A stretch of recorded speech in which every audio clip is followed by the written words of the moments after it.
Thank you, Pritamji, for an excellent performance, and also bringing to us the focus of one of these themes is SDG 5, where we are talking about gender equality, and what you talked about equality by showing a unison of 2 into 1.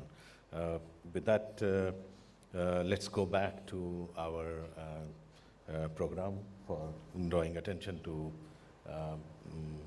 our guests on the dais. Let me first of all call upon Ms. Mikiko Tanaka, Director and Head, Subregional Office of South and Southwest Asia, ESCAP, for her welcome address. Thank you, Rajan. Mr. Suman Berry, Vice Chairman of NITI Aayog of the Government of India, Dr. Vinod Paul, Member of NITI Aayog, Ambassador Ghulam Sarwar, the Secretary General of SAARC, and my colleague Mr. Shambi Sharp, UN Resident Coordinator here in India. Excellencies, distinguished member state representatives, experts, civil society, private sector, development partners, UN colleagues, ladies and gentlemen, good morning to you all. It is my honor and pleasure to welcome you all on behalf of ESCAP to the 8th South and Southwest Asia Forum on Sustainable Development. At the outset, I would like to thank the Government of India, RIS, and the UN Resident Coordinator in India for co-hosting this year's forum with ESCAP here in New Delhi. We are pleased and honored to have the participation in person and online of representatives of our member state governments, civil society organizations, private sector, academic institutions and think tanks, and development partners. Thank you all for taking the time to join this forum.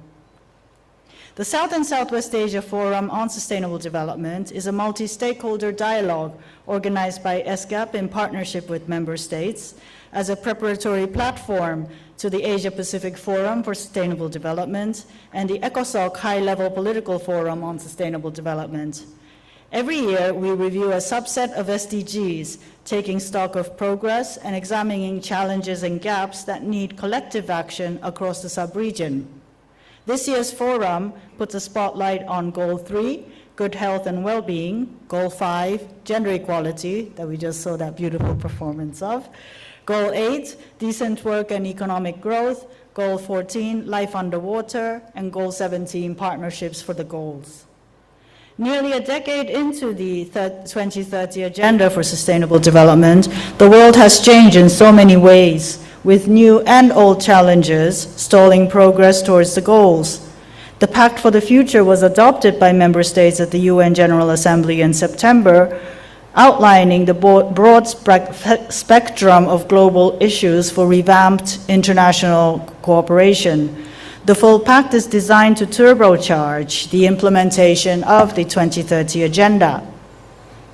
Today, after the opening session, we will first hear from governments on the latest take and thinking on country-level implementation towards the goal overall. Then in the next 3 days, we will have 5 SDG review sessions where we will hear consolidated analysis from UN agencies and think tanks on the status of the 5 focus SDGs in South and Southwest Asia. Then most importantly, we will have moderated discussions for all of you to take part in person or online. We would like to hear your experience and perspectives and recommendations for the multi-stakeholder and regional engagement and cooperation to accelerate implementation. We are encouraged by the enthusiasm and support of the sub-regional member states and partners in making this forum happen. We look forward to learning from your knowledge and wisdom to advance the SDGs. Thank you very much.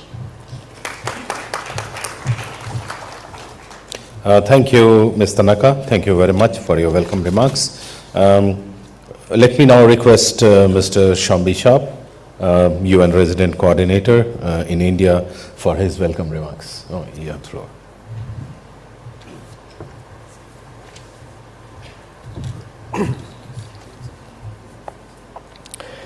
Thank you so much. His Excellency Suman Berry, Vice Chairman of NITI Aayog, Excellency Ghulam Sarwar, Secretary General of SAARC Secretariat, Dr. V.K. Paul, Member of NITI Aayog, my dear colleague, Mikiko Tanaka, Director and Head of the ESCAP Subregional Office for South and Southwest Asia, Excellencies, distinguished colleagues, all of you here in the room and those of you online, it's a great honor and pleasure on behalf of the broader UN system here in India and as representative of the UN Secretary General here in India to wish you all a warm namaste, assalamu alaikum, kuzuzang po la, ayu bovan, gun aidin. Good morning to all here today. Welcome to Delhi. It's great to see so many familiar faces from yesterday, the pre-launch of the discussion on VNRs, as well as those of you with whom we partner in so many different ways. And it's a real honor to be here as part of the 8th South and Southwest Asian Subregional Forum on Sustainable Development. I wish to congratulate and thank the ESCAP colleagues, the NITI Aayog colleagues, and the RIS colleagues as well for making this possible, and we were very pleased to partner the UN system here in India also. I think, dear colleagues, I won't go into great details, but as we know, there is very much a good news and a bad news story at play as we are already into the second half to the SDGs, to use the sports analogy. We know, unfortunately, that we are very much behind. In fact, it's estimated 83% of global targets are not on track. Here in South and Southwest Asia, we are home to more than a quarter of the world's population, with the largest population at high risk to extreme weather events, the impacts of climate change, for one example. And at current pace, we know that the SDGs will not be achieved in our sub-region. But the good news is, first, globally, that world leaders have reaffirmed, including the leaders of all of the countries here, reaffirmed the strong political commitments to the SDGs as our only blueprint forward for peace and prosperity. And this has been reaffirmed at the SDG Summit last year, most recently at the Summit of the Future. And we know that the COP29 process, simultaneous to this gathering, was launched, kicked off in Baku just yesterday, reaffirming the commitment to keeping the 1.5 degrees goal alive, and calling on, in particular, the wealthy countries of the world to step up to their financing commitments and obligations for climate justice, recognizing that the countries, especially of the Global South, who have committed the least contributions to the problems we face, but yet are facing and paying the highest prices, the highest price to the impacts of climate change. I am, of course, most familiar with progress being made here in this region, South and Southwest Asia, but especially from our perspective here in India. In India, with 1/6 of the world's population, more young minds to tap for solutions than any country has ever had before, the fastest growing large economy. We are seeing a number of very important directions of achievement and progress against the SDGs. We've seen poverty reduction at impressive scale. The multidimensional poverty index indicates that 135 million people have been lifted out of multidimensional poverty in just about the last 5 years. We've seen national mission programs, or Jan Andolans, as we say here, at incredible scale, at a scale of global significance, in fact, from universal electrification to the Swachh Bharat and Jal Jeevan missions, bringing water and sanitation to millions and millions of people. Financial inclusion efforts, for example, increasing the number of women with access to digital financing from 25% to over 80% in just about the last 5 or 6 years. A world-class digital public infrastructure offer, in fact, to the world. Climate leadership, 400% increase in renewable energy capacity, and in fact, India became the world's 3rd largest producer of solar energy just last year.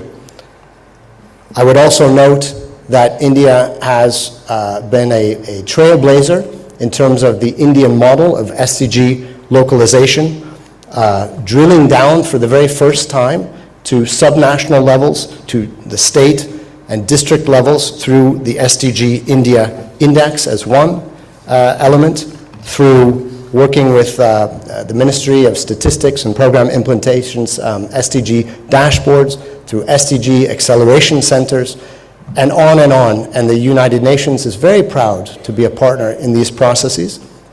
And we are very privileged to be working, starting the work in partnership, supporting India in preparation of the VNR for 2025 as well. And then finally, I think we very much support and applaud India's role in terms of bringing South-South cooperation initiatives, bringing many of these lessons learned through development at large scale for the benefit of other countries as well. Now, this forum here today provides a number of different directions in which we can all come together and learn from each other.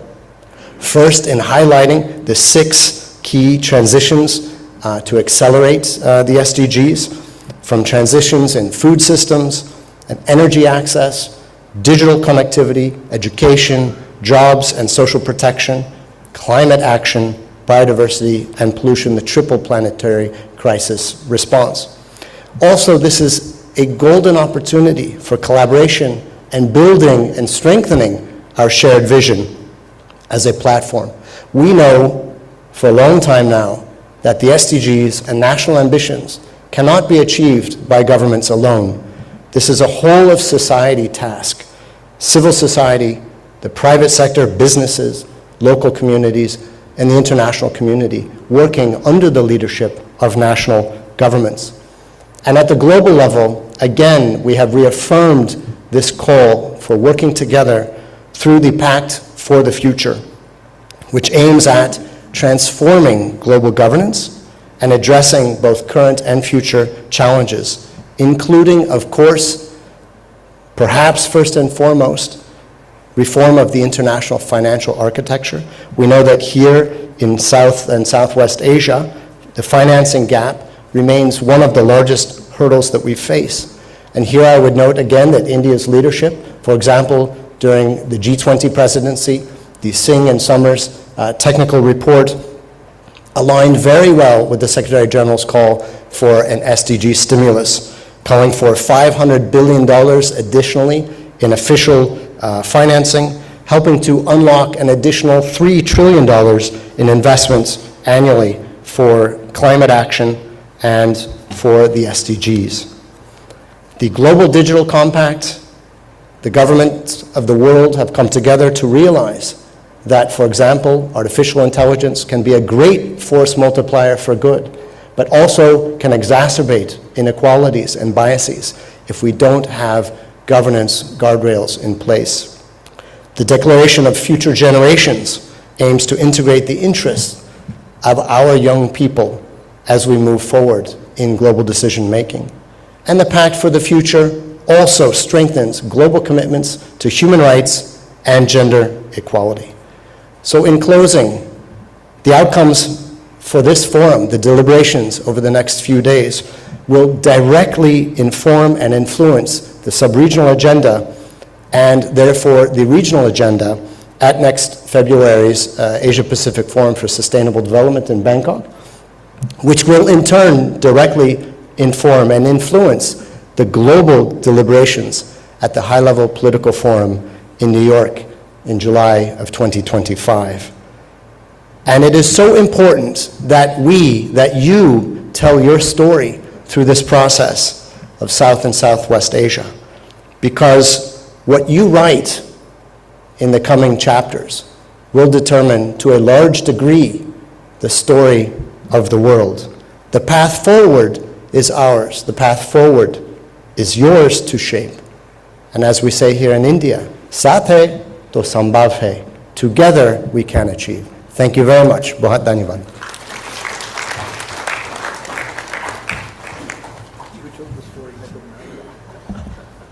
Thank you, Mr. Sharp. Thanks for your welcome remarks with those facts, and rightly said what countries and the sub-region need to do. May I now request His Excellency, Mr. Mohammad Ghulam Sarwar, Secretary General of SAC, for his special remarks, please.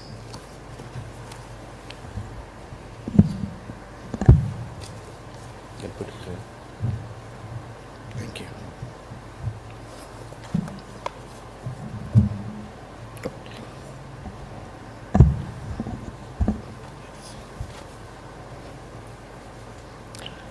His Excellency Mr. Suman K. Bari, Vice Chairman, NITI Aayog, Government of India. His Excellency Dr. Vinod K. Paul, Member, NITI Aayog. Ms. Mikiko Tanaka, Director and Head of Subregional Office in South Asia and Southeast Asia. Mr. Sombi Sarf, UN Resident Coordinator in India. Distinguished participants, ladies and gentlemen, good morning. I'd like to begin by extending the sincere thanks to the UN ESCAP, NITI Aayog, the Government of India, and RIS for jointly hosting this 8th South and Southeast Asia Forum on Sustainable Development Goals under the theme Advancing Sustainable, Inclusive, Science and Evidence-Based Solution for the 2030 Agenda for Sustainable Development and its SDG for leaving no one behind. I'm confident that this forum will offer significant takeaways for the policymakers, think tanks, civil society, private sector, and development partners on ways to accelerate our efforts to realize the 2030 Agenda in South Asia. Ladies and gentlemen, as you all are aware, that since the primary objective of SAC is to promote the welfare of the people of South Asia and to improve the quality of their life through accelerated economic and social development, the pursuit of Agenda 2030 was a natural choice for SAC, and it has been placed on the top priority list of the SAC process. At the 18th summit held in Kathmandu, the SAC leader recognized that the post-2015 development agenda would provide opportunities to complement national and regional efforts on sustainable development in South Asia. They have directed to initiate an intergovernmental process to appropriately contextualize the SDGs at the regional level. Just a few days ago, SAC organized, with the support from the Asian Development Bank, a consultative workshop on the contextualization of SDG in the SAC region. Member states deliberated on the status of the implementation of SDGs, identification of the common policy priorities to accelerate the SDG implementation, contextualization of global indicators with respect to the national and regional circumstances, monitoring the framework for the attainment of 2030 Agenda in the SAC region through building partnership. It was concluded that in this midpoint of SDG implementation, the trend of each of the 17 goals of South Asian countries indicated a limited number of goals in few countries are on track to achieve SDG 2030. Most of the goals are unfortunately off track. They are either progressing very slowly or stagnant or regressing. Therefore, the region needs the fast-track progress of the goals, including reversing the regression trend in some of the SDGs. This will require an ambitious, comprehensive, holistic, and transformative approach with respect to the means of implementation and synergizing various means of implementation as well. It will also require enhanced and revitalized regional and global partnership in addressing the shared resources, technology, and investment gaps. In addition, there is a strong need to recognize the importance of addressing the diverse needs and challenges faced by the countries in special situations, in particular the least developed countries in the region. These countries need support on multiple fronts in a coordinated manner, including development assistance, market access, technology transfer, FDI, debt relief, and so on. I understand this forum will prioritize deliberation on the Goal 3, health and well-being, Goal 5, gender equality, Goal 8, decent work and economic growth, Goal 14, life below water, and Goal 17, the global partnership. Our latest assessment indicates that the SAARC region faces a mixed situation in pursuit of these critical goals. On Goal 3, for example, South Asia has made impressive progress in reducing maternal and under 5 mortality rate as well as adolescent birth rates. But progress in reducing the burden on non-communicable diseases is slow, and there is regression in reducing out of the pocket expenditure.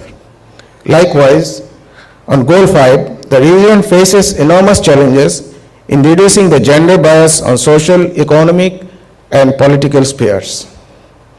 Regarding Goal 8, sustained high growth is a must to create gainful employment, eliminate poverty, and improve the prosperity as well and the well-being. A level of economic growth and resulting with growth in per capita income in social indicators laid the foundation for progress of 3 South Asian LDCs towards graduation. However, the region has experienced regression in indicators related to the material footprints, domestic consumption, and unemployment. On Goal 14, the region made moderate progress in reducing marine pollution from land-based activities, protected marine areas, and implementation of policy and regulatory framework which recognizes and protects the rights of small-scale fisheries. But there has been regression on the sustainable management of the fisheries.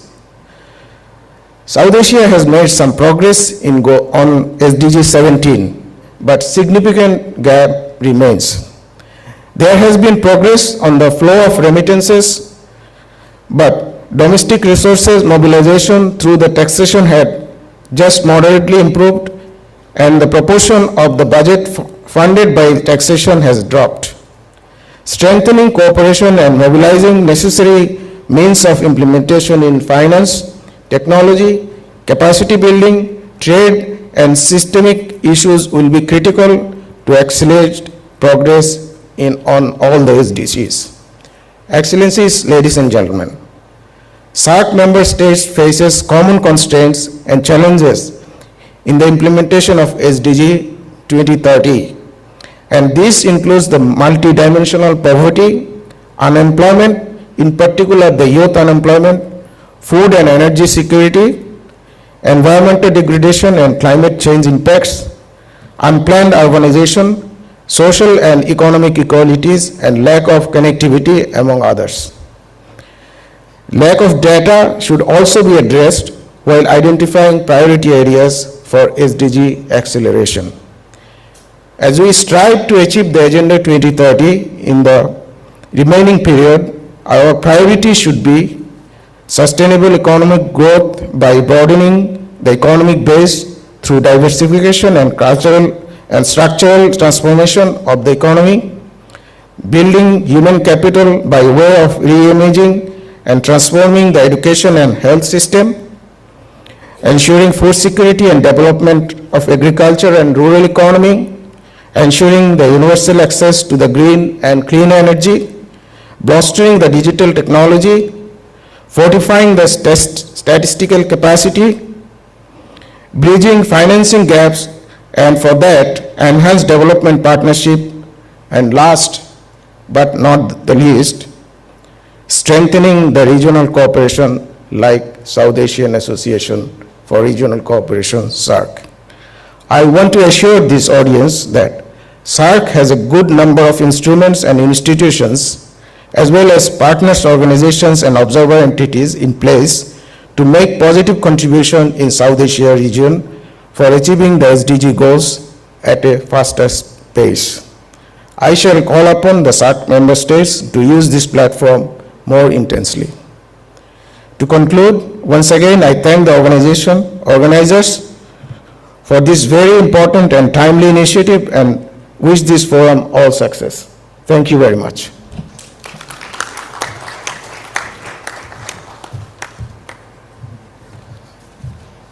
Thank you, Excellency. Thanks for your address.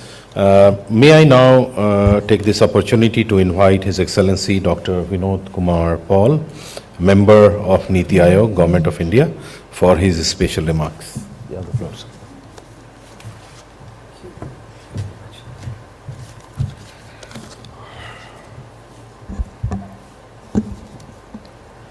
Well, thank you very much. Good morning. Namaste. Honorable Vice Chairperson of NITI Aayog, Shri Suman Beri ji,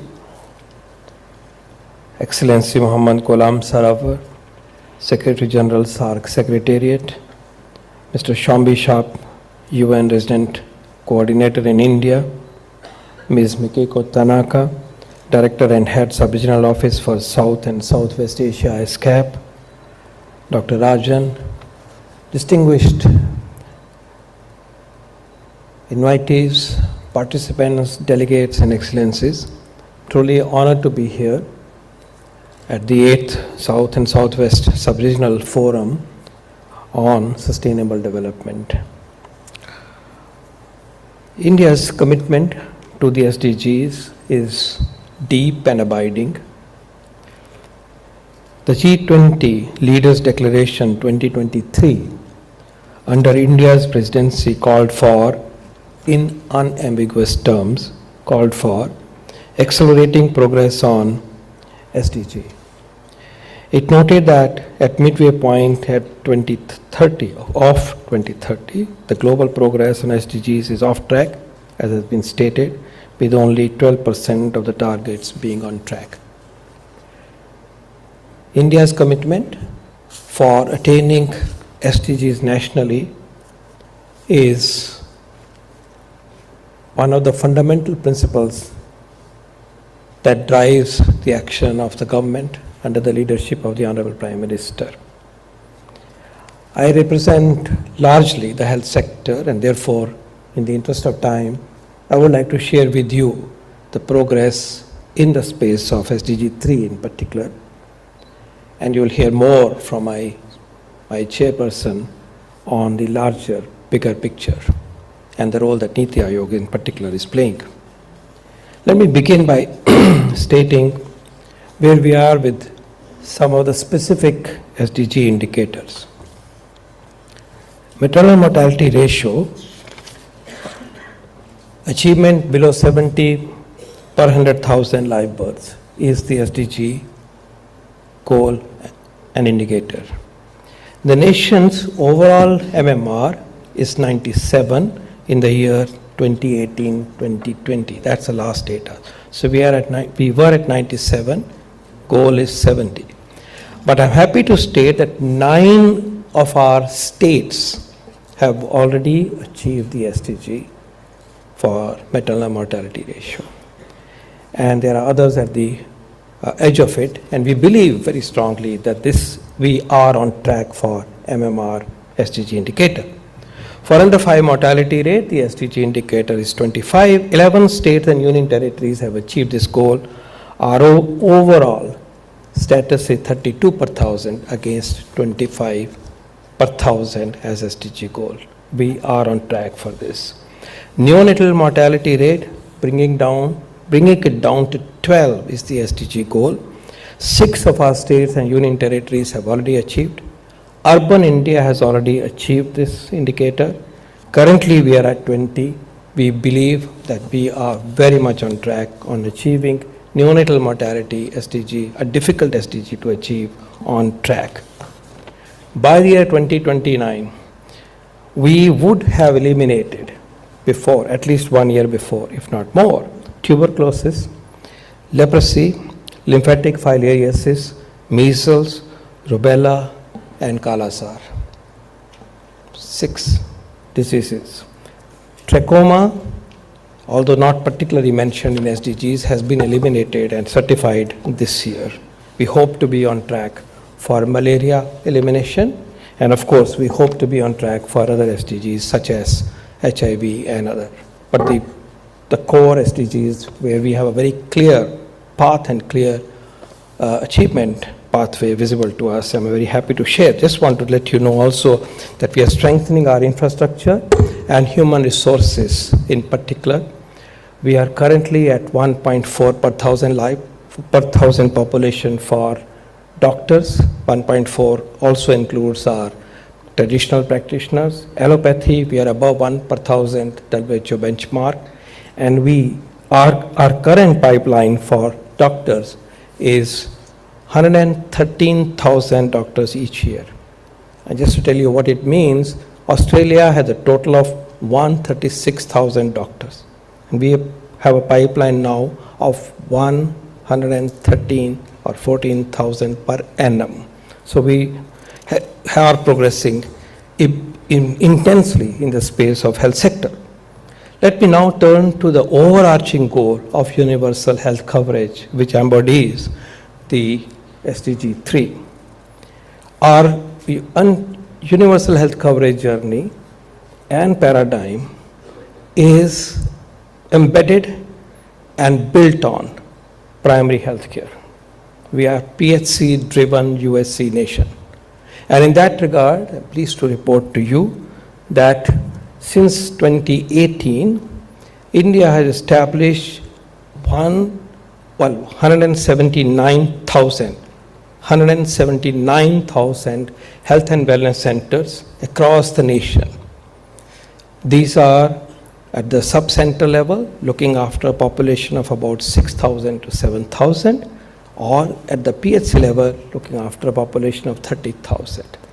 All these health and wellness centers, we call them Ayushman Arogya Mandirs, are providing telemedicine and providing free drugs and medicines to the tune of more than 100 free medicines, and 14 diagnostics at the smaller health and wellness centers, and more than 40 diagnostics free at the bigger health and wellness centers. So improving access to people for fundamental primary care has been the goal, and we have made huge progress in this. We also believe that this is the only way we can address the onslaught of non-communicable diseases, because these are the sites which at the population level will make efforts to prevent and avert obesity and other risk factors of non-communicable disease, but equally significantly would screen entire population of India for hypertension, diabetes, and 3 primary cancers. So this is work in progress, and huge acceleration in primary healthcare services is happening. And I'm happy to also add to this that in position are now more than 140,000 new mid-level providers at these health and wellness centers. They were not there before 2018. 140,000 of them, who are typically a graduate nurse with special training, have been put in place. So we're pushing our primary health care in a very big way. In the space of secondary care and tertiary care, India has made history through a health assurance mission of the Honorable Prime Minister called Ayushman Bharat Pradhan Mantri Jan Arogya Yojana. The nation committed in 2018 to provide secondary and tertiary care hospitalization, free hospitalization care for 120 million families, amounting to 550 persons. To this, the states added additional population through their own resources. For the core national scheme, shared financing between center and the state, but states added their additional families at their own cost. And if you look at the coverage of Ayushman Bharat PMJ, platform-driven secondary tertiary care, hospitalization, free and cashless, then this number is 670 million. 670 million Indians are on that platform. To this, if we add employees' state insurance system, another 100 million people, and then there is coverage from different small state officers and employees, etc. And to this, if we add the private insurance to the tune of about 20 crore is 200 million, then we are close to some kind of a coverage, largely government-funded coverage, close to a 1 billion population. And this has led to a reduction in out-of-pocket expenditure, overall effort, some more I'm going to be briefly touching upon, from 63% of total health expenditure in 2014-15 to 39% of total health expenditure. We provide free generic, low-cost generic medicines through 14,000 Jan Aushadhi outlets, which has provided saving to the people of India to the tune of $4 billion US. Our price control for essential drugs, including stents and implants, has also accrued huge saving to the people of India. The Pradhan Mantri Jan Arogya Yojana itself has provided hospitalizations to 79 million individuals so far since 2018, with a saving of more than $16 billion US to the people of India. We are also strengthened by the participation of our traditional system of medicine in this journey. Our journey for healthcare, journey for preventive healthcare, promotive healthcare, is also powered by traditional medicine of India, with a tradition that goes back to more than 4,000 years. Yoga from India has become not only a national phenomenon in more recent times, but a global phenomenon, which has multiple advantages to humankind. Over 750,000 Ayush practitioners are available to India to power our healthcare system, and Ayush manufacturing sector has grown from $3 billion US to $24 billion US in the last 10 years. Briefly, under the leadership of the Prime Minister, 120 million toilets have been built at the cost of $18 billion US. And today, it is saving at least 60 to 70,000 infant deaths annually, according to an estimate published in the journal Nature.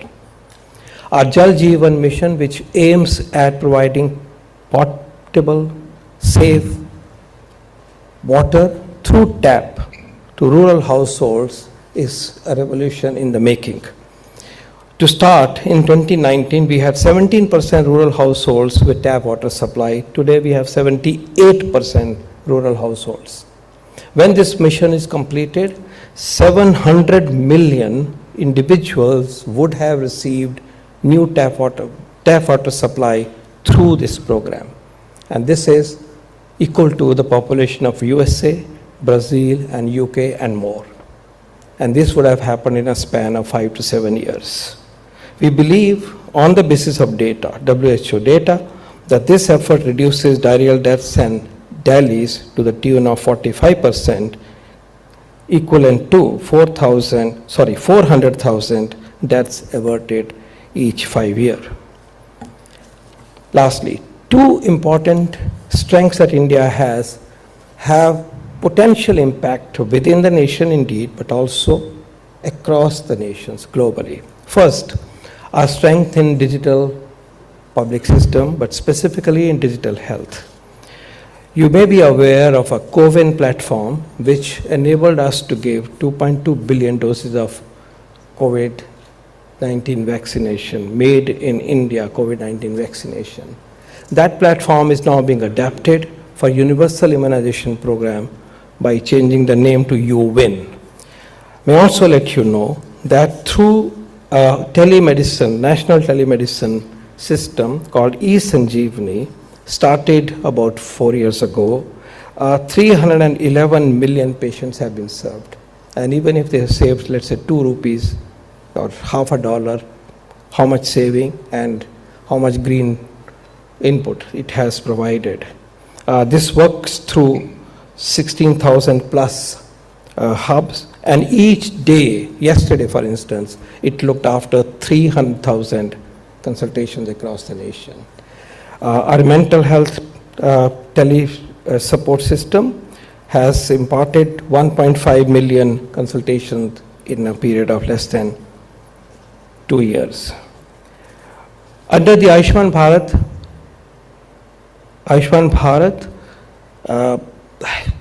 digital mission, India has created Ayushman Bharat Health Account, a digital health account or identity for 680 million, which is half of India's population.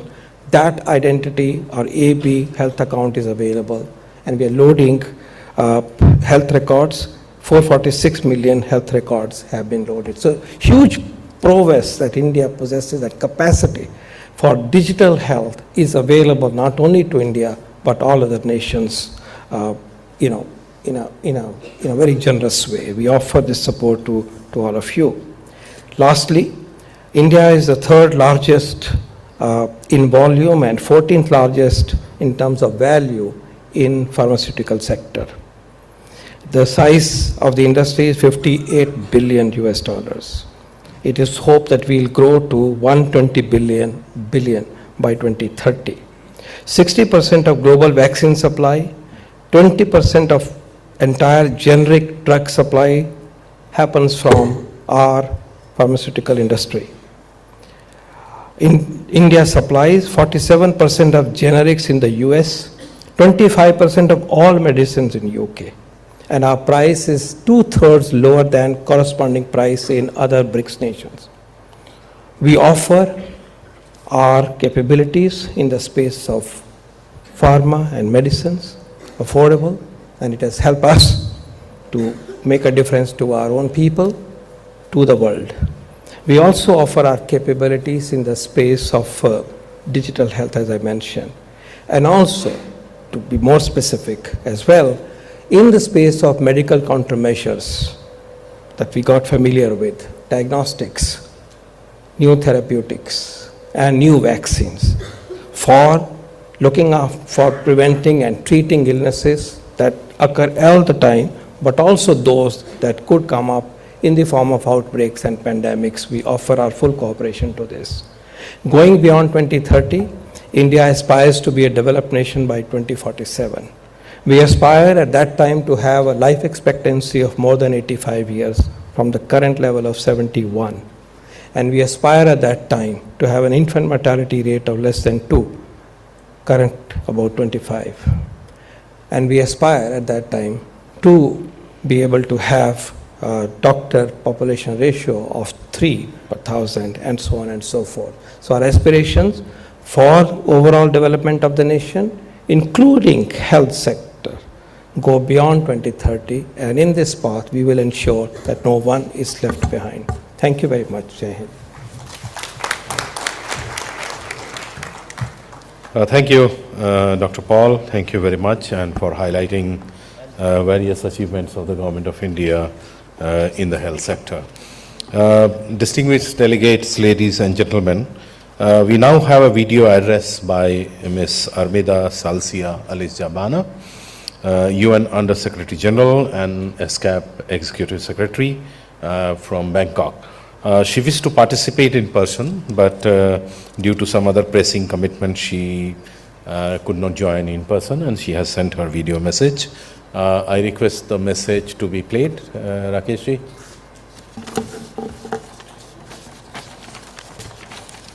Excellency Mr. Suman Berry, Vice Chair of NITI Aayog of India, Excellencies, distinguished delegates, ladies and gentlemen, Welcome to the South and Southwest Asia Forum on Sustainable Development. I would like to express my most sincere appreciation to His Excellency Mr. Suman Berry and the Government of India for their continued support to ESCAP. Attainment of internationally agreed development goals is possible only through cooperation. World leaders recently gathered at the United Nations and adopted the Pact for the Future that includes a recommitment to accelerate the SDGs. This Subregional Forum will consider the goals under review at the Asia-Pacific Forum on Sustainable Development and the High-Level Political Forum next year. Goal 3 on good health and well-being, Goal 5 on gender equality, Goal 8 on decent work and economic growth, Goal 14 on life below water, and Goal 17 on partnership for the goals. With progress towards the attainment of these goals in South and Southwest Asia uneven, accelerated efforts are needed. First, we must address the multidimensional challenges to our health. Universal health coverage and equal access to technologies are essential to ensure that no one is left behind as we prepare for future pandemics and the consequences of climate change. We also must ensure that women and girls have equal opportunities in economic, social, and political spheres and enable their empowerment. Next, we must renew our commitment to achieving inclusive and sustainable growth, creating productive jobs, and protecting employment conditions for all workers. South and Southwest Asia has a youthful population, and generating employment for youth is a highest priority. And lastly, we must protect the environment and conserve water bodies. South and Southwest Asia has island states and countries with low-lying coastlines affected by sea level rise and degradation of marine ecosystems. In addition, vast inland ecosystems of the subregion are threatened by falling water levels and multifaceted ecological degradation brought about by growing population and cities. Distinguished participants, this forum serves as the platform to assess our progress, identify our challenges, and collaboratively seek solutions. Sharing and understanding diverse perspectives and engaging in dialogues is essential for collective action that leaves no one behind. The outcomes of this forum will inform the 12th Asia-Pacific Forum on Sustainable Development to be held from 25 to 28 February next year and inform ESCAP's future initiative aimed at delivering technical support to our member states. ESCAP stands ready to support you in your pursuit of sustainable development. Thank you very much. Well, thank you, Ibu Arimida, even virtually, for your online video message, and thank you, team, for playing it. It's now time to hear from our chief guest, His Excellency Mr. Suman Berry, Vice Chairman of the NITI Aayog, Government of India, for his inaugural address. He has been really kind enough to give so much time to us for various meetings in guiding us through this with his team as to how we need to conduct. And thank you, sir, once again for this opportunity.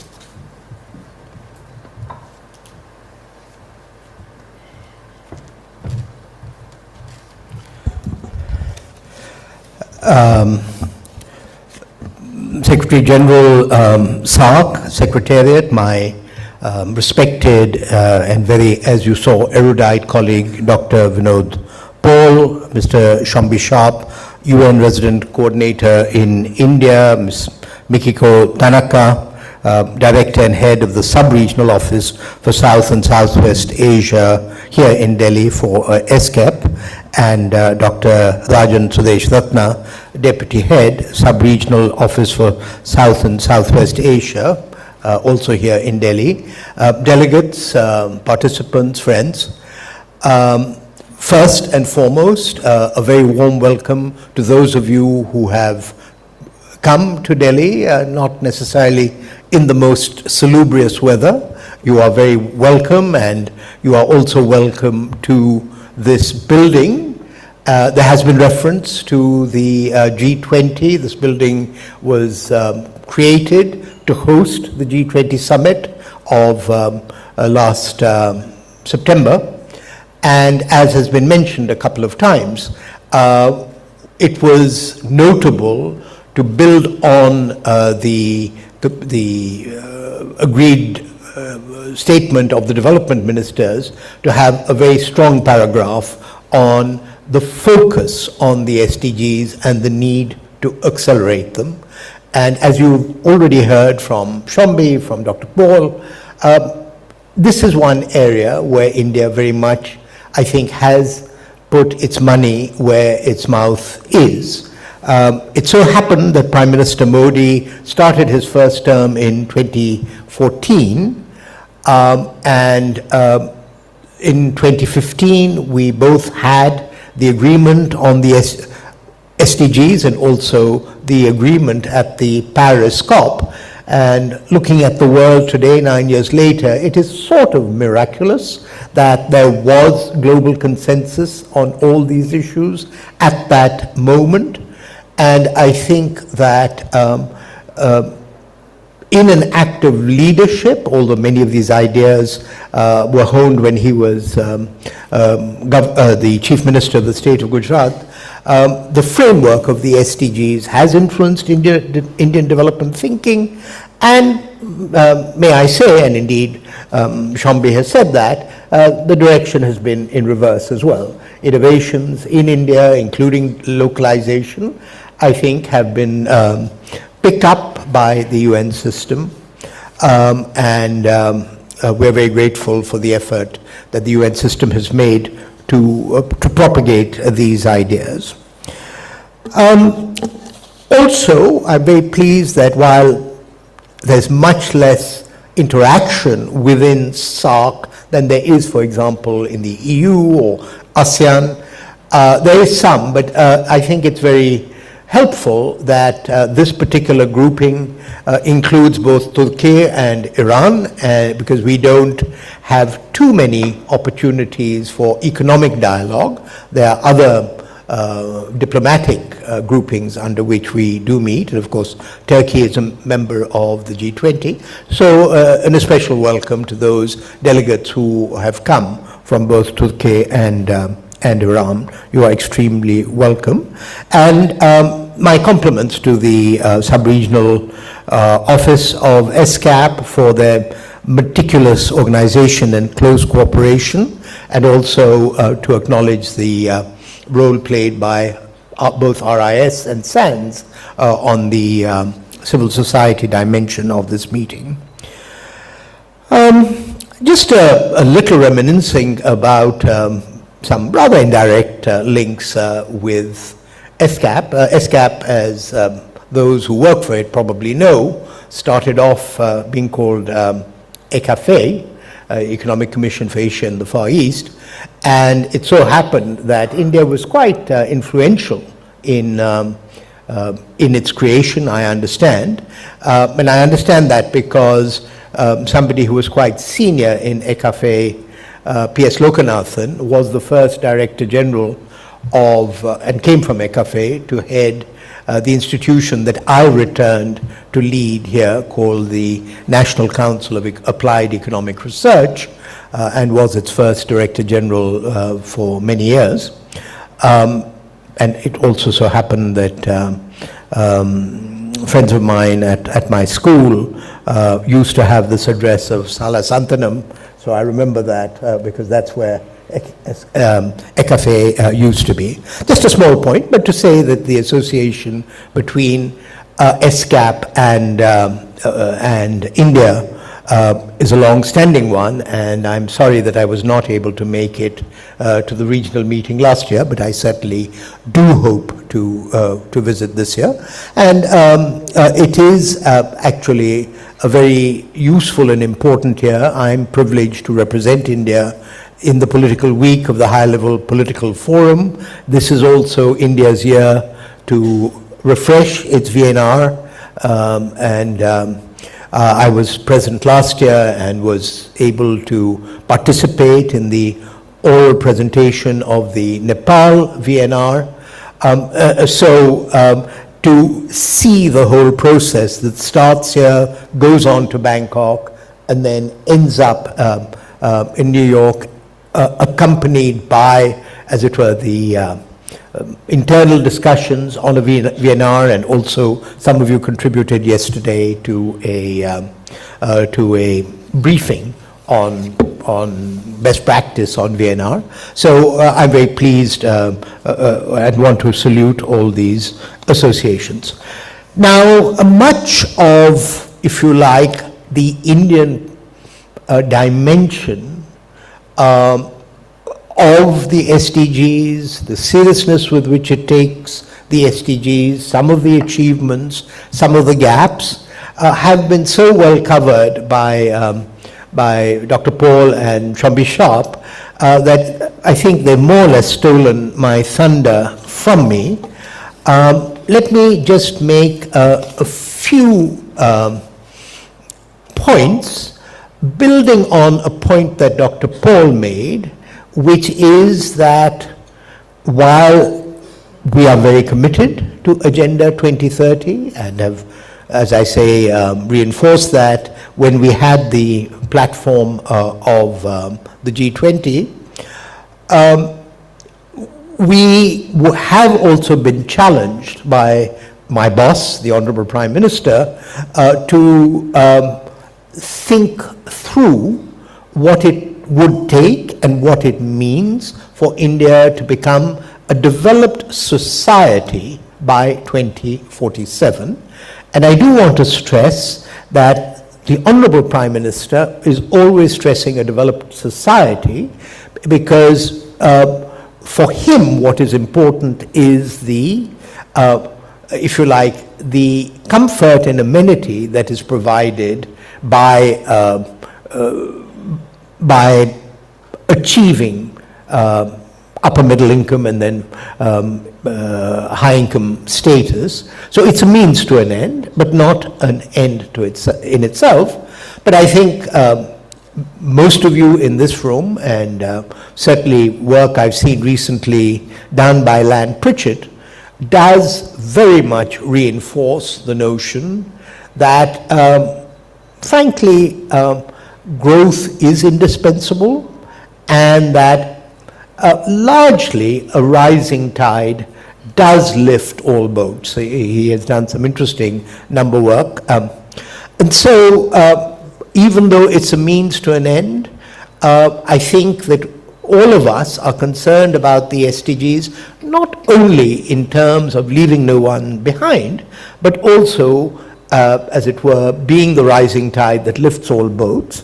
And I would say, and I speak as somebody who spent 25 years at the World Bank, that it became woke or fashionable to focus on poverty and on inequality. But let's be clear, at least in democracies, it is the satisfaction of the middle class which is as important for what gets done politically. And I think that's just a political reality that we have to acknowledge. And it's in that context that at least what we have been spending time thinking about here is what was in one of the excellent presentations from ESCAP, which is how to enlist the private sector more. Because, you know, as the saying goes, governments don't create jobs, the private sector creates jobs. And I think that the whole world is actually searching for a growth model, but what I think we can be clear on is that a healthy and productive relationship between, as it were, the organs of government and the private sector are very important for growth. And I'm saying all this in the context of SDG 8, And also, I think Rupa's presentation was within the framework of SDG 19. And so I think a big issue on today's agenda, it may not have been such a big issue in 2015, is really what in all of this is needed to bring the private sector to the table. And I think in the background papers, I won't be here for the technical sessions, there are valuable hints. And there were some surprising factoids that I got from certainly Rupa's presentation, and maybe the other one as well, that actually, given the size of its economy and its geography, India is a much more open economy than I would have realized, probably more than the United States, and not that different, if my memory serves me right, from China. And so, and that also tax effort is surprisingly more strong than I would have thought. So I think where that leads me, and I don't know what part of the SDG, if you like, landscape it fits into, it must be there, is that this very elusive issue of governance and the interface between the bureaucracy and the private sector, those turn out to be very important elements of, as it were, the next phase of growth. I don't know whether that will come up in your discussion, but I would just say that that, to me, is the new frontier. I'm aware that we are over time and that I'm standing between you, a group photo, and high tea, so I will make a few obligatory remarks at the end, but I just wanted to add two other points. One is that the SDGs themselves were very valuable in having a holistic view of the development process. And I say this because for a while we were in danger of thinking that climate mitigation was the only value and everything else essentially was secondary. And I think that the SDGs to begin with, and the succession of 3 and soon 4 G20 presidencies, have helped to restore the balance. But I think that we mustn't lose sight of the fact that in many ways the whole is much more than the sum of the parts. It is only reasonable that in gatherings like this and at the HLPF there would be a focus on specific SDGs and achievement, but as we prepare our VNR, I think we are going to engage with what it is that has resulted in some of our achievements. And what I would say is that issues like connectivity, infrastructure investment are almost certainly, for a still relatively poor country like India, as important as the government interventions that are that feature in the SDG menu. And so, for us collectively to be thinking about the aggregate impact, not just of the SDGs, but of a complete government program, I think is an intellectual exercise that, I at NITI would be pleased to engage with ESCAP on, because you have the data, you have the manpower, and just so thinking of, if you like, a program evaluation framework which is wider than SDG by SDG, I think is work that needs to be done. So I have strayed substantially from what I was supposed to say, but let me end by stressing what what the SOC Secretary General had to say, which is that regional cooperation is essential for all kinds of things, but also for mutual learning. And from that point of view, this get-together, I think, is particularly important. I think I mentioned how in our SDG journey, this comes at a good time, at least for me, but let us also recognize what a pregnant moment this week is for the world, with COP29 just having opened, with the G20 presidency on next Monday and Tuesday, and who can ignore, as it were, what has emerged out of the US presidential election. So the future, in any case, was not going to be like the past. I think issues of peace and tranquility are going to shape how successful we can be in the SDGs. And so as the technical sessions progress, while you must very much share your achievements in the individual SDGs, I would also commend you to think about the global environment, the very important role of Asia in the world of the next 5 years, and for India, the next 24 years, or till 2047. And I look forward to reading the report of the deliberations, and then perhaps meeting some of you again in Bangkok next February. Thank you so much for the opportunity.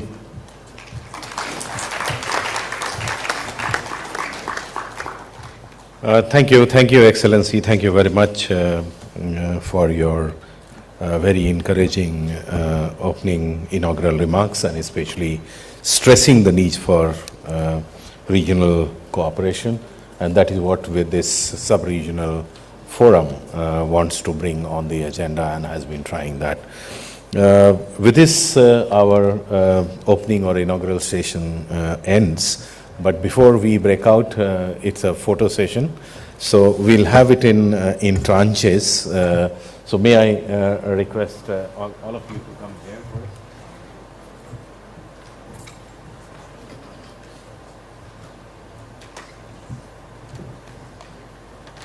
No, here. Oh, yeah. You keep that back. I was going to put it down.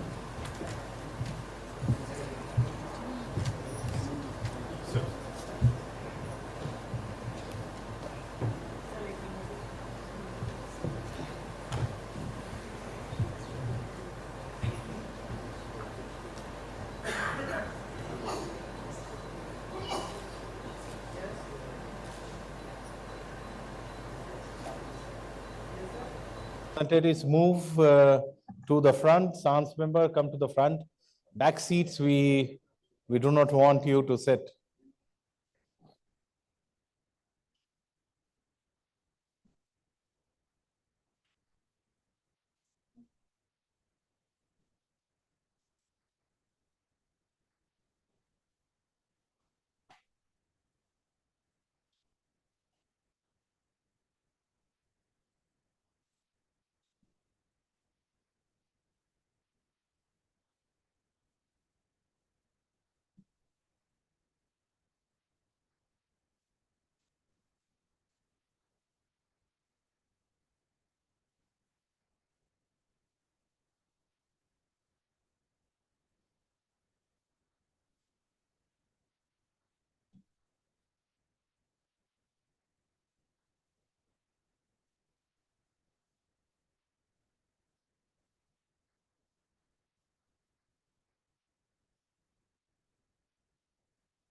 Rakesh ji.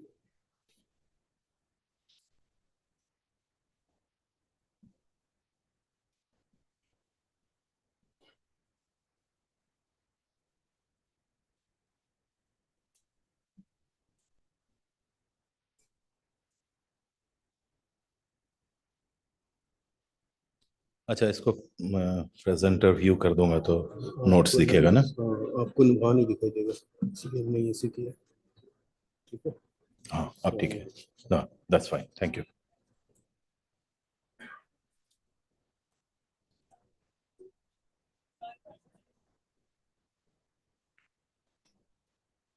Fiona, can you ask all other staff to bring everybody back quickly?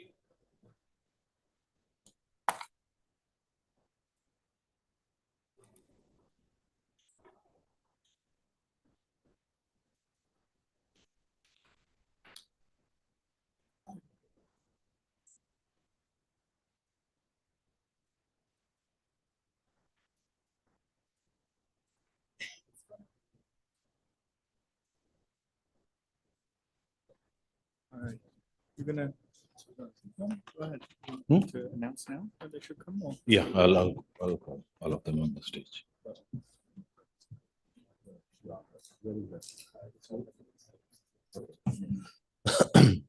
Okay, welcome back, everybody. Two announcements I just want to make before I call all the chair and the moderator and presenters on the stage. Every table we have put a QR code. Please look. That you can join the WhatsApp group. The pictures you can download. So please scan these QR code and join the group. And if you have any problem in joining or using the QR code and then getting connected, please let us know. Our colleagues will help you out for that. Let's start this. And for this session, let me first of all invite to chair Mr. Madhu Kumar Marasini. He is the Secretary, National Planning Commission, Nepal. Please come, sir. The session will be moderated by Mr. Oliver Pattison, Chief of Sustainable Development and Countries in Special Situations from ESCAP Bangkok. Oliver, please come. Welcome. Okay, I don't need to invite myself. And then we have what we will do is because we'll have a country presentation. So we will first invite 5 country reps. So let me invite Mr. Muhammad Rahul Amin, the Joint Secretary, Economic Relations Division from the Ministry of Finance. Mr. Amin is here? Yeah, okay. Mr. Sanjay Funsu, he's a Senior Planning Officer from the Office of Prime Minister and Cabinet from Bhutan. Mr. Rajiv Kumar Sen, he's a Senior Advisor, NITI Aayog from India. Mr. Habib Jabbari, Deputy for Special Planning and Regional Development Affairs, Planning and Budget Organization from the Islamic Republic of Iran. Mr. Jabbari is here, okay. And then Ms. Aisad Saad, Deputy Director General, Ministry of Housing, Land and Urban Development from Maldives. Aisad. Leila, where is your country delegation?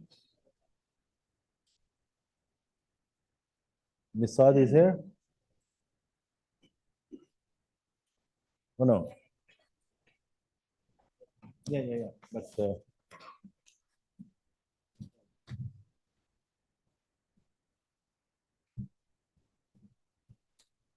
so sorry that we are running late. We have to do it in 2 tranches. So we'll first have 5 country presentations, and then we'll take a short 5-minute break, and then we'll assemble for the second session. I mean, the same session, but the second set. Oliver, we will continue this session for 12:40 or 12:45 maximum. So for each country rep, if you can be shorter, maybe cover in 7 minutes your country presentation. And we will be grateful if your oral statement or a presentation copies, if you can give it to the Secretariat, we would be grateful because then we'll record. So Oliver, I hand it over to you.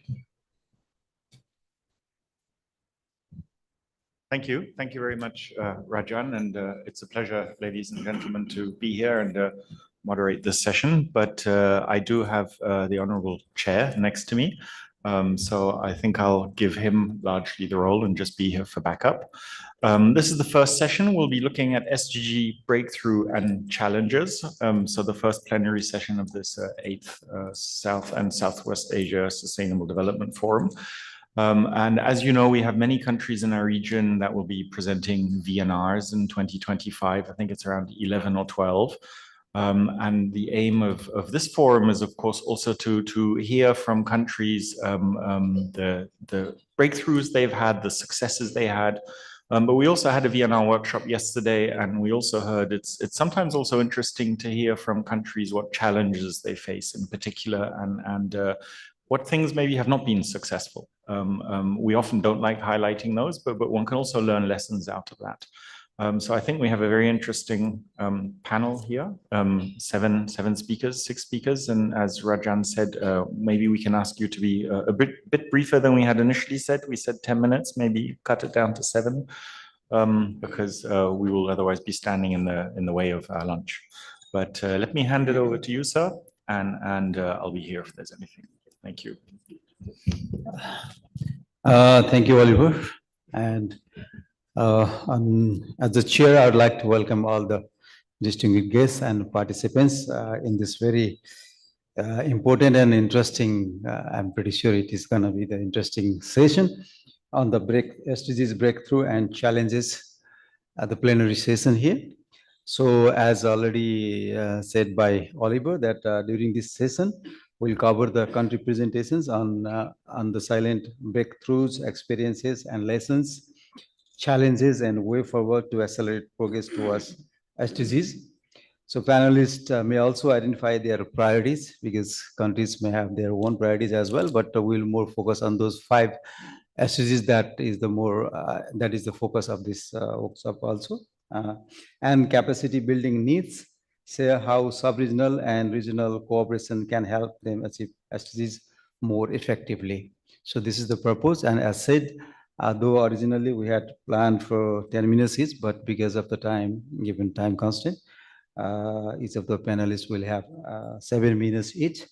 And I will invite the first group of panelists who are sitting in the dais with me. So let me, without further ado, let me invite Mr. Mohammad Rahul Amin. Oh, okay, sorry. Yeah. Because of time. Okay. So first there will be the presentation on this SDGs progress in SSW, South and Southwest Asia, by Rajanji. He is sitting next to me and he was about to, kill me if I had not asked him to present. So Deputy Head ESCAP Subregional Office for South and Southeast Asia. Rajanji, the floor is yours. Thank you, Chair. Thank you. Sorry, it was my interest, so I intervened. I'll try to finish it off in 15 minutes presentation. I have put a timer for myself. So first of all, this gives you a glimpse. I just wanted to compare South and Southwest Asia and South Asia. South and Southwest Asia is South Asia +2, that is Turkey and Iran. And if you would see the South and Southwest Asia, it's not on target to achieve any of the 17 goals. So with the current rate of progress, so we are lagging behind. There have been some improvement if you look into the individual goals and individual targets, which I will show you now, but this is almost 9 years of SDG implementation. We are left with only 6 years, or rather 5 years now, but we are way behind. So with this, it is apparently clear that this sub-region is not going to meet SDG goals on all 17. And the other part of the fact is that while around 1/3 of the world population stays in this sub-region, we still host half of the world poor. So if this sub-region does not meet the SDGs, the global SDGs also on those goals will not be met. Now, if this is only just to give you a glimpse of goal 1 and 2, this is done by ESCAP, our statistical division, and you can see some of the goals we have done better, but like 1.1 and in 2.2.2 we have exceeded or we have touched, some red bands, that means we are going in a negative direction. So similarly is for goal 3 and 4. These are all available on the web, but I just wanted you to see and appreciate that when we see a particular goal, but when we go to the targets, the situation may be mixed one. Somewhere we may be doing better, somewhere we may be lagging behind. And this is an average of 10 countries looking into various indicators which are available. This 5 and 6, of course, some of the slides on 3 and 5 will be highlighted in the discussion when we go for the thematic discussions. Again, if you see the goal 7, so the access of electricity has been much achieved. If you see it has reached the target of 2030 even, but still we are way behind in many of the goals. Goal 8, it's really alarming because you can see there are 5 red bands, and except 8.1.1, 8.2.1, none of them we are on the target, and this is the focus of this year SDG where the presentation will be made. Again, if you see in 9 and 10, then 11, 12, again, it's a mixed issues where we see the vulnerability to the disaster and loss of life and infrastructure assets. Climate action is also behind implementation on the DRR strategies. The data, unfortunately, on SDG 14 is not much. So there is a lot of need for a statistical capacity building in the sub-region. 15 and 16, and then if you go to goal 17, again, I wanted to compare to look at the South and Southwest Asia and South Asia. Again, there is a data variance and some more indicators for SAARC, but not for SSWA. It's a methodology that which is being followed. So we need each country to have data, otherwise the law of average will give a wrong picture. So this methodology is followed. That is why you are seeing, but still in goal 17, we have a lot of challenges. This is about the overall progress on all these SDGs, and you can see that out of the data which has been collected by our statistics division, out of 183 targets, it's only 8 where it appears that we are in the process of going to achieve the target by 2030, which covers only 4.4% of the total targets. We need to accelerate the progress. We have been saying this for very beginning, but 59 of such targets, which comprise 32.2% of the total targets that we need to accelerate. We are not able to measure on 43%. The majority of the chunk, the statistical data, coherent data is not available. So there is much which is said in this. And unfortunately, there are 37 targets where we are seeing the reverse trend. So if you see, this signal is not very encouraging. I also wanted to show you another graph, which is the interlinkages between one SDG goal to another one. And this is what I have looked at, the outward and positive, which means how SDG 8, which are the other goals and targets, which is positively interlinked. And if SDG 8 upliftment or acceleration will happen, there are various other goals which will be also positively impacted, which include goal 1, goal 3, various goals including 17, and same is for SDG 12. These are these 2 where we are actually regressing in the region. Now, if you see what are the challenges is basically, we all know economy and infrastructure. We have a suboptimal industrialization, low manufacturing, low value addition, jobless growth, digital divide. There is a gap in the skill, infrastructure gap, technology and financing. And even the regional integration effort of SAFTA and BIMSTEC FTA, they have been underutilized. SAFTA is there in place, but BIMSTEC negotiation going on and nothing is happening. Social, there is a poor social protection coverage, gender inequality, there is a violence against the gender of women, and there is a gap in access to health, education, and basic services. Environment, the sub-regional is very prone to disasters, especially the natural disasters, which are climate induced. There are a lot of vulnerabilities. We have seen flood, earthquake, lot of life, loss of life.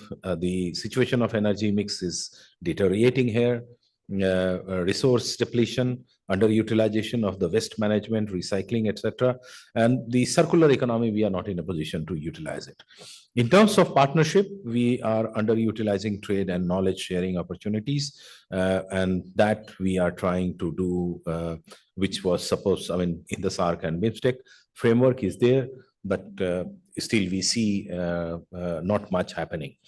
What are the key priorities for the sub-region so far as the ESCAP SSWA looks at? And we have divided into these three pillars of SDG: economic, environment, and social, to promote the economic growth through sustainable industrialization, focusing on MSME and agriculture, rural development, leverage the capacity basically in services, e-commerce, digital skills.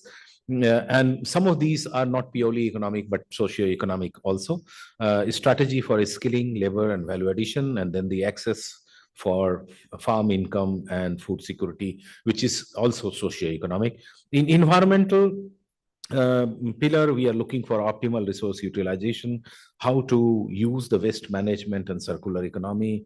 We have been working also on straw management, burning, and all these air pollution, which you see in Delhi, what is happening. The disaster risk strategies, reduction strategies, how do we manage, how do we address climate issues like air pollution, groundwater depletion, land degradation, and we are also now looking at working on water, the cross-border implications as to how countries can cooperate through early warning system and sharing of their knowledge, so that if there is any disaster which is happening across the channel of water distribution, all other authorities are aware. In social, universal social protection coverage is all what ESCAP has been pitching for long. The gender equality, we also saw a cultural program today morning, what we say, what we talk, but still there is a lot of inequality which exists in the society. The gender empowerment can be to promote through female labor force participation. We have worked a lot, thank you, Mikiko. Before we have worked on women empowerment. We see a lot of SODEF and our other partners who have been very encouraging us in helping for the last couple of years in at least going in a positive direction, because this also has a socio-economic impact. Scale up investment in health, education, and access to sanitation and clean water. So what we have been promoting, as the Vice Chairman of the NITI Aayog also said, and the entire ESCAP has been working on. One is closing the financial gaps. How do we work on taxation, private capital, FDI, remittances? You will hear more when my colleague Hamza will make that presentation. Bridging the digital divide is not only across the countries, but within the country also is existing. ICT infrastructure, connectivity, education, and market. That also you will see one technical presentation by our colleague. She's not here, but she will be there on 14th. Investing in data, we have seen a large chunk of the target is the missing data, and therefore building statistical capacity and data management is very, very important. The developing regional connectivity through the transport infrastructure, trade facilitation, economic corridor. Some of this you will hear when Rupa will make a presentation again on SDG 17, and how the digital and cross-border trade transport can really transform this region. And the partnership, how we can strengthen. One of these platforms is sharing of the knowledge, learning from each other. So we have this regional cooperation, and we are very happy. SARC and BIMSTEC Secretariat are also here, and we have SANS. So what we are supporting is only technical assistance and capacity building on these core areas, which I have already talked.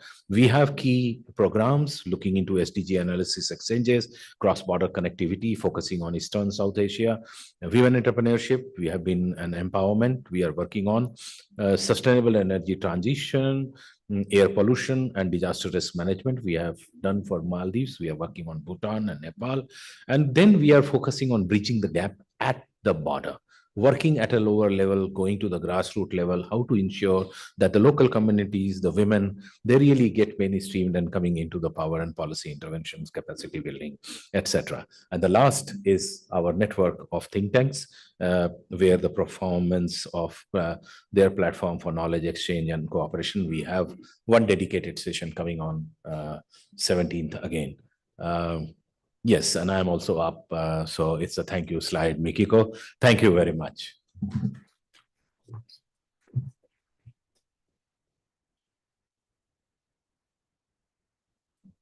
Well, thank you very much, Dr. Rajan, for your excellent presentation.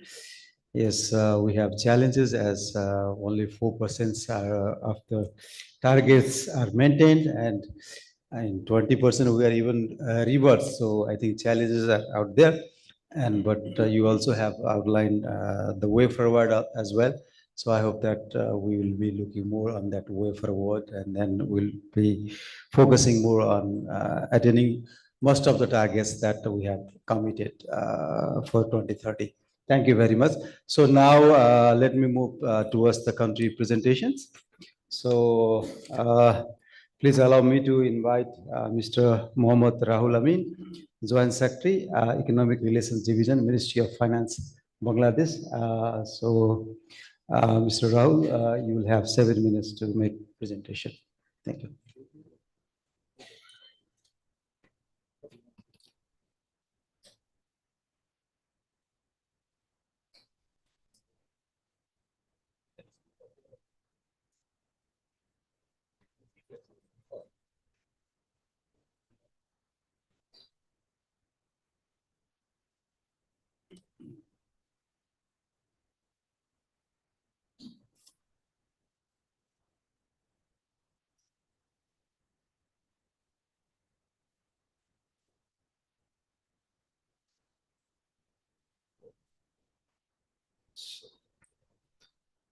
Distinguished Chair, Excellencies and esteemed delegates, Madam Executive Secretary, distinguished participants.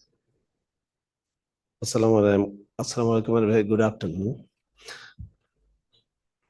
Good morning and a very welcome to all of you. On behalf of Bangladesh delegation, it gives me a great pleasure to address you today as we gather to launch the program. We thank ESCAP, SANS, NITI Aayog, Government of India, and RIS New Delhi for organizing the 8th South and Southeast Asian Forum on Sustainable Development Goals. We know on September 25, 2015, at the 17th UNGA, the Sustainable Development Goals were adopted, which has 17 goals with 169 targets for world's future for 2030 to eradicate poverty, end hunger, ensure health and education, bring gender equality and empower women, eliminate inequalities and combat climate change and its impact. The cornerstone of the SDGs is inclusivity that is revealed by the phrase, leaving no one behind. We are familiar with the SDGs are based on the 5 cardinal principles or 5 Ps, namely people, planet, prosperity, peace, and partnership. Distinguished participants, since 2015, Bangladesh has made sufficient strides in implementing the SDGs, leveraging its experience with the MDGs. The government of Bangladesh has integrated various SDGs targets into relevant policies, strategies, and actions, including the medium-term plan. In the global ranking, Bangladesh improved. In the meantime, Bangladesh rose to 107 out of 167 countries. The following action has been taken by Bangladesh to implement the SDGs, including adoption of whole society approach to implement the SDGs, SDG reflection in midterm plans, even short-term plan also, mapping of ministries, the division for the implementation of the SDGs who are involved into this process, national action plan to achieve the SDGs. Data gap analysis for the monitoring and of the SDGs implementation, SDGs monitoring and evaluation framework, SDGs financing strategy, SDGs trackers for result-based monitoring, localization of SDGs, involving the private sector in the SDGs implementation, involving youth in the SDGs implementation, emphasizing training for implementation of the SDGs. Distinguished delegates, Bangladesh government has taken some institutional mechanisms such as SDGs implementation and review committees. Bangladesh former interministerial SDG implementation committee and implementation and review committees comprised of the secretaries from 42 ministries and division. The General Economic Division of our country Planning Commission serve as a secretariat of it. There is a working group. The team has been 14 members, including the government officials, academic, CSOs, and the private sector representatives. The team is providing recommendation to the SDGs Implementation and Review Committee and provides supports on the voluntary national review related activities. There are some committees at divisional, district, and upazila levels. National Data Coordination Committee, National Conference on SDG Implementation Review, Global Review Mechanism of the SDGs we're talking about, we're here. Bangladesh participated in the Voluntary National Review in 2017 and 2020 at the auspicious of the High-Level Political Forum of the United Nations. Bangladesh is expecting participation in the Voluntary National Review of SDGs for the third time in July. Distinguished delegates, significant progress has been made in the health sector in our country.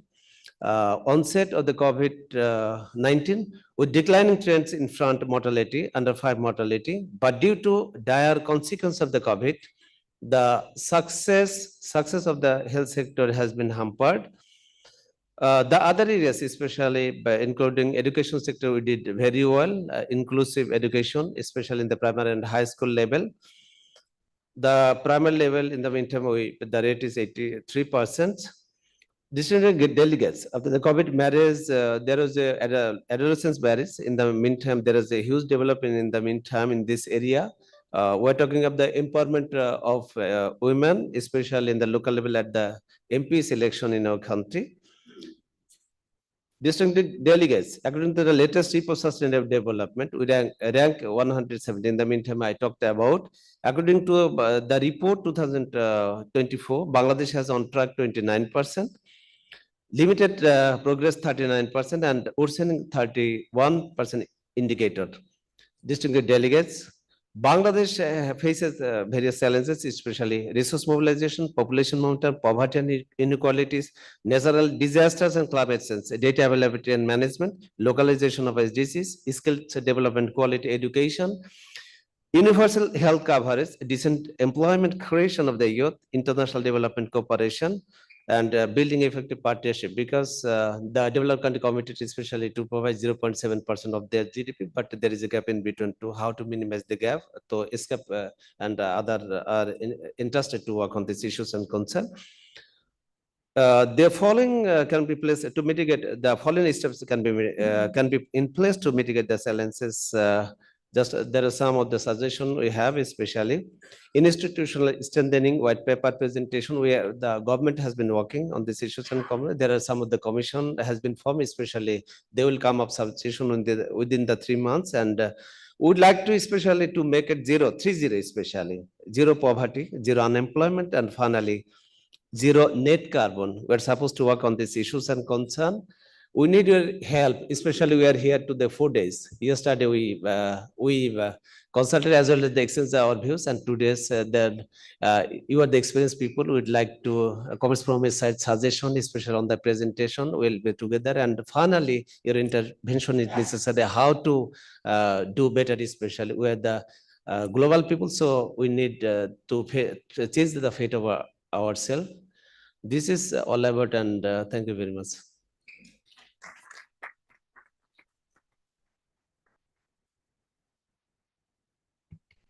Thank you very much, Mr. Mohammad Rahul Amin. Thank you for making it just in time as well. So as you have very concisely highlighted how government of Bangladesh is faring with attaining the SDGs, and it was good to know that 29% of the targets are on track, as against 4% originally it was presented. And also good to hear about your policies, programs, and different committees that you have formed to attain these targets. Thank you very much. So now let me go to Bhutan, and let me call upon Mr. Sangye Phunso, Senior Planning Officer, Office of the Prime Minister and Cabinet Bhutan, to make his country presentation.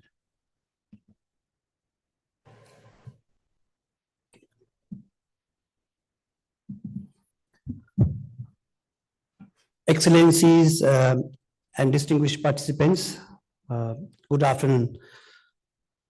For Bhutan, I'm quickly going to run through how the SDGs are operationalized in the country and its key successes, challenges, priorities, and finally identify some of the capacity building needs for the country.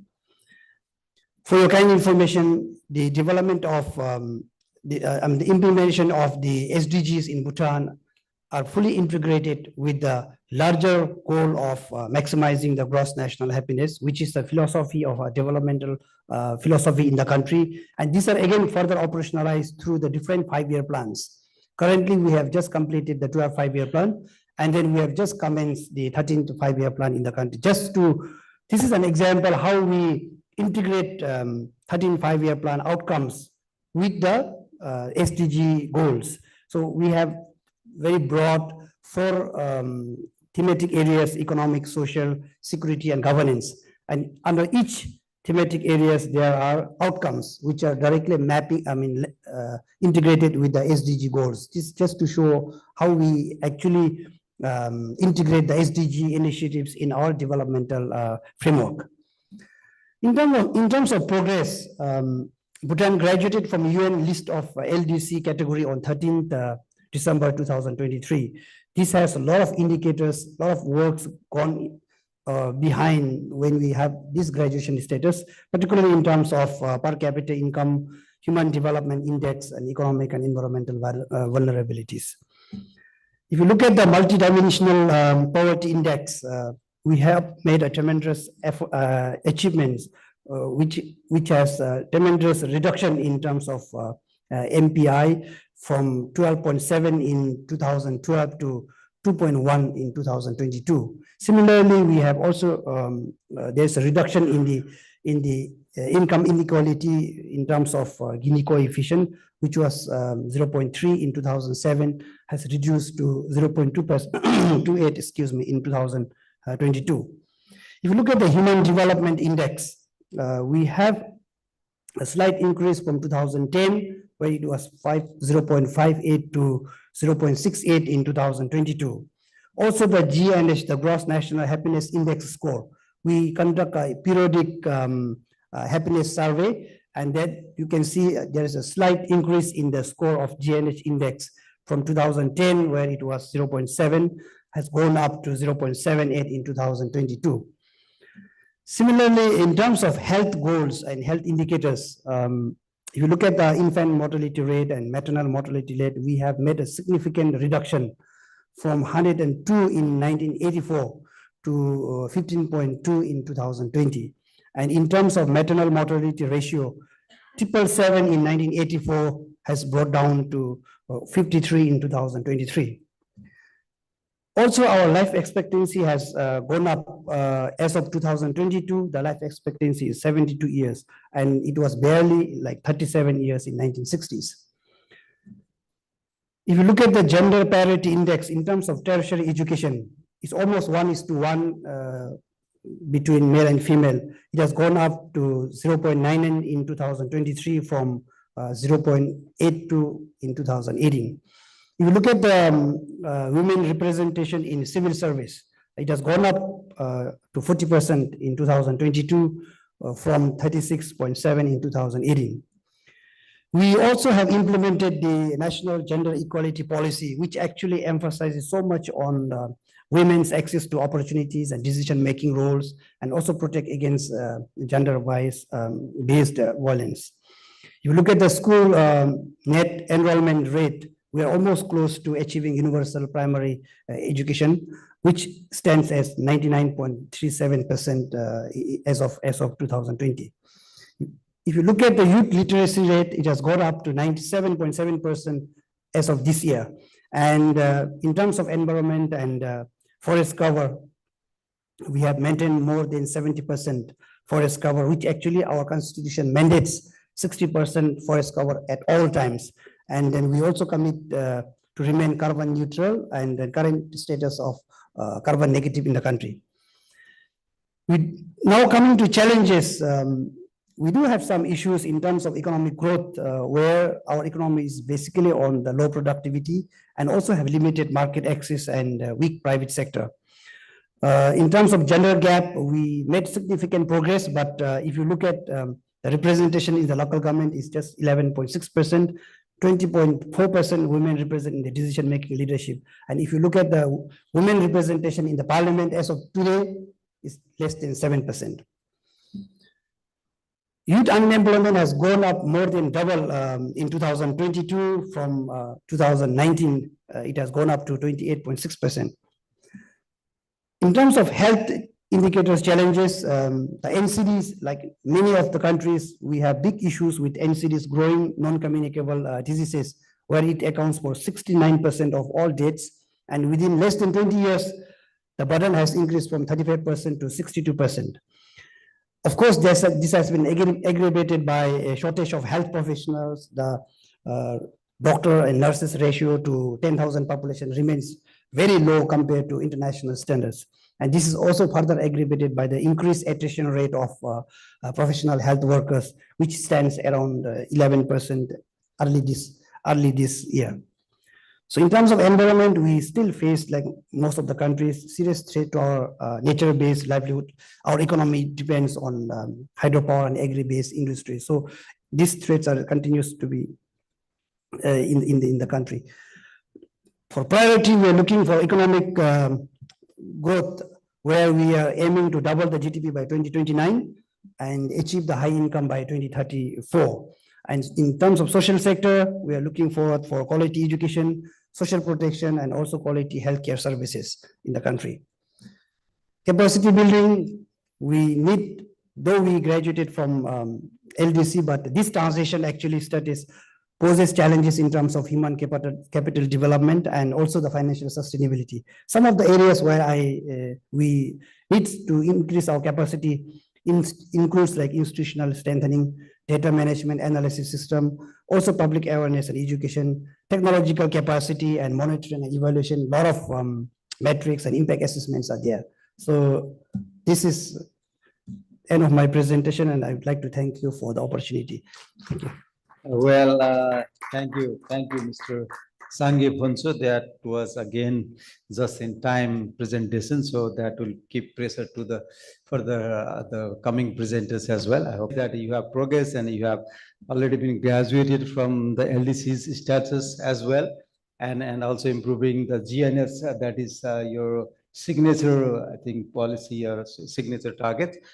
So many areas that we can learn, and also youth unemployment, I think that is one of the major challenges, not only in Bhutan, but also in SSW as a whole as well. I think that's the area, one of the major areas where we can focus on. Thank you very much for that excellent elaborations as well and presentation. So let me now come to the host country. So let me now invite Mr. Rajiv Kumar Sen, Senior Advisor, NITI Aayog India, to make his presentation. Thank you very much, and good day and welcome to all the delegates. So I have a presentation, but what I'll do is I'll run through the slides, maybe except on a couple of slides where I have something to say, I'll concentrate on those. So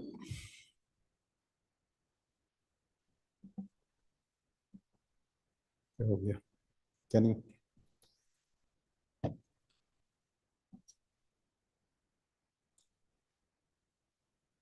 Yeah. So we have recently presented the 4th version of our SDG India, and we have moved up the score from 57 to 71. This is where we stand in terms of the individual SDGs. As you can see, in some of those we have done reasonably well. Some we are below the average level, and in couple we are quite below. So I'm not going into the details. These are all available. This is the state-wise position. As you can see, the blues are the front runners. So from the yellows, it's now, as per the 2023-24, we are mostly at the front runner stage as far as the SDGs are concerned. It's actually green, sorry, not blue. Here it's. So state-wise, again, as you can see, Uttarakhand with 79, and the lowest is, I think, Arunachal 65. So that is the band, that is the, the best vis-a-vis the rest type of analysis. And some states like Kerala, Tamil Nadu, Goa, these are generally the better performing states, and as is reflected in the SDGs also. Overall score, Union Territories, again, Chandigarh is the top. Ladakh is at 65, which is around 12 points below Chandigarh. So now I will come to the, how we have done whatever we have done. So one example is, as my friend from Bhutan has already said, is the multidimensional poverty index. So we have improved significantly on this score, and there are 12 indicators that we have, and on all the indicators we have done well, and that's how we have been able to achieve the results that we have. Now, what I want to stress on this slide is, the why we have been able to achieve is because of the interplay of several schemes. So as you know, in Government of India, and I'm sure for most of the governments across all the countries that are participating here, the delivery is through schemes, either at the central level or at the state levels. So we have to ensure that the schemes are first designed in a manner in which they are able to deliver what they are supposed to. Their implementation is proper, and they are synergetic. So here I have around 7-8 schemes, and all these schemes with a proper implementation strategy and the saturation point that in fact I had already spoken about yesterday, and I'll just dwell upon it in a couple of slides later, have been able to, we have been able to deliver only because these schemes have delivered. So it is through these schemes and implementation of these schemes that we have come to achieve the multi-poverty index scores that we have, the improvement that we have made. Again, as I said, Aspirational Districts Program is one of the programs that is implemented by NITI, where, we look at two things, that is convergence of schemes and saturation. So the philosophy is that, the schemes should reach the last person, and whatever schemes we have should be implemented in a non-siloed manner so that they are synergetic. So this Aspirational District program was started in 2018. We had identified around 112 districts, which were some of the backward districts in various states. Developed an indicator framework of 8 to 10 parameters, and monitored the improvement in terms of these parameters. And the monitoring was basically through the implementation of the schemes. The better implementing districts had a higher score, and there was an incentive mechanism. The districts which did well were incentivized with a grant amount of around 30 to 40 million, which they could use for their further development process. So this has yielded very good results for us. Similarly, as I said, this is the impact of the Aspirational District Program. Now, based on that, the success, we have launched in 2023 what we call the Aspirational Blocks Program. So block is a level below the district. So we have identified 500 blocks, wherein the same logic, taking the schemes to the last person and ensuring, that the schemes are implemented in a synergetic manner. And I'm sure that this will also help us in achieving many of the targets that we have set for ourselves. This is the, the way that NITI Aayog is, taking about. I would just like to dwell upon the building, the capacity building.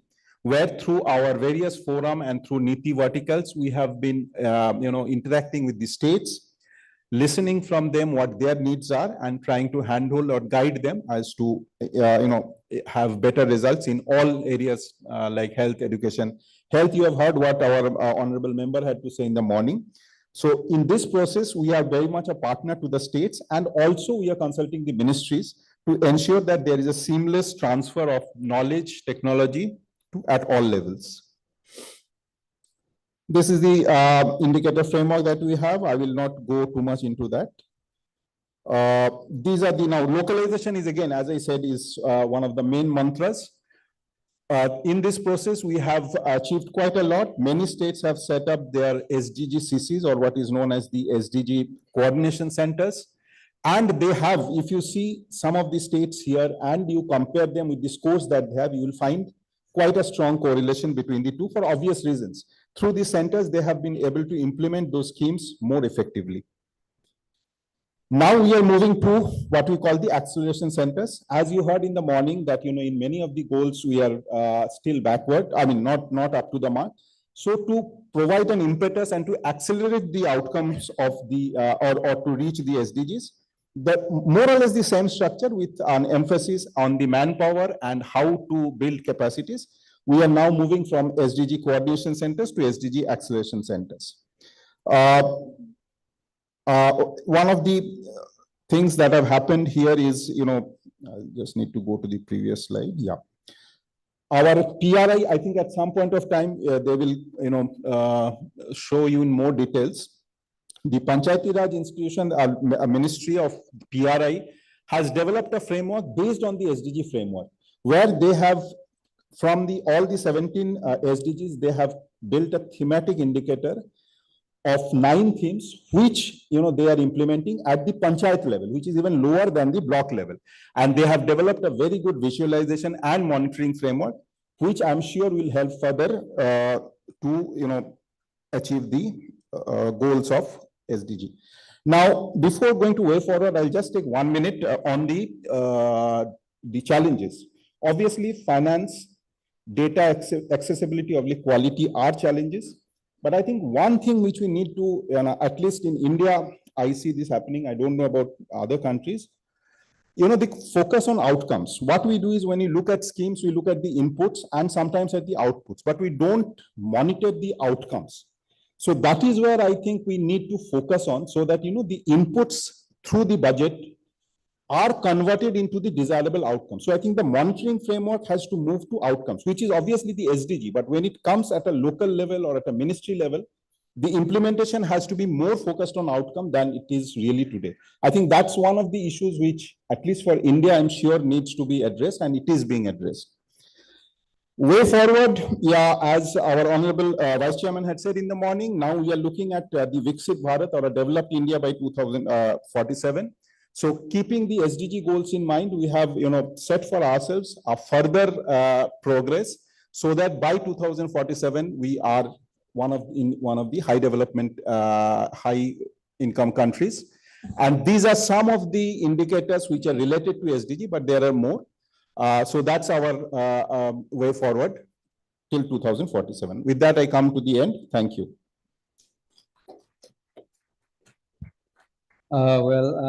Thank you, Mr. Sen, for your excellent presentation. And very good to know that 11 goals are the front runners. And also there is a good lesson to learn from India, how we have localized the implementation of SDGs with provinces, with districts, and with blocks as well. That means you are reaching out to the grassroots level as well, which is, of course, the foundation for any sort of economic advancement. And also happy to learn about how you have embedded this SDGs goal with India's Vision 47. That's also something good that we can also learn from India, and so many things that we can learn, but I'll not repeat it here since excellent presentation was already made. So now let's move to the next neighbor.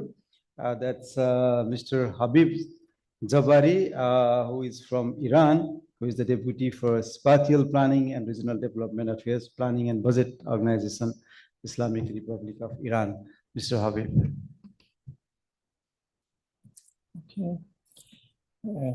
Distinguished delegated, ladies and gentlemen, good morning. Welcome, all of you.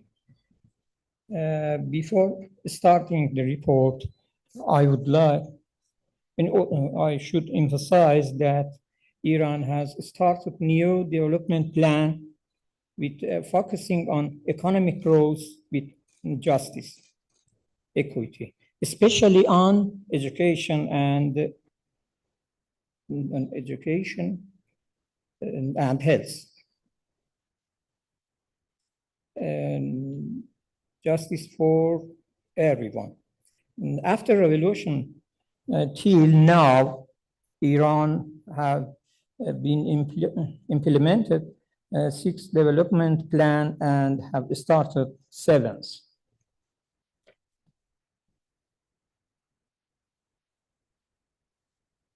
In this presentation, I focus on 4 goals in 3, 8, 14, and the last.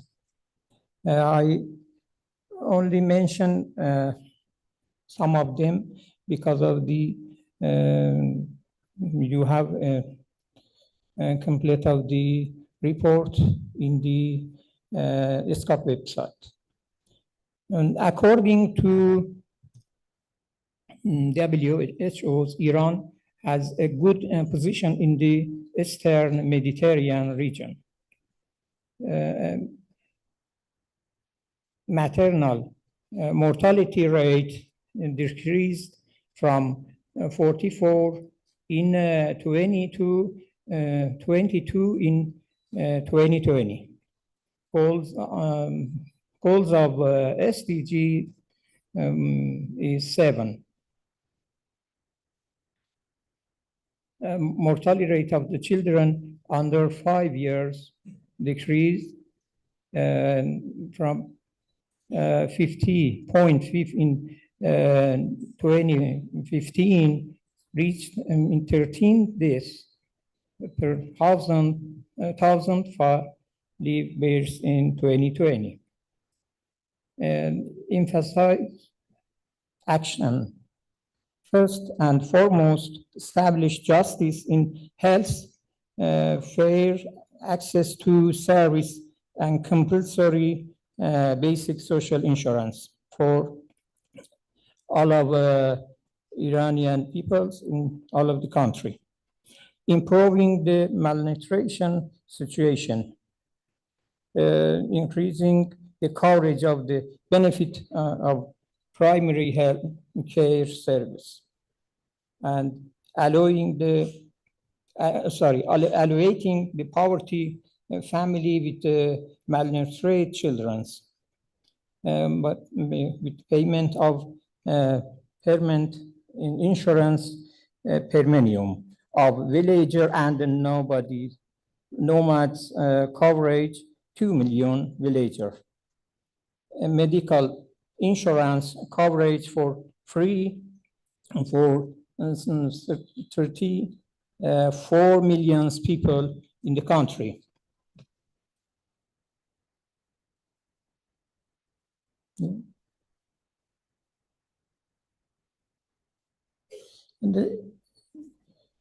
About the goals 5, decent work and economic growth, we have many challenges, but have some effort to overcoming some challenge. I say sustainable development is for all of human, accompanied with leaving no one behind, emphasize on leave no regions in the country behind. Program and measures aimed at the decent work as follow. The approval of the National Decent Work document in 2018 by the Board of the Minister, which emphasized on creating and developing employment opportunities, supporting fundamental labor rights, and strengthening social dialogue based on Article and 120 of the 6 development plans. Identifying and introduction of indicator and calculating of meritorious work in Iran in 2015 by Iran Statistical Center. Preparation of the implementation programs of the national employment document based on decent work by the Ministry of the Social Welfare.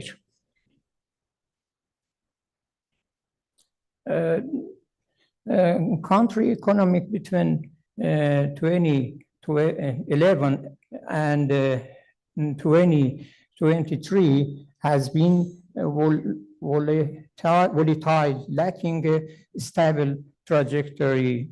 One of the key factors influencing the creation of new economic capacity and consequently production growth is fixed capital formation and has been negative annually over the period, reflecting on declining in the creation of new capacity in the national economy in recent years. And also, I emphasize on economic benefit on underutilized capacity following the COVID-19 period, increased oil sale and supportive fiscal credit and legal policy resulting in an average growth rate of about 5.4. A significant portion of this growth came from the oil sector, which contribute approximately 31 point. And continuing growth in this sector depend on new investment in both production and export capacity. I also should mention that fact, despite policy aimed at improving social equality in the country, the combination of sanction, high inflation, and either negative or low economic growth has hindered effort to enhance social welfare and achieve state goals. Despite this constraint, the 14th government has aimed to stabilize Iran economy by prioritizing sectors like energy, mining, and southern coastal region, will actively supporting the private sector and knowledge-based companies. Challenges face Iran economy in achieving high economic growth, like continuing of sanction and regional tension in the region. Okay. And unfavorable enterprise environment, labor market imbalance, access across various dimensions, including regional disparity in urban and rural unemployment rate, favoring rural areas. Unemployment rate difference between province, unemployment rate disparity between women and men, with significantly higher unemployment among women and labor market restriction on women, and high unemployment rate among young people and university graduates.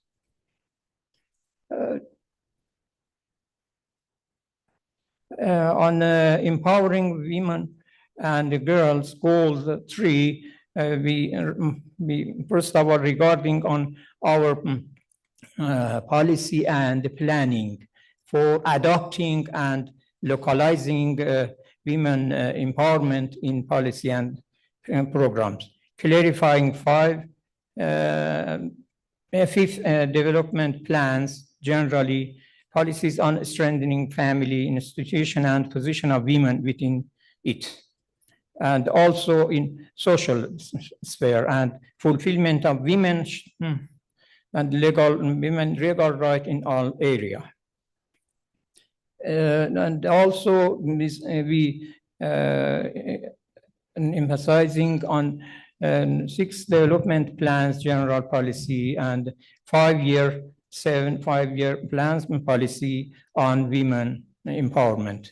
In that area, we had 2 initiatives for empowering women and girls' situation. Excuse me, if you could maybe finish in 1 minute, please. If you could wrap it up in 1 minute.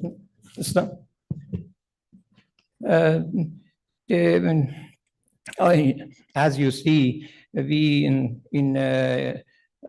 6 development plans and try to categorize and find adopting indicator of women empowerment in our country, like this show. And the last one in women empowerment, I focus on development of the document for enhancing the status of women by family and family in 31 provinces of the country. This document prepared for all of the provinces of the country and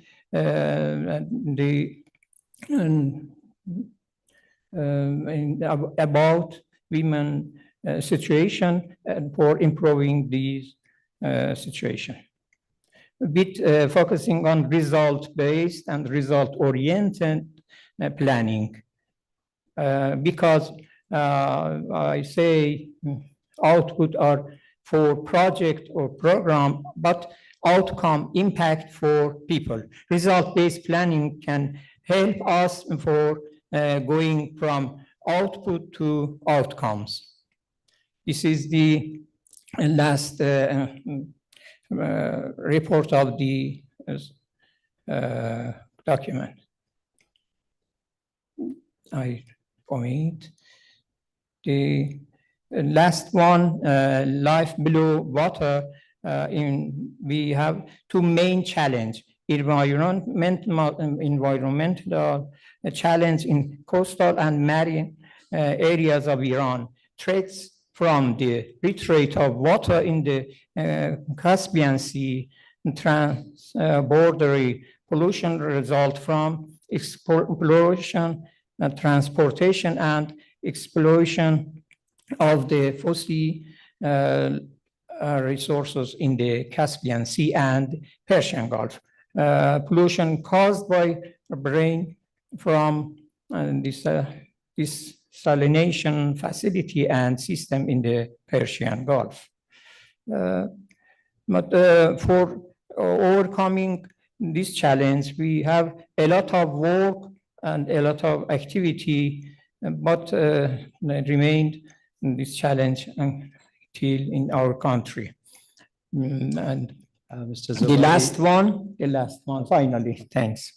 I emphasize on RBPB, result-based planning and budgeting on SDG, integrating policy making and planning for SDG, active and sustained participation of all stakeholders.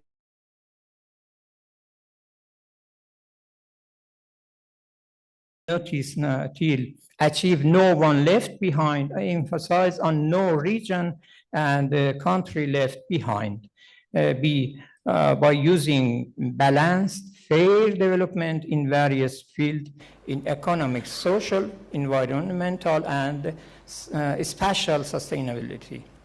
For this goal, a lot of work have been done and a lot of work must be done. Thank you very much. Well, thank you very much, Mr. Zabari. Yeah, a lot of works have been done and a lot of works have to be done. That was excellent conclusion, and also you highlighted on the result-based management and budgeting as well, and also leave no reason behind, not only no one behind, that means that you have more focused on inclusivity. I think this is one of the, important areas of SDGs as well. So thank you very much. Now let me, and also we learned that how you have embedded the SDGs into your development plans and how gender and health sector has been doing, and also on the SDGs 14 as well. Thank you very much. So now from Iran let me move to Maldives and invite Ms. Aisat Saad, Deputy Director General, Ministry of Housing, Land and Urban Development, to make her contribution.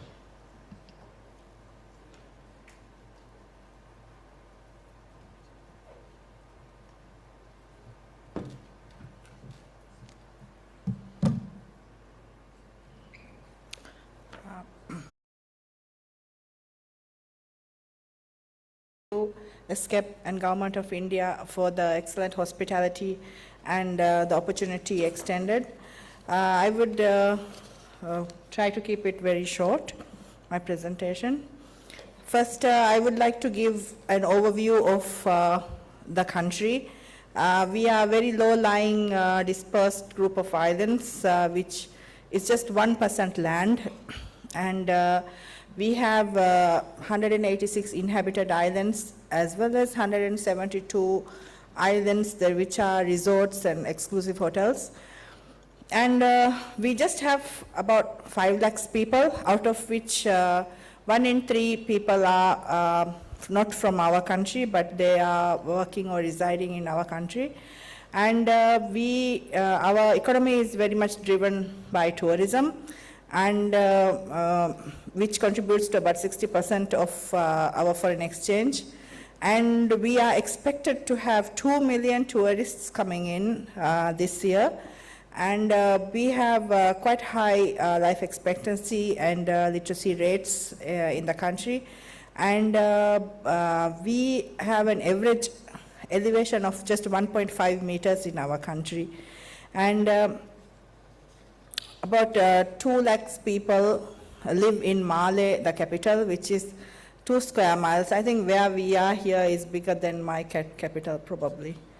And about 25 to 30% islands have just population over 1,000 people.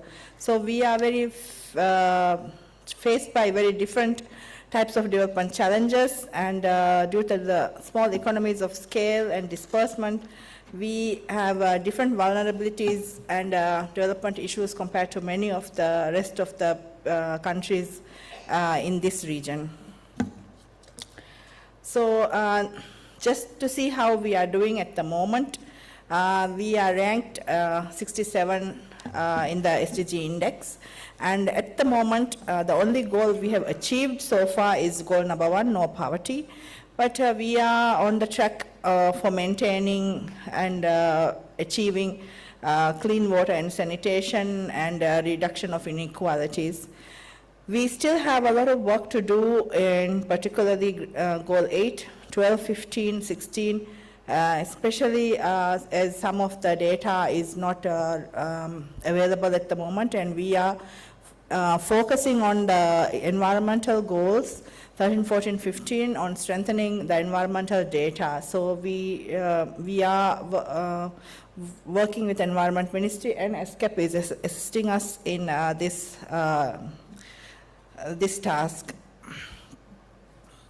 From what we have done, though we have achieved no poverty, but we still, and we have universal health care and free education from preschool to grade 12, we still have to make our education systems more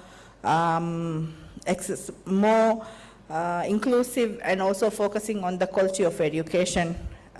Challenges still remain in income equality, and we really have to work on some improving our social protection mechanisms.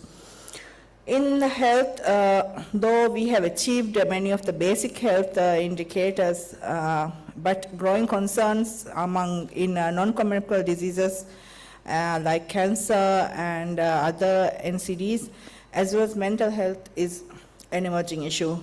And quality education We have achieved primary and primary education in the MDG,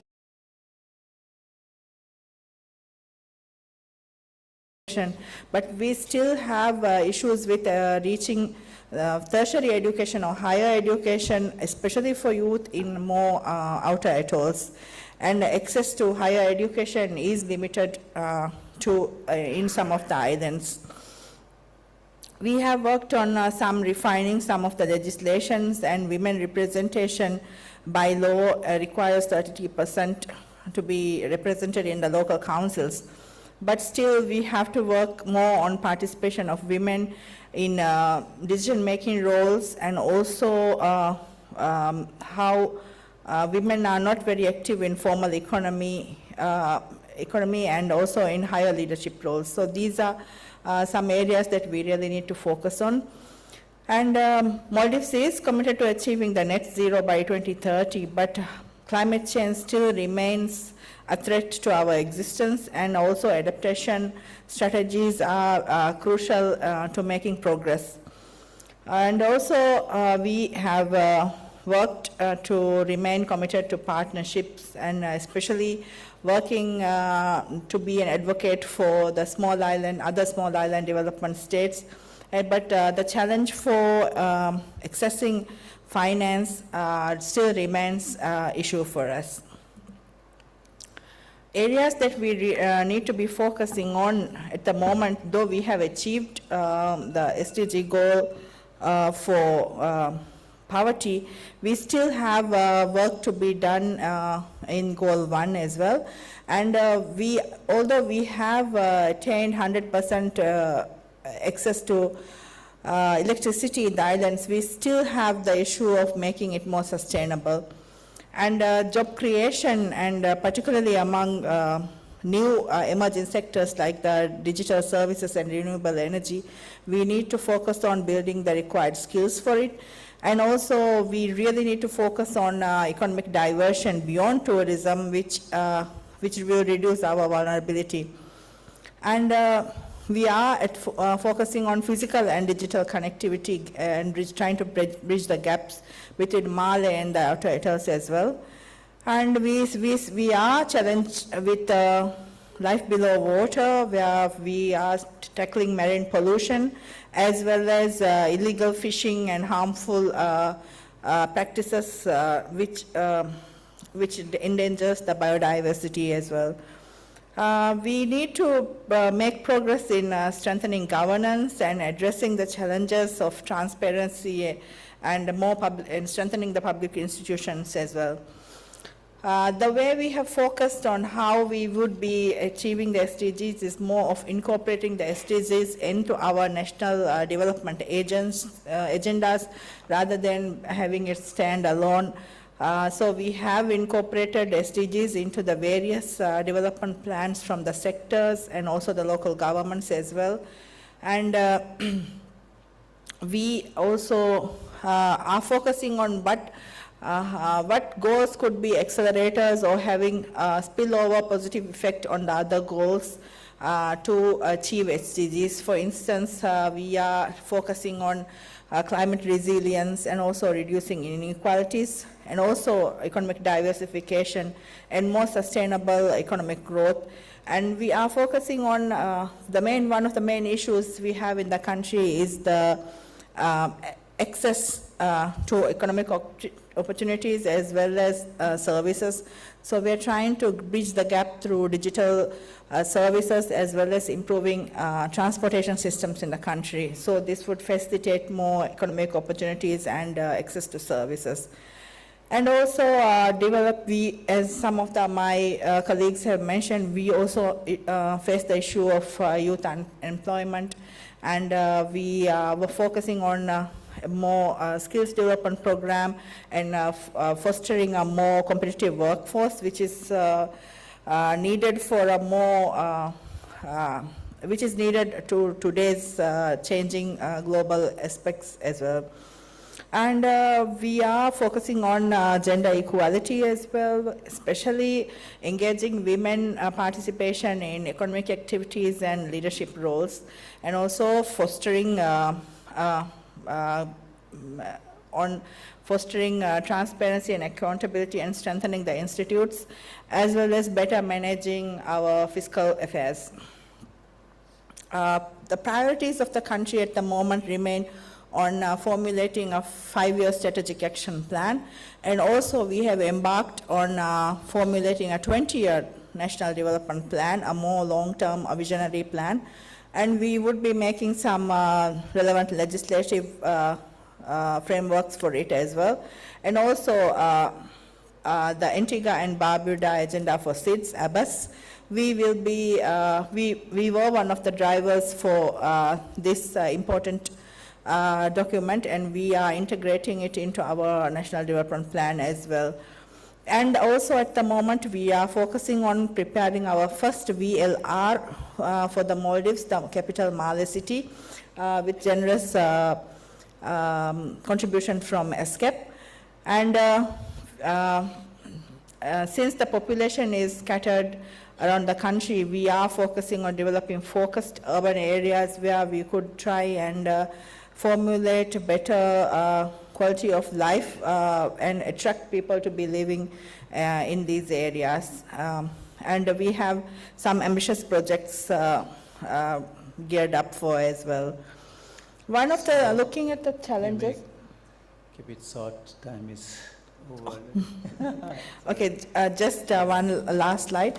Looking at the challenges, we have the issue of climate vulnerability and capacity issues at the local level as well as central government level, and also the issue of financing for development and accessing finance, and also environmental degradation and skill gaps and innovation and technology barriers that we face. And one of the major challenge being a small island country is the economic diversification. And we are hoping that we could focus on regional collaborations and work towards finding solutions to some of the problems. Thank you very much. All right, thank you very much, Ms. Saad.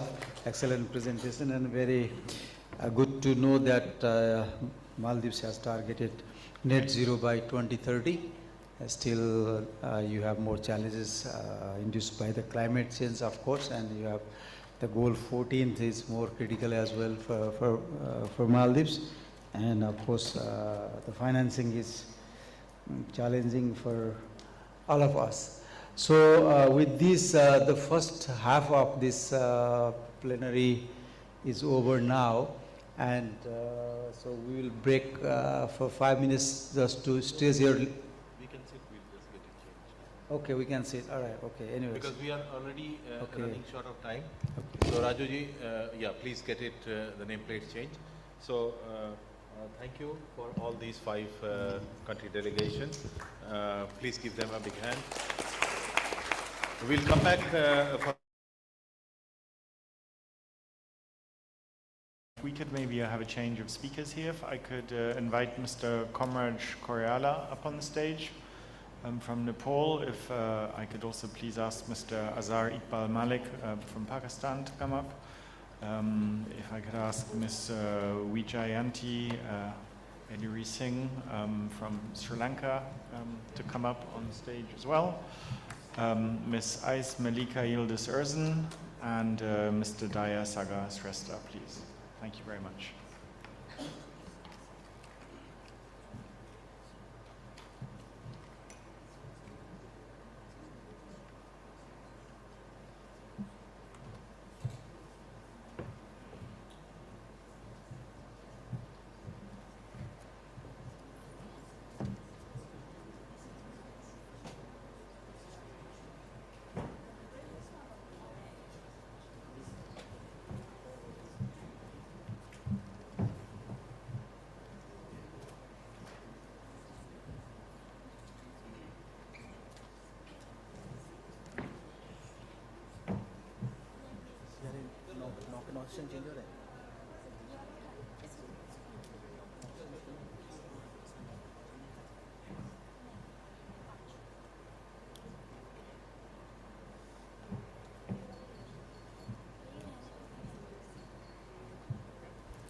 Thank you. Everyone has been seated. I'll hand back to the Honorable Chair to carry on moderating this session. Thank you. All right. Thank you once again, Oliver. And I'd like to welcome all the 5 presenters this time. And as you have already seen the decorum of the presentation and timekeeping as well, so I do not need to reiterate it here. So once again, would like to welcome you all, and maybe I'll start from my own country, Nepal. Mr. Khomras Koirala, Joint Secretary, Economic Management Division, National Planning Commission of Nepal, to make Nepal's country presentation. Thank you, Honorable Chair, distinguished delegates, ladies and gentlemen. Thank you very much for this opportunity. Let me proceed with my country presentation. This is my outline. Before proceed, let me start with this slide. So SDG implementation and reporting. Nepal has launched its new constitution and SDG in the same week of 2015 September.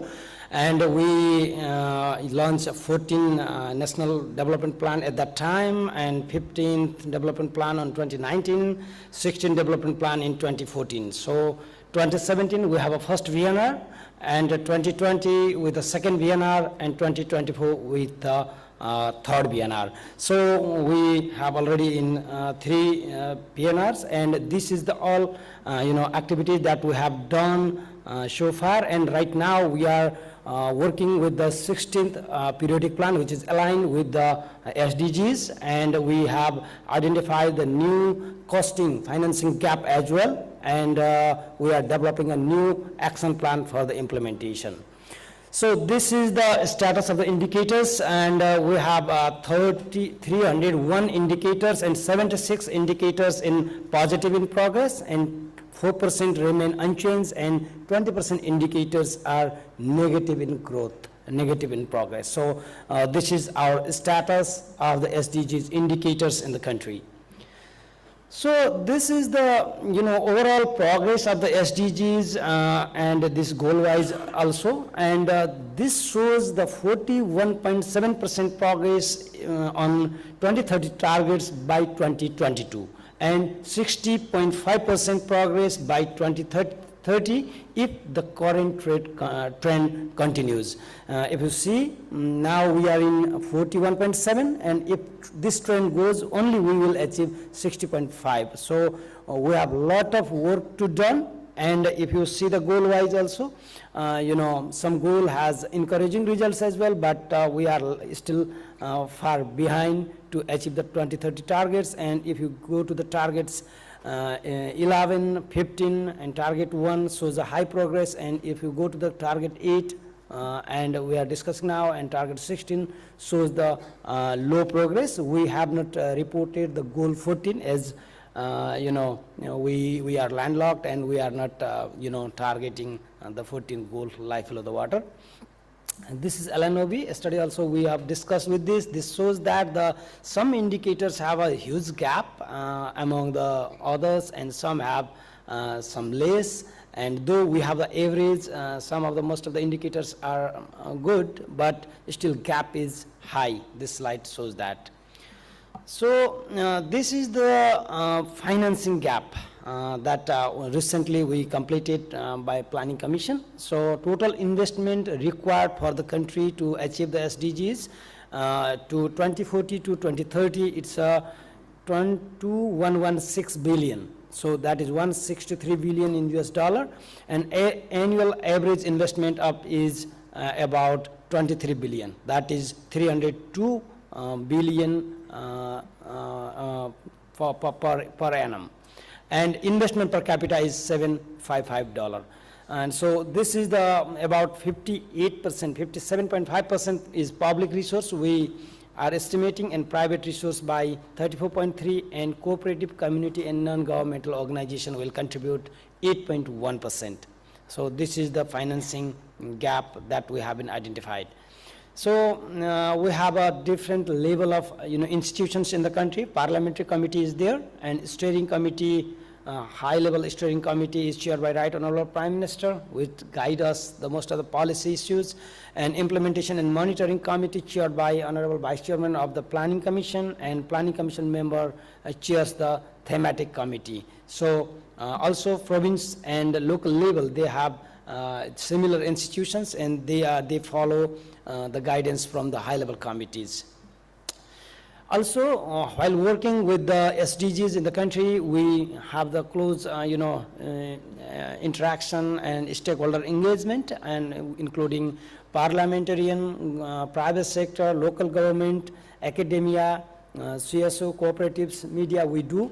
To let you know, while preparing this VNR report last year, we have developed from ourselves, not from external and other consultants, something like that. So that is why how we are engaging with the stakeholders. Beside that, sub-national level, central level, provincial level, local level, that we have been engaging closely, and goal specific as well as visioning for the future.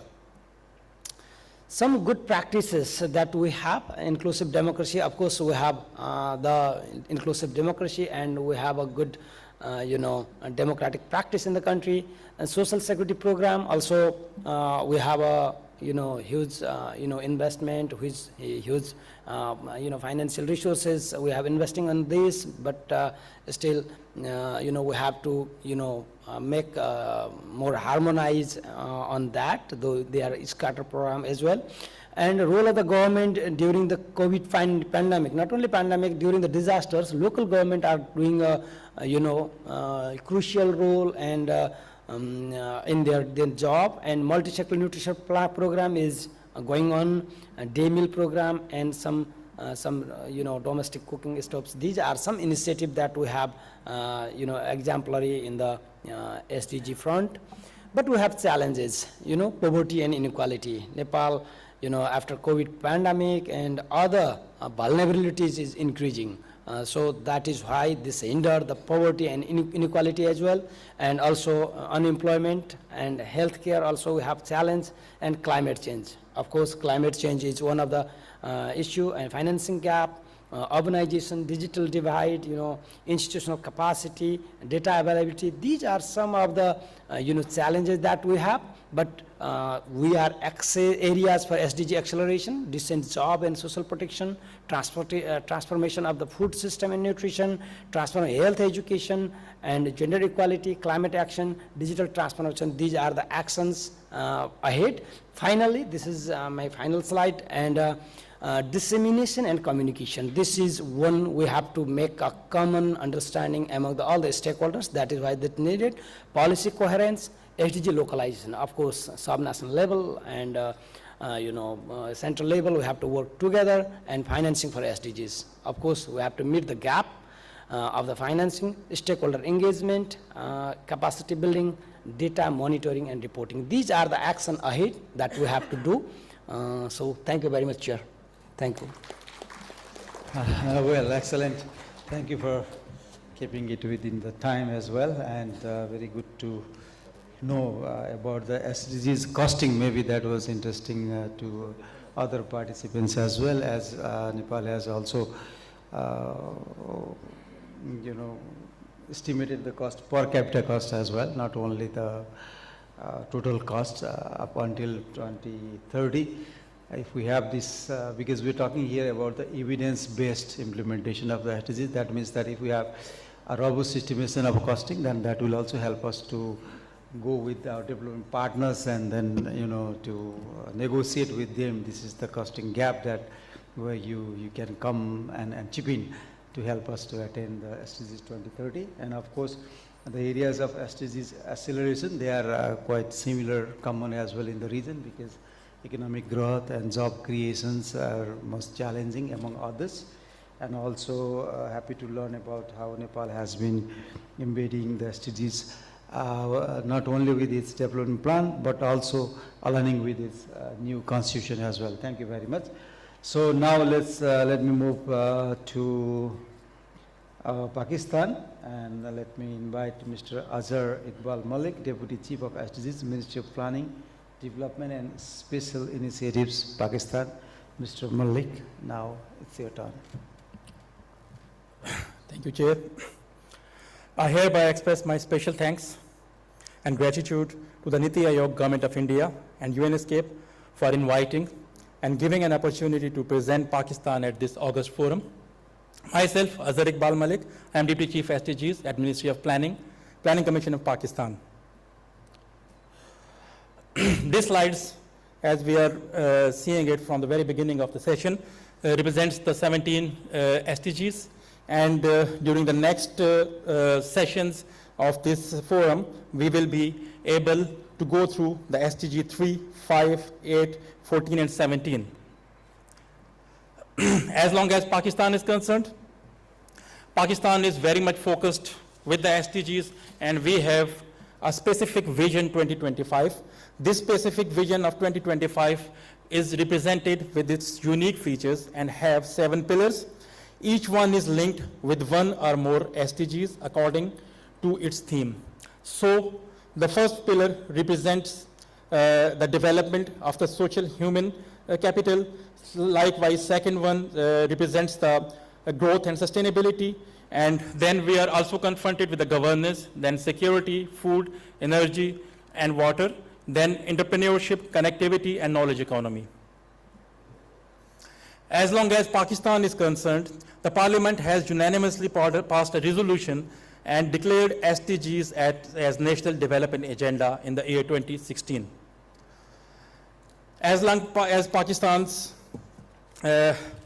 National Development Agenda is concerned, is focused on inclusivity, equity, sustainability, and again for the 17 goals, we have explaining people, prosperity, peace, planet, and partnerships.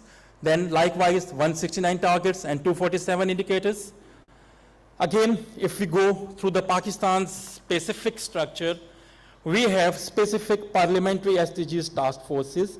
These are at federal level and at the provincial levels, and these are for the goal-wise and also thematic task forces. We have a Senate Standing Committee on SDGs. We have federal and provincial SDGs support units. We have focal points on SDGs and thematic core committees. Likewise, the Pakistan silent breakthrough experiences and the best practices and the lessons learned. We have stakeholders engagement. In this engagement, we have parliamentarians, district local governments, federal ministries, provincial governments, statistical organizations, and likewise, we have think tanks, academia, civil society, and media. If we are going through the SDGs framework, that is a special framework that was approved by the National Economic Council of the Pakistan in March 2018. It has 3 different categories, category 1, 2, and 3. Each category is constituent of the different SDGs. Category 1 is constituent of enablers, category 2 is the outcomes, and the category 3 is the sustainability measures. And these all encourages the public-private partnerships in Pakistan. Regular VNRs are focused quite vigilantly, and integration into public sector development program of the Pakistan and provincial annual development program plans. Then, as long as institutional framework of Pakistan is concerned, we have 2 tiers in it. First is the SDG section, which work at the Ministry of Planning. Under the Planning Commission, we have regular government servants in this section, and I am part of this section. And we have SDGs federal support units. These are constituent of technical staff and technical specialists. Previously, this unit was run with the help of Government of Pakistan and UNDP, and now we have public sector development program according to which this section, this specific unit will function in next 5 years.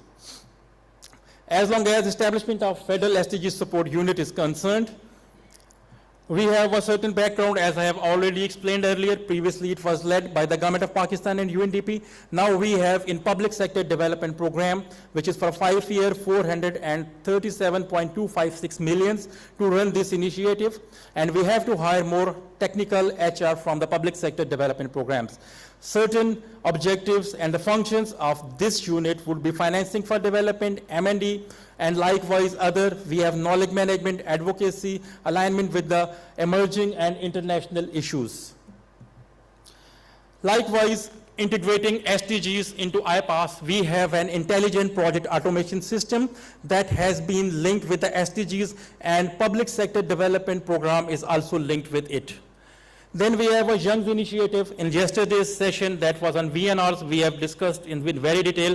We have a youth university network on SDGs in Pakistan, where we are expected to collaborate with 200 plus universities. We have young ambassadors, students on each of the SDGs, 17 ambassadors, and one focal person from each university. Then we have an OR credit. We have a SDGs midterm review of 2023. And that has been presented from August. It was started, and midterm review meetings have been held with 26 ministries from mid-October to mid-December 2023.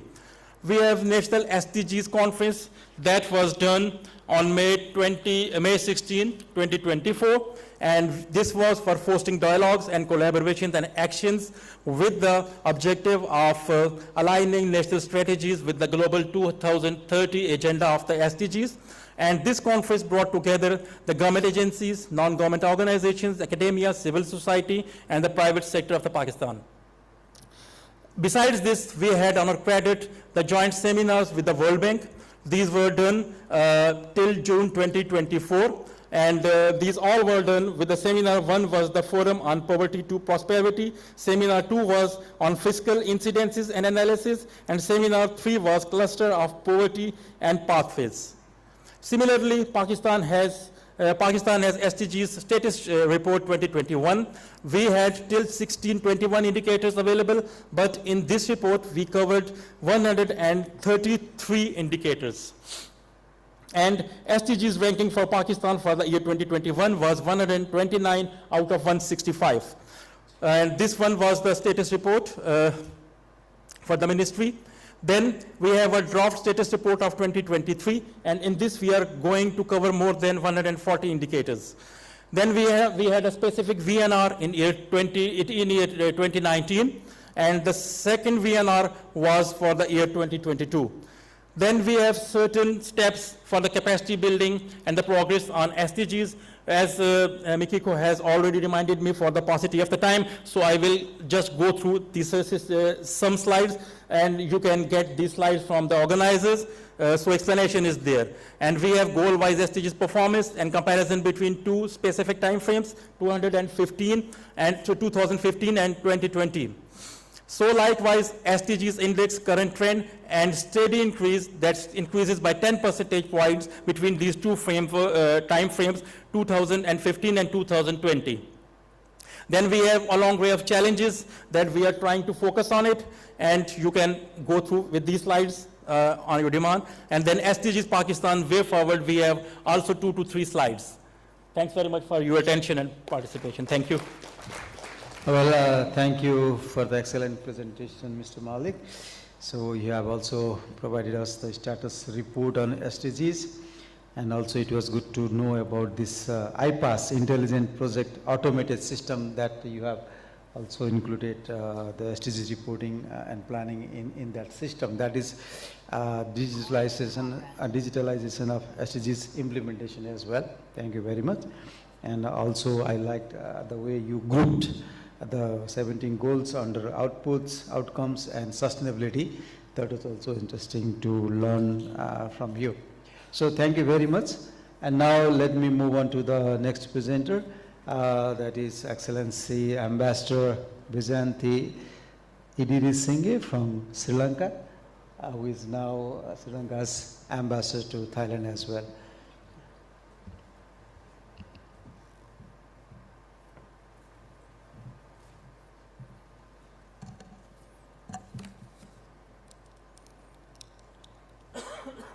Thank you, Chair, distinguished delegates, ladies and gentlemen, Aiboan, Namaste, and good afternoon.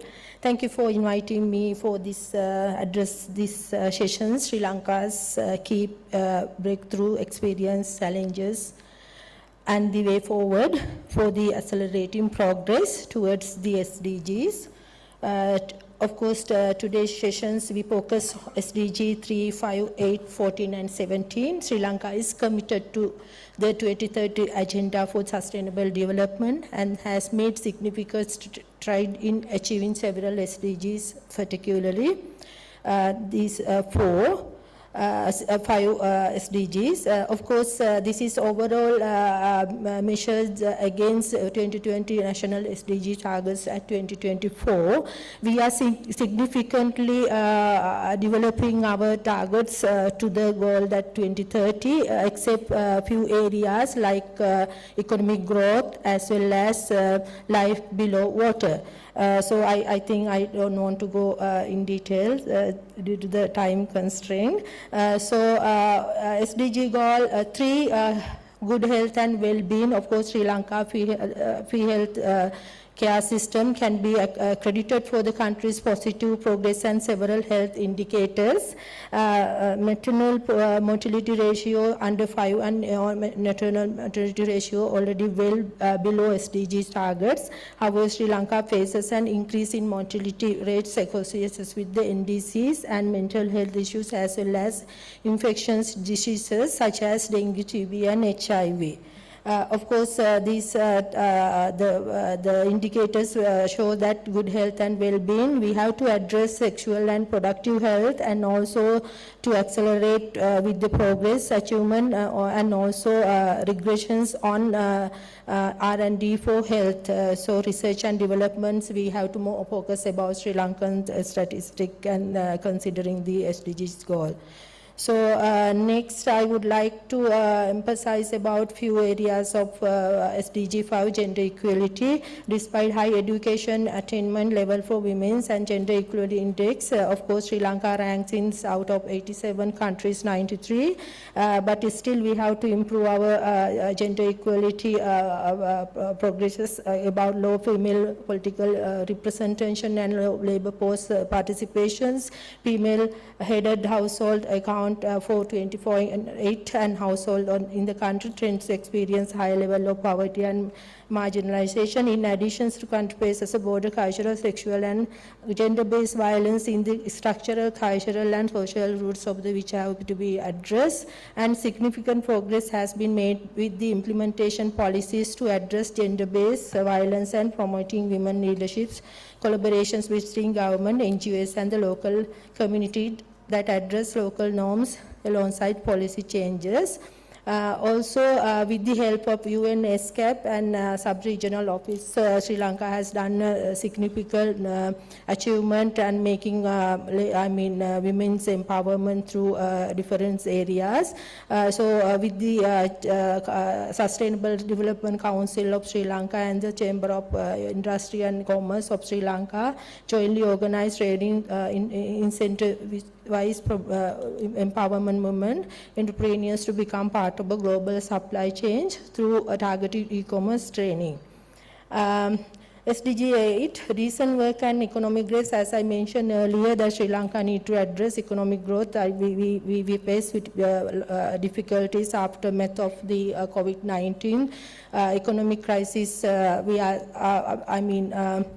During last 2 years managed to overcome in critical conditions, but still we need to address that issues. Sri Lanka has been successfully recording low empowerment rates, of course below 5% of recent years. However, there are considerable disparities in gender and education. The female unemployment rate is more than double that of males, while unemployment trends to increase level of education. So we have to address this issue, and of course Sri Lanka has placed emphasis on supporting small medium-sized entrepreneurs and promoting sustainable tourism, also renewable energy sector.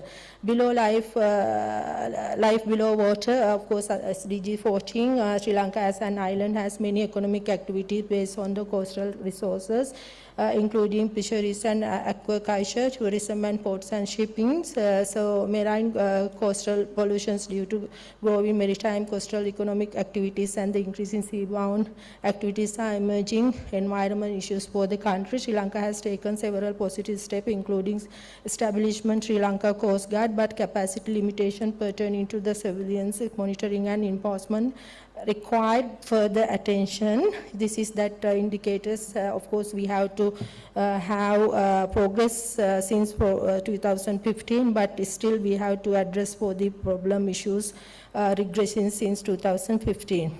So, XCG 70 partnership from the government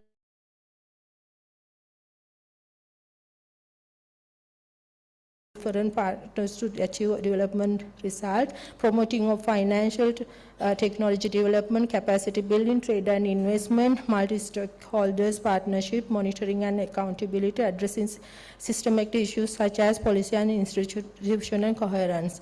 These are the achievements, but of course there are due to tax revenue, domestic budget, FDI, personal remittance and also debt services, we have to address to fulfill our tasks for 2023. Thoroughly need to address these issues in partnership for the goal. So challenges, of course, resources constraint and economic stability and climate vulnerability, youth empowerment and skill gaps, and also data gaps and monitoring, social inequalities, also the challenges for Sri Lanka to face this, to mitigate these issues.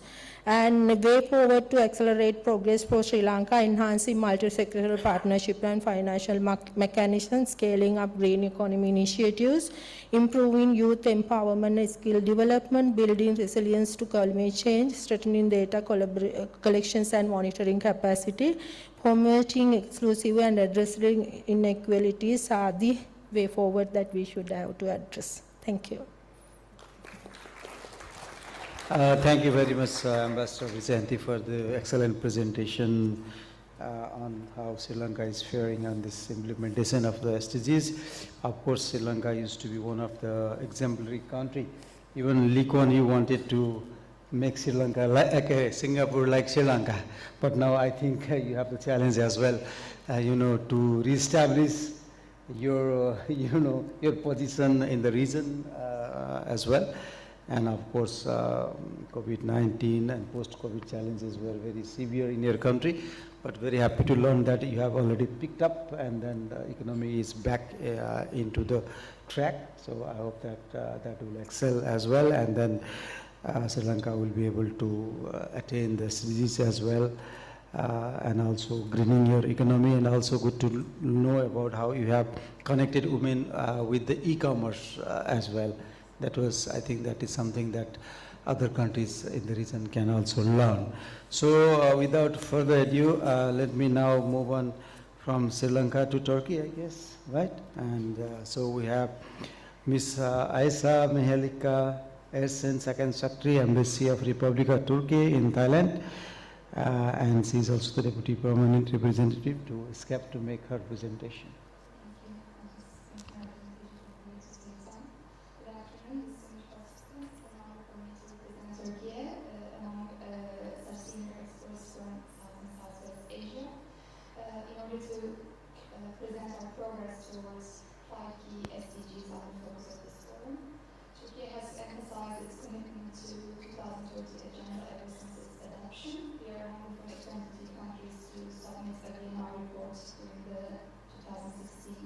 High-Level Political Forum.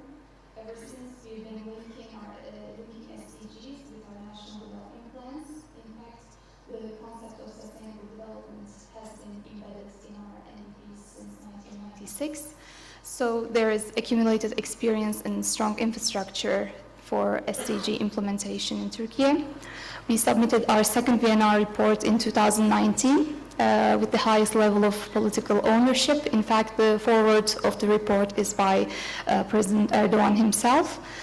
In this report, focus areas were identified for each SDG and targets examined systematically with special attention to vulnerable groups. The UN analysis of this report reveals that most targets have been incorporated to policies and that legislation provides adequate framework for implementation. Considering policy, strategy, and legislation, Turkey stands at an advanced level. However, there is room for improvement in practices and projects. UN recognized significant progress in SDG 1, 3, 6, 7, 9, and 11. Looking ahead, we are focusing on maintaining this progress and improving the quality and effectiveness of our services, with special emphasis on competitive production and efficiency. Today, I will try to present an overview of the steps taken towards the achievement of SDGs under focus of this forum since we presented our second Vienna report. Under SDG 3, Turkey offers universal health coverage to all citizens and millions of people under temporary protection in Turkey. It has dramatically improved the quality and accessibility of healthcare services across the country. During the COVID-19 pandemic, Turkey's rapid mobilization, including building emergency hospitals and mass vaccination campaigns, underscored our commitment to resilience in healthcare. Our focus remains on preventive healthcare and broadening health services for all our citizens, with special attention to vulnerable groups. Turkish Ministry of Health recently revealed the 2020 Vision in Health. The ministry aims to establish a Turkey Cancer Institute to produce life-saving medicine domestically. Additionally, in order to enhance the quality of medical education, Turkey Medical Sciences University, as well as 6 health institutes, will be established within the next 3 years. Under SDG 5, Turkey is committed to improving women's rights, ensuring their full and equal participation in all spheres of life, and strengthening their status in society. Our approach combines legislative reform, education, economic empowerment, and combating gender-based violence. Equality between men and women is embedded in our constitution, and we have implemented positive discrimination measures and reformed various pieces of national legislation, including civil, penal, and labor codes. Through the National Employment Strategy and Strategy Document and Action Plan for the Empowerment of Women, Turkey has increased female labor force participation, especially in decision-making roles. Notably, our recent national and local elections saw big increases in female representation, including tripling of women mayors in provincial areas. The Law on Protection Against Domestic Violence and the 4th National Action Plan to Combat Violence Against Women serve as key frameworks for our zero tolerance against violence policy. In 2023, a presidential circular was issued to reinforce a coordinated multi-stakeholder approach against violence against women. Turkey also collaborates actively with UN Women and hosts its Europe and Central Asia Regional Office in Istanbul. We also promote initiatives like Women 20 under G20 and the International Day of the Girl Child. Our new strategy document for women's empowerment, which focuses on 2024 to 2028, focuses on expanding these gains and covers areas from education to health to climate change. Under SDG 8, Turkey prioritizes sustainable economic growth, decent work, and innovative economic frameworks like circular economy to ensure inclusive development. Its national employment strategy promotes decent work conditions, particularly for women and young people, through vocational training, job matching, and social protection measures. Turkey has embraced a circular economy approach as a means to reduce waste, optimize resources, and drive green growth. Over 59% of our installed capacity comes from renewable energy resources, and we have gained a great deal of experience in the field of renewables in the past decades. Our national circular economy strategy and action plan targets sectors like electronics, packaging, plastics, and textiles. The Zero Waste Project, initiated with this understanding in 2017 under the auspices of our First Lady. The ultimate objective is this project is to increase the recovery rate of recyclable waste to 60% by 2035. Since the beginning of this project, we have recovered $5.4 billion back into our economy, over 498 million trees, 2.6 billion kilowatts of energy, and 819 million cubic meters of water were saved. Almost 6 million tons of greenhouse gas emissions were prevented. The number of buildings that have switched to zero waste management in Turkey is now approximately 185,000. Overall, 21 million people around the country were trained on zero waste practices. We are happy to see that Turkey's successful zero waste project turned into a global movement with the UN 77th General Assembly resolution on zero waste. The UN Zero Waste Resolution at a national and global level will contribute to combating climate change. With this resolution, also 13 March was proclaimed as the International Day of Zero Waste. An advisory board of eminent persons on zero waste was established. Under SDG 14, our actions focus on preserving marine ecosystems, combating pollution, and promoting sustainable fishing. We have expanded our network of marine protected areas. Overall, 346,138 hectares of marine area in Turkey are under legal protection. We are also implementing stringent measures to reduce marine pollution, such as waste management systems and industrial regulations to target coastal areas. Under SDG 17, Turkey believes in the power of partnerships to achieve the SDGs. We actively collaborate with UN, EU, and neighboring countries to foster sustainable development. We have taken a leading role in promoting renewable energy and clean technologies. International cooperation in the field of critical raw materials and rare earth elements, we see this as necessary for future clean energy projects.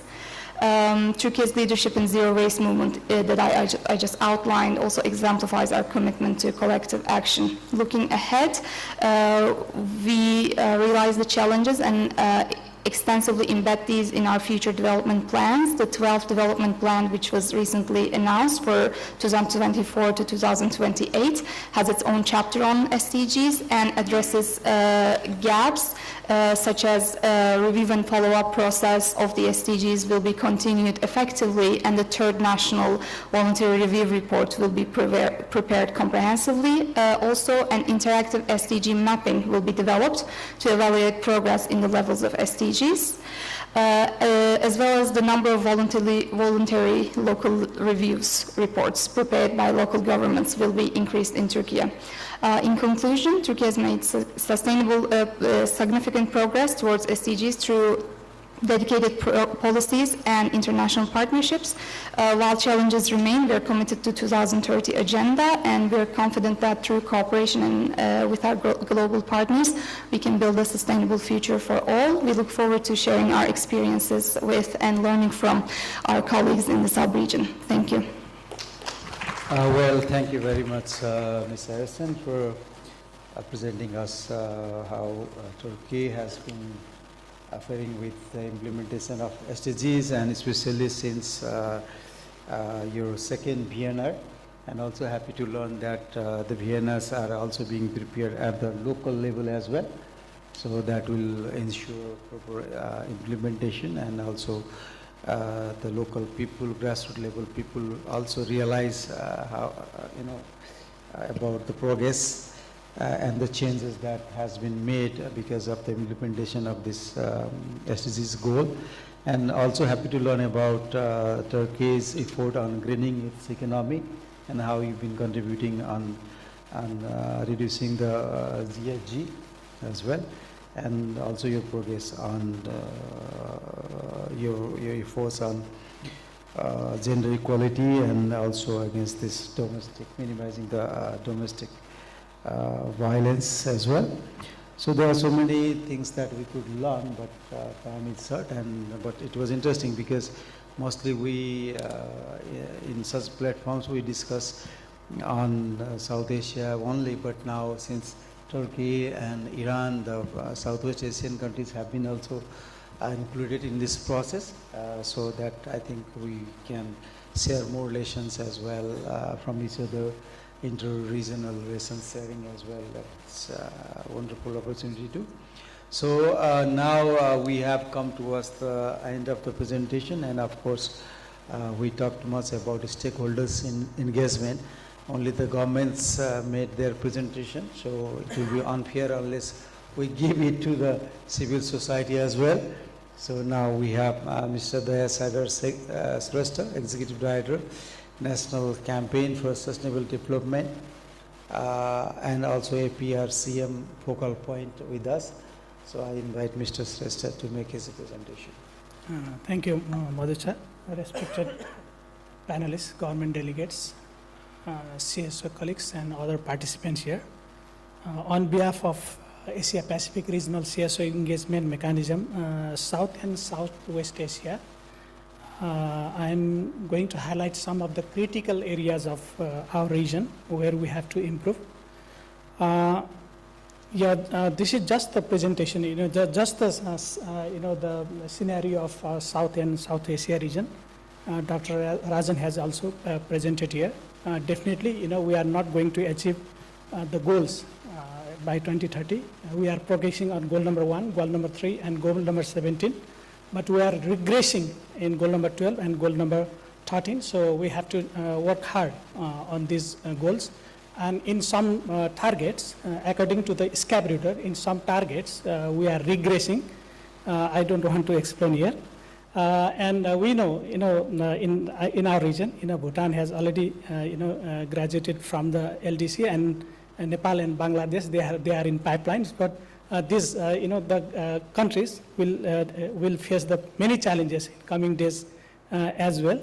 I want to, show one, the slide that is based on SDG index, which is produced by Sustainable Solution Network. It is very good report, and this report shows that in our 10 countries, some countries are doing very well.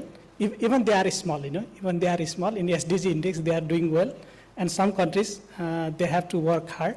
And this, this report shows that sustainable development is more than economic growth and the GDP, and we need to strengthen, align, and national laws with the SDGs.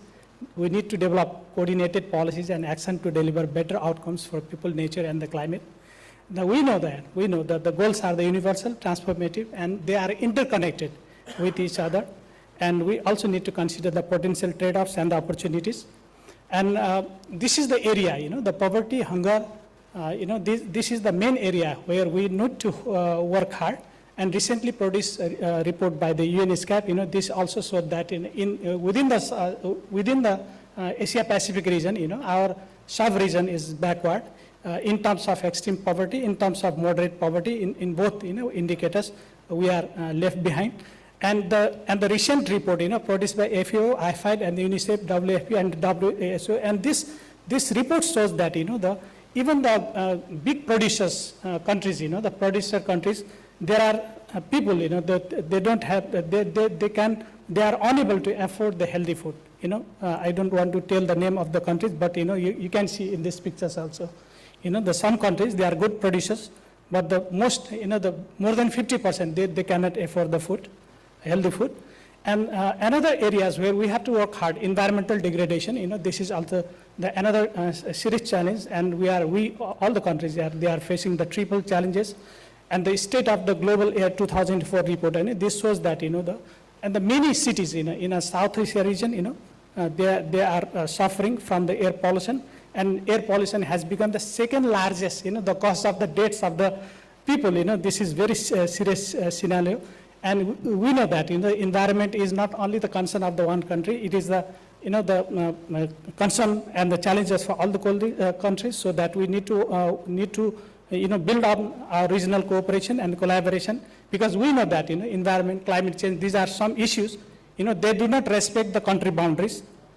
We also need to work hard on disaster risk reduction, and we need to, integrate a DRR agenda in the development policies, then the process. The recent report, that is on the World Risk Index 2004, and this report also showed that many countries of South Asia region, they are in risks, multiple risks, not only natural hazards, in terms of health hazard, in terms of conflict, by different ways, they are also suffering. So we also need to work hard on this area. And inequality, definitely, this is another area we need to work hard. And the South Asian countries, they are suffering from, multiple inequalities, and we need to work on this area as well.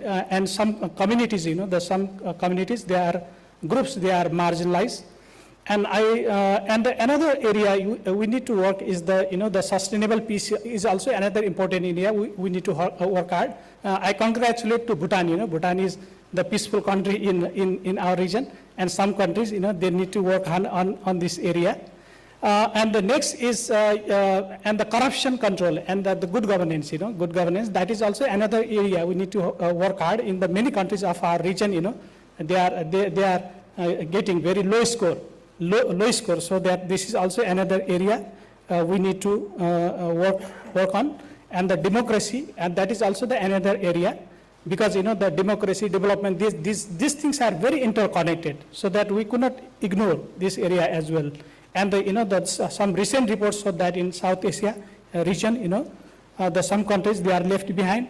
And the Civicus, that this is the very big platform of the civil society, and this Civicus is continuously the monitoring the situation of the civic space and rights to freedom. And this this report also showed that in the many countries, the civic space is repressed. In some countries there is closed. So all the countries, all the countries, they need to consider these areas well and respect and fulfill the rights of the people, particularly the fundamental freedoms. And this is my last slide. There are so many issues and challenges in our country, but my humble request is, on behalf of the CSOs, my humble request is, we need to work on structural barriers and the systemic issues. There are so many issues and challenges we can see above the sea, but under the water, we can see so many structural challenges, structural problems. I don't want to highlight yet.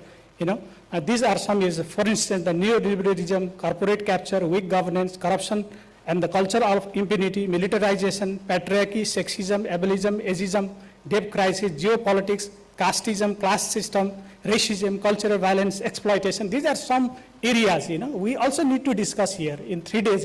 This is our humble request. Thank you so much. Thank you, Mr. Shrestha, for your excellent presentation. So we have issues not only on the over the sea, but also under the sea. So you show us this tip of the iceberg as well. There are so many challenges, and the challenges that you have highlighted on the issue of good governance and also minimizing the corruption and other issues.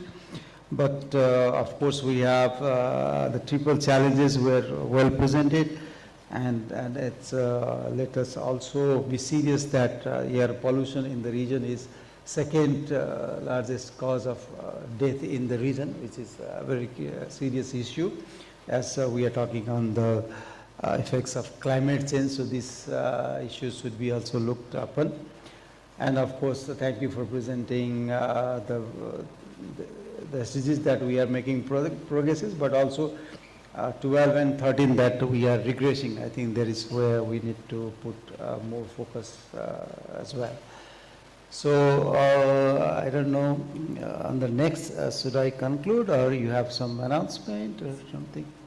All right, okay, so because, yeah, of course, it will be unfair if we conclude before giving, opening the floor for some questions from the participants. So now the floor is open. Please also direct who do you want to ask your question, so that will ease our presenters as well. Yes, to answer. Can I? Thank you. Yeah. Good afternoon. This is Shankar representing Empower India Civil Society Organization from Tamil Nadu, and also I am the focal point of APRSM, Asia Pacific Regional Mechanism for CSOs engagements. See, first of all, I want to thank ESCAP for giving this opportunity and a wonderful opportunity, and also I want to thank the APRSM who sponsored me to attend this meeting. My concern is, first of all, also I want to thank the Bhutan for achieving all success rates in achieving the SDG goals.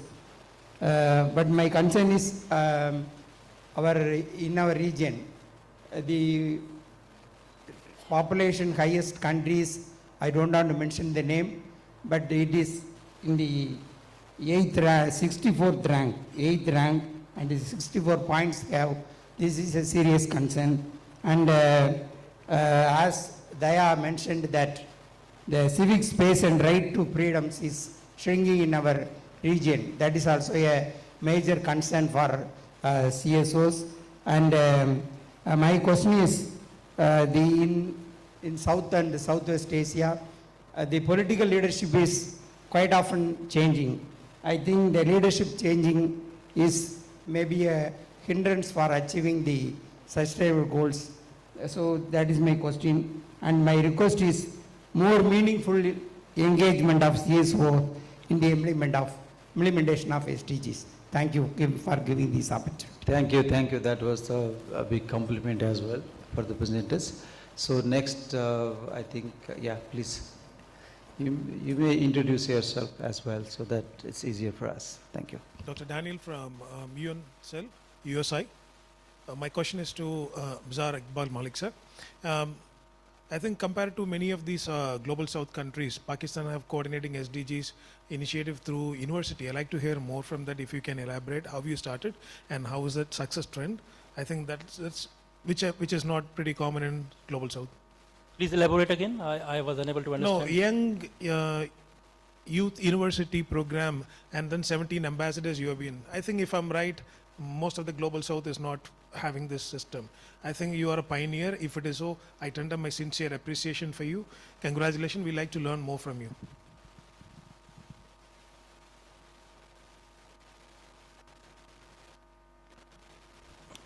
Yes, please. So are there any, okay, there it is. Please, Tikazi, yeah.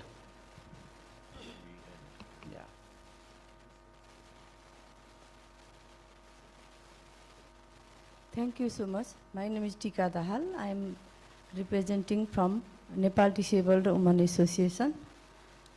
I have seen that some countries are making progress on SDG targets.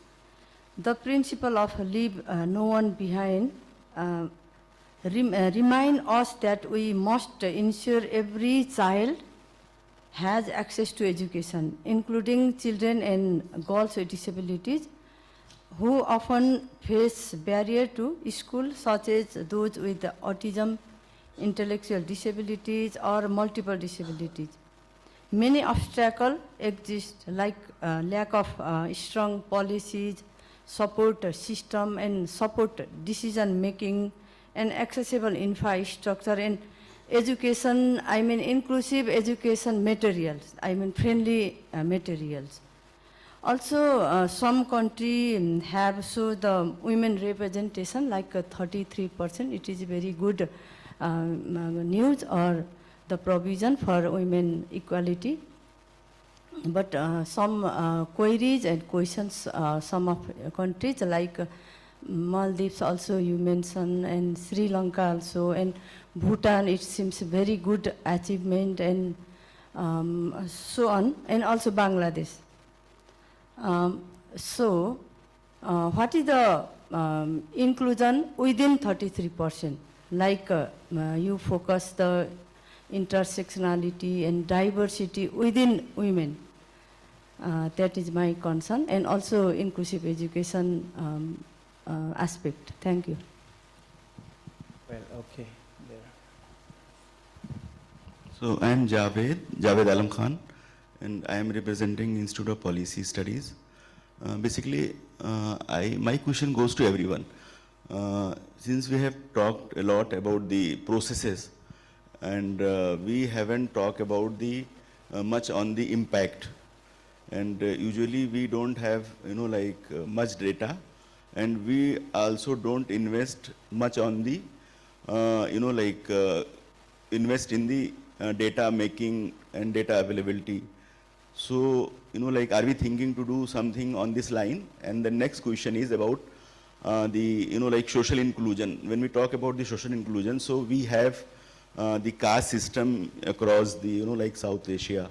So, are we thinking to prepare the data on the achievement, progress, and impact and outcome on the caste line? And we have also the religious minorities in our region. So do we think that we should have something to highlight about the progress of the religious minorities? So thank you so much. Yeah, good morning, everyone. I am Chandrasekhar, representing the CSOs from trade unions. My issue is that the government of India has committed to achieve the goal 8, which talks about the decent employment. But at the same time, my government has come with 4 labor codes, which is completely against the conventions ratified by India. Conventions 81, which speaks about the indigenous labor inspection, and Convention 107 about the indigenous people, and Convention 144, tripartite mechanism.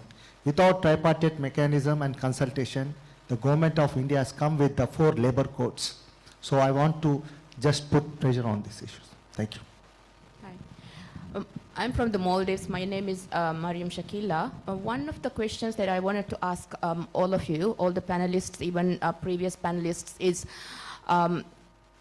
few countries have their national action plans publicly shared. And also, in order to achieve the SDGs, we are talking of collaboration and partnerships. I think public education, public awareness is extremely important, which some of you are not doing like properly. Unless we do that, unless we educate the public, unless we educate the students, unless we educate every single citizen of all our countries, we will not be able to achieve our targets. I have attended several forums where we try to, through our NGOs, we try to educate the public, and then we found that, you know, a lot of them are not even aware. I'm not talking of my own country, I'm talking of even some international organizations and international countries as well. Thank you. So we have excellent questions as well from the participants from the floor. So there are 2 or 3 specific questions and some other general questions. So I would invite first maybe Mr. Malik, because there was one specific question for Pakistan. Thank you, Chair. Please. The question that was asked by my brother colleagues sitting right over, I forgot your name, that was pertaining to the engagement of academia in Pakistan.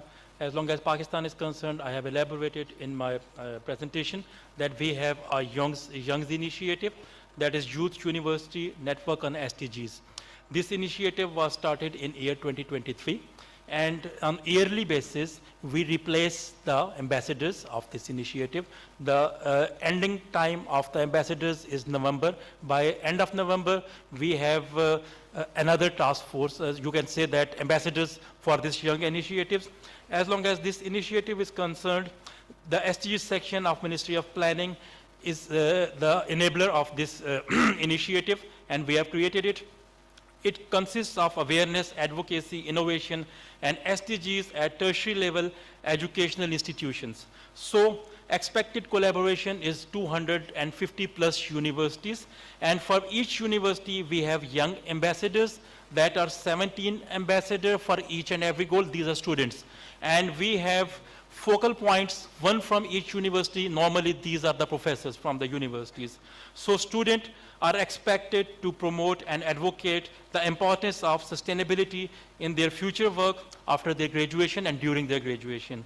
And awareness campaigns have been undertaken in the provinces with the collaboration of Asian Development Bank during January 2024. In this regards, we have roadshows with the collaboration of universities that is pertaining to a single university or the combination of different universities. They represent their ideas. Then university engagement is the key, pivotal and key element. Then we are at our, you can say that our credit, that in August 2024, we had a Young's workshop at Ministry of Planning, where we have invited all the 250 universities from Pakistan, and more than 160 universities from Pakistan collaborated in it, mostly remotely through Zoom links, and more than 20 to 30 universities presented and represented themselves physically in these. And on these workshop was a constituent of more than 10 days duration, and we represented through different stakeholders, and all the stakeholders participated and represented each and every 17 goals in this workshop. So I think that was something at the credit of Pakistan. Thank you. Thank you very much. So now there is one online question as well. So I just wanted to read it out. That is for India. And there was one more question for India from the floor as well. So maybe our friend from India may like to respond to that both questions. Let me read out one we received online. Manjula Pradeep says that I have a question for the representative from India. The presentation was impressive and impactful. I just want to know whether we have disaggregated data based on gender and, if possible, percentage of SCs, STs, and OBCs and other underprivileged communities who have benefited from the various schemes and programs. Thanks. So, may I turn to our presenter from India. Please provide him the mic. Thank you. So thank you. I'll start with the second question first. The disaggregation level that we have, for instance, for the respective goals, for instance, on women, for SDG 5, we have the data. But for the others at the national level, we don't have, but some states are doing it. So it's not that we have the data for disaggregated data for all the SDGs at all levels. With respect to the first question, I think that's a very specific question relating to labor laws, and I am not the competent authority for that. Maybe that, if you could just forward it to our labor ministry, they would be in a better position to answer. Thank you. Thank you. And there were two more questions. They were not particularly indicated to anyone, but anyone from the panelists, if you can respond. That was one on access to education from Tigazi, and the other one was also from Maldives colleague on our public awareness and education. So anyone would like to volunteer? Sure, let's get back because 2:30 we are already late. So All right. Okay. So individuals can discuss later. all right. So we can discuss that during the lunch break as well. I know. So shall I conclude this, or you want to say something? Or? Yes, thank you. Maybe I can just make maybe I can ask the presenters who were sitting here in the first part of this meeting just to come up so we can have a little group photo. So that would be Mr. Rahul Amin, Sanjay Punchto, Mr. Kumar Sen, Mr. Habib Jabariri, and Asita Tsad. If you could just come up here so we can have a group photo. And then we will be going for lunch. Thank you, Chair, for this. All right, okay. Thank you, ESCAP, for giving me this opportunity to chair this very important session. And I would also like to thank all the presenters who made marvelous presentations. Thank you very much. Thank you. So now this session is over, and then the lunch is waiting for you rather than my closing remarks, I guess. Thank you. So I'd like to kick off the 5 SDG review sessions, giving first an overview, and then we'll jump into the first SDG session. So over the next, 3 days, right, we have 5 SDG sessions, SDG 3, 5, 8, 14, and 17. And it will follow the same pattern. We have 3 kind of parts of this, and one SDG we will have approximately 3 hours altogether. So I just want to walk you through the flow before we jump into the first one. So for all of these SDGs, we're going to start with this plenary session where about 30-40 minutes, we're going to have a resource person expert who will give a presentation on the consolidated analysis of that particular SDG for the South and Southwest Asia sub-region. Then after that, that will be about 20 minutes. And then we will have a commentary from a discussant, another expert in the area, would key a few issues, but really to transition into the breakout sessions, right, for about 10 minutes. And then there will be 3 themes under each SDG. around which we will have breakout group sessions. And during the session, we will, those three themes are. So those who are present here and those who are also online, please choose one of the three sub-themes you are interested to contribute to. And then we all go, who are here, we all go downstairs, the escalator, and there's meetings rooms 1, 2, 3, and that is breakout room 1, 2, 3. So there will be a moderator there as well to guide the. We'd like to give the maximum time there, 1 hour, to have those discussions in that small group. That would allow more participation. Then there is a moderator there that will then come back here in the plenary and will report back the key points, takeaways from the breakout. Then we will have a discussion, and also, you know, if there are any questions or other contributions, we can take it, monitor time, so we have about an hour at the end. So that's the flow. So the tea break is, it's in the agenda. It's somewhere in between that movement from plenary to breakout or breakout to plenary. So, you know, I mean, the tea is on this floor. The breakout rooms are on the lower floor. So just please bear that in mind. And then, so, although the sub-themes are all different, and of course the SDGs are all different, we have common guiding questions for all the breakout groups. Generic questions you can basically, you can see from the questions, you can apply that to any theme. So it's what are the priority areas which need to be addressed urgently, and also some possible realistic solutions to focus on. What are critical gaps or barriers in implementation? How do stakeholders, or how can stakeholders, and this is the multi-stakeholders of civil society, or private sector, academic, etc., effectively contribute, and how coordination between government and these stakeholders can improve? What are the synergies, trade-offs, and spillovers with other SDGs? What are the transboundary issues, issues that cross borders or countries? And spillovers in relation to that sub-theme or SDG. And then, of course, because this is a sub-regional forum that is feeding into a regional and global, we'd like to ask what sub-regional or regional solutions would be effective to accelerate progress in that particular SDG and sub-theme. So anyway, that's how we will, you know, so just so you know. Anyway, every step of the way we'll be reminding you where you need to go, when you need to come back. So with that, you can take questions, and I'd like to introduce the dais here for SDG 3, which is good health and well-being. So we have as chair, Mr. Habib Jabari, the Deputy for Spatial Planning and Regional Development Affairs, Planning and Budget Organization of the Islamic Republic of Iran. As moderator, we have Ms. Katinga Weinberger, who is the Chief of the Sustainable Economic Section of the Social Development Division of ESCAP in Bangkok.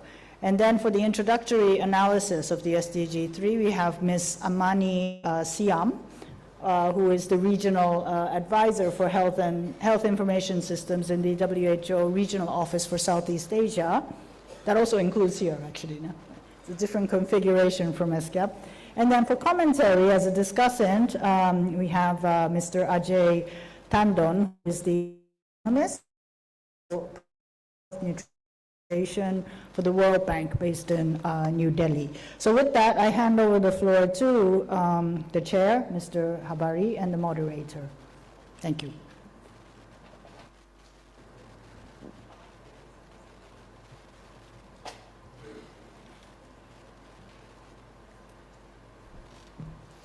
Well, good afternoon to this first session focusing on an in-depth review on the goals. Our focus this afternoon is on SDG 3, healthy lives and well-being for all.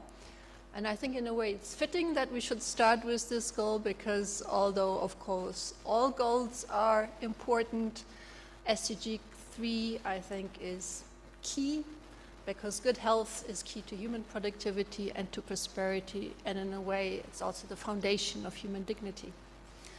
Mikiko has already spoken about the structure of this afternoon. We will have an introductory presentation, a commentary, and then 3 breakout groups, and then reassemble here in plenary to pull it all together.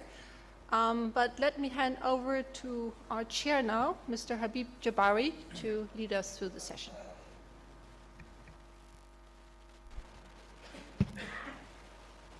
Ladies and gentlemen, good morning. Good afternoon. And thank you for being in this session. I hope we will have a useful session on discussing progress review on Goal 3. I have a message about the Goal 3 for starting this session. Public health and well-being are among the most important foundations of healthy life. Health for all is considered one of the most significant goals of sustainable development, both within and between countries. Access to and enjoyment of health for mothers and children in developmental stage who for various reasons such as being born into and living in poor family, residing in remote areas and living in impoverished conditions are deprived of optional growth will face serious deficiencies in the future and their health will be jeopardized. Therefore, it must be explicitly emphasized that health is not only not a private goods commodity, but also a type of public. Very least, it is an essential goods that, if not provided to individual in a timely manner, becomes nearly irreparable in the future. Thus, government must not only prevent the commercialization of human health, but also prioritize focusing on it, especially for children, mothers, and vulnerable groups in their main health and social program and expenditure. In summary, it should be noted that mothers is not lined or neglect on the pretext. With this introduction, we begin the discussion on the third goals of the Sustainable Development Goals. I invite, I ask Mr. Amini Siniam, Regional Advisor, Health Information System, WHO Regional Office for South Asia, to start the presentation. Thank you very much, Chair. Thank you very much, Moderator, Makiko. Thank you very much for all my colleagues who really are working behind the scene to make this meeting come together. Good afternoon. My name is Amani Siam. I am the Regional Advisor, Health Information Systems in the WHO Southeast Asia Regional Office. It's my pleasure to speak to you today. So in the presentation, I am going to try and give you a brief overview of the SDG 3 as a primary goal for health, for good health and well-being. And I would like to just say at the onset of it, this is one of the most prolific SDG indicators or SDG goals, given that it emerges out of the MDG to the SDG era with a very significant number of indicators and targets. So I would ask you to bear with me as I try to cover as many of them in this session. So I'll just make it a target to try and cover it within the 10-15 minutes coming. So as we move on, I just wish to give you a moment to reflect on the 10 countries that we are covering in the South and the Southwest Asia region. They mostly consist of what we call lower and upper middle income countries and one fragile state, that is Afghanistan. And this table is a little bit packed, and I apologize for that. It was just by mistake to show you that we are talking about a region that is home to around a quarter of the global world population, of which almost 20% alone are in India and Pakistan. The greens in the columns you're looking at on the indicators that are both demographic and socioeconomic show you when we see some specific advantage, and as the colors get faded into the yellow and the red, it means we have some concerns that there are signs of what we call suboptimal socioeconomic or demographic indicators. But overall, we can see we are dealing with a very young population, given the median age, a fair percentage increase in urbanization in this population. We have concerns in the health sector around what we will call the out-of-pocket expenditure on health, and that we will speak about in more detail. And then I will take you over the idea of the overarching indicator for health, which is universal health coverage. Health is a centroid of many other sectors, a recipient of investments in other sectors, and at the same time a key contributor to other sectors. And I just thought in this kind of simplistic infographic to show you how interconnected health is to investments in other sectors, and how health can itself be a key reflecting point or introspective sector to show how well other goals and indicators are doing. And we are at the eve of the COP 2019, where there will be quite a few discussions coming up in the next week or following regarding the implications of climate change, for instance. And here, health stands highly affected by all of these discussions and key outcomes that will come out of it, and that pertain to Goal 13. But all the other goals, I'm happy that this meeting will give you a chance to discuss at least 2 or 3 of them. But this is for me a kind of an important starting point for our discussion. Health, as I mentioned, inherited a lot of indicators, or what we call targets, coming out of the MDG era. Between them, we have around 13 indicators and the odd number of 39 targets associated with health. I've listed them out, and as you can see, they cover every area from reducing maternal and perinatal mortality to reducing the impact of the sort of epidemics, HIV, TB, malaria. We have a key responsibility towards an emerging epidemic of non-communicable diseases in 3.4. You can see at the center we also have the implications on mental health, for instance, captured via 3.5 on substance abuse and other sorts of harmful use of alcohol. 3.6 speaks about the number of deaths due to injuries and road safety. This is a core area of work for us. And of course, all that we've inherited, of course, as I said, about the MDGs, giving mother and newborn child health. 3.9, of course, speaks about deaths from illnesses from hazardous chemicals and air, water, and soil pollution. And then, of course, we have what we call the means indicators, the means for implementation of these targets, which are strictly or in a way strongly based on the importance of strengthening health systems.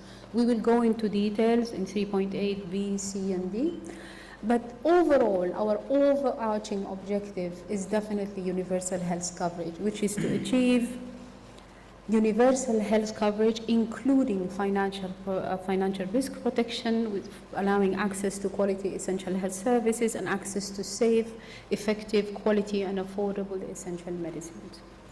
So I'll start with 3.81. For the sake of time, I will not go into details of it, but all what you are seeing is the progression into what we call the UHC Service Coverage Index. It's a proxy indicator that's conjured between between 4 subdomains that we will consider later. But overall, the key message you can see here is that all 10 countries have been making steps forward into improving their universal health coverage service coverage index. Our target for 2030 is to see most of these countries touch the 80 out of 100 sort of point, But as we stand today, we can not really clearly see which of our 10 countries will be at that arrival point in 2030. I will take you now quickly through the sub-indices of that index that you've just seen. It's pivoted around 4 core domains, which what we call the RMNCH domain, the infectious disease domain, the NCDs, and what we call the service capacity and access.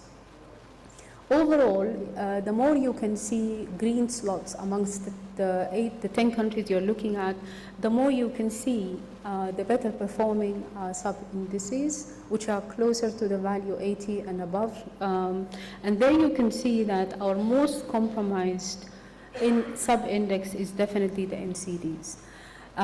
However, we also see amongst the infectious diseases and service capacity sub-indices great disparities among the 10 countries. So this is all in all to show you a bit of the effect of the dynamics of these subdomains into the overall Universal Health Service Coverage Index. Then we have to touch upon our core indicator, SDG indicator 3.8.2, where we have special monitoring with our partner agency in this concept, the World Bank. And here we are trying to track the catastrophic out-of-pocket health spending.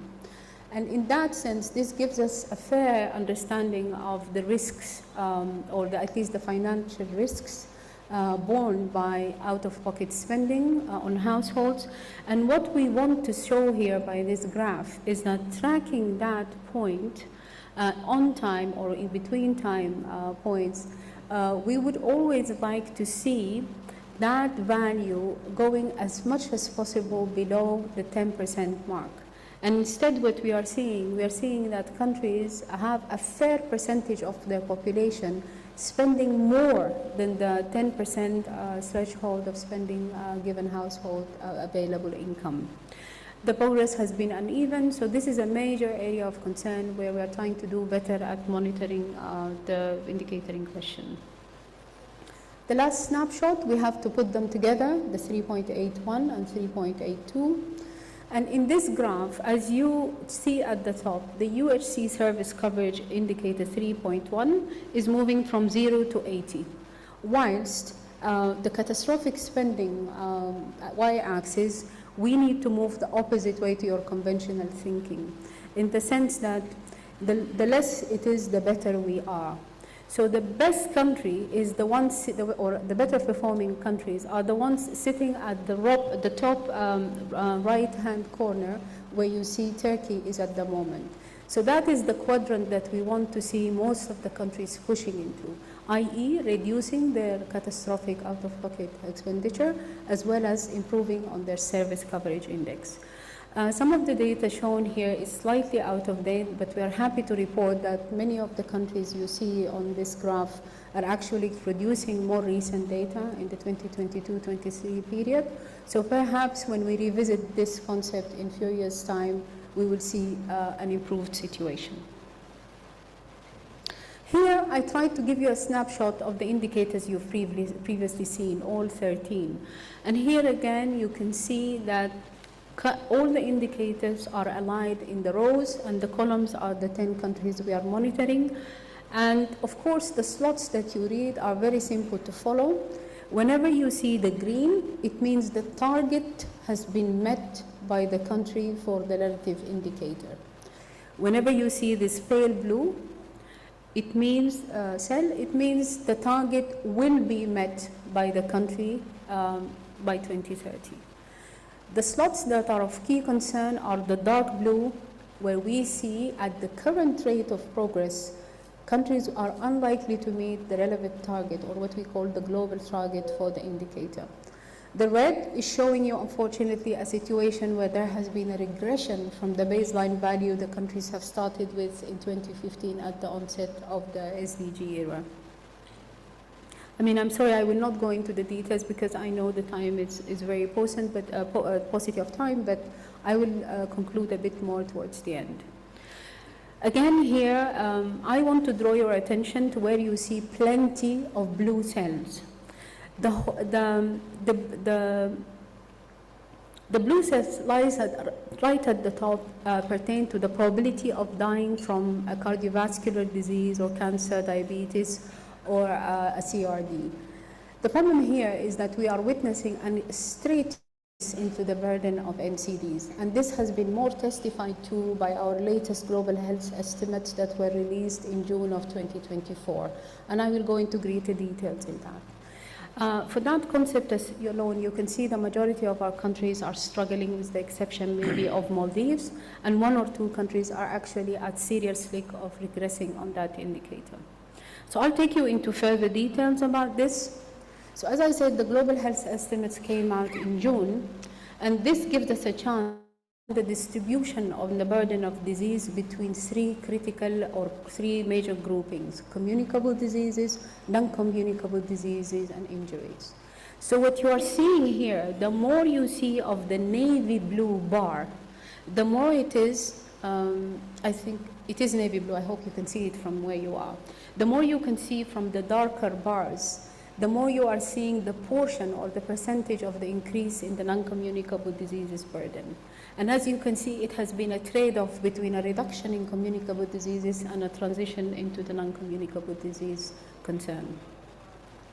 Taking it a bit deeper, because you need to also gain a bit of an insight into this. So we are tracking it via an estimated probability of dying between ages 30 and 69, what we call premature mortality, from the 4 major non-communicable diseases. This is a very striking picture for us, because what you are seeing here, the red projection is where we want countries to pull down that probability of death, whilst what you are seeing with the blue tracking line is the straight increase or almost stagnation of pushing that probability to come down. And please notice the lower bounds of this probability. So far, the age 30 is the lower bound, but I think going into the future, we might have to be even tracking that probability of death even at a lower age, and this will only probably happen at the end of the SDG monitoring period. The same for TB. We have a striking situation that we still in this region carry a significant burden of TB infections, and unfortunately deaths due to TB amongst the HIV negative population. Again, I won't go into the details, but whenever you see the red lines, you're looking for the necessary trajectory to reduce the disease burden to what we call the SDG global targets. And whenever you see a stagnation or flattening of that line, the more we know that we are unfortunately not progressing. And last, of course, but not least, I will touch on the important elements around strengthening health systems capacity and access. A key indicator for us is monitoring the health workforce situation. And we can see again, a lot of our countries are really trying their best to invest considerably in improving the production and the distribution of their health workforce. We monitor that in a very simplistic way against 2 thresholds that were one produced earlier in the decade and one produced later in the decade. And you can see every time these bars extend above the 2 threshold, it means the country in question is doing quite well. That said, we still have significant challenges on the health workforce, and I would urge you to discuss that during your group work about issues around recruitment, around retention, and even their quality and their skill mix. Last but not least, health systems resilience. So this is so far a very simple picture monitoring, enhancing health systems readiness and resilience for health security. This is, of course, more and more important in the aftermath of the pandemic. And here what we are trying again to show amongst our 15 core IHR capacities, these are capacities assessed on regular basis or almost yearly basis to see how well or not countries are meeting them, and the overall average across the 15 core capacities is what you see at the length of those bars. What we like to see is the relation between the bars over time to keep increasing towards 80 and above.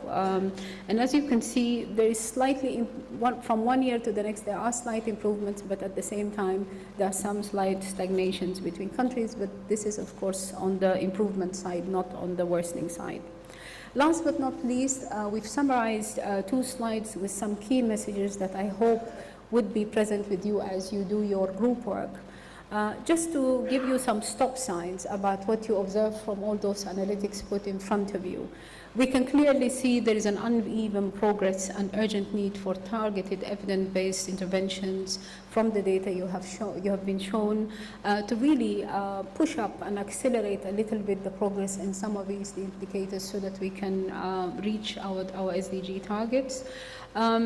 Definitely expanding the UHC of essential services, the universal health coverage, specifically focusing on NCDs. More needs to be on NCDs services, not just from the facility-based services, but definitely at the community level as well. Access and equity are again a key concern. As you could see, I have shown you mostly what I call national level estimates. There's a lot to tell you when we come to understanding equity within the population segments, and this is an area that probably we would still be able to reflect on during your discussions. But it's not just access, it's access with quality. And then a pivotal part is commitment to investments, and I will of course call on my friend and colleague Ajay to speak a little bit more about the issues of investments in health, especially in improving access for essential medical products, and of course with a key importance of reducing the household expenditures as well. And then leveraging innovations. This is the inevitable. We live in a very digitalized world, so definitely the digital innovations have their biggest part to contribute to this story, specifically in what we call digital health solutions and the responsible use of AI, with alongside other innovations, of course, to build resilient learning health systems that can adapt to our future challenges. PHC, primary health care. Strengthening primary health care for UHC and health security is one of the core areas that actually influence our work. And of course, health workforce development. I spoke elaborately about this. The slides also tell you that at least for the CRO countries, we have recently produced a very instrumental report evaluating the decade for HRH. And amongst the key messages I want to tell you is the third bullet point, which says, besides shortage, there are critical challenges of quality in terms of clinical care and empathetic care. And we have leader countries in the region that are taking this initiative quite seriously forward. The idea of improving the skill mix, the performance, and the idea of really revisiting the idea of what we mean by PHC team composition. And we have a PHC forum within the CRO regional countries that has really led to very big policy dialogue and open conversations about visiting these PHC composition, competence, and performance. And last but not least, the idea of the fragmentation. The MDG to SDG era has really benefited from a lot of investment in, of course, preventive care, curative care, but promotive care. But the problem is it still happened in a very siloed approach. And again, as I say, as we are entering an era of worrying about climate change effects and the rest of it, more centrality or multi-sectoral actions have to come together. I think continued investments in siloed programs and these areas is not the way forward. And of course, strengthening the governance around that. So in this respect, I echo what Mitiko told you about the common questions that you have to consider when you speak in terms of partnerships and how well we can do things together rather than in working in separate agendas. Lastly, I will just put the top three sub-thematic areas that we would like to draw your attention to. As you see from the presentation, we are concerned about financial risk protection. It's a central lever of action that has to be taken into account. This is a core area that I would hope we benefit from your discussions on. NCDs, I think the case has been made that there is a role for all partners to prevent and control NCDs. And last but not least, the multi-sectoral collaborations that we hope we can bring into place to reduce the health system fragmentation. I'll stop there and I will turn it back. Thank you, Mikiko. Thank you.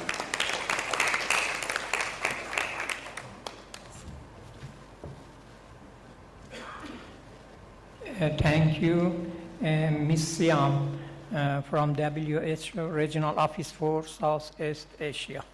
And thanks for good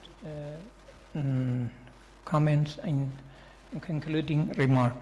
It's time for inviting Mr. Ajia Tandon, lead economic global practice for health, nutrition and population, World Bank, New Delhi. Please, shall we start?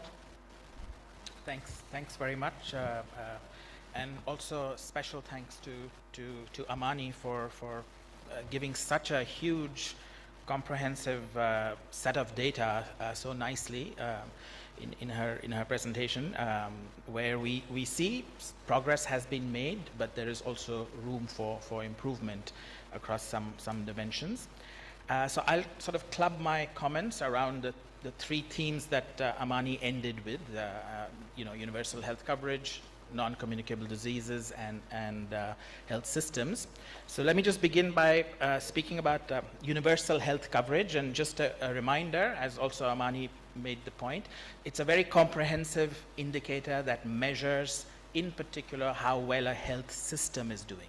So universal health coverage really is about coverage of interventions. It doesn't include things like infant mortality or maternal mortality. It's immediate coverage of interventions, and there are 14 sort of tracer indicators, including children getting immunized, skilled birth attendance, whether or not you got treatment if you had hypertension. So the four big buckets of services across infectious diseases, reproductive, maternal and child health, NCDs, and service capacity.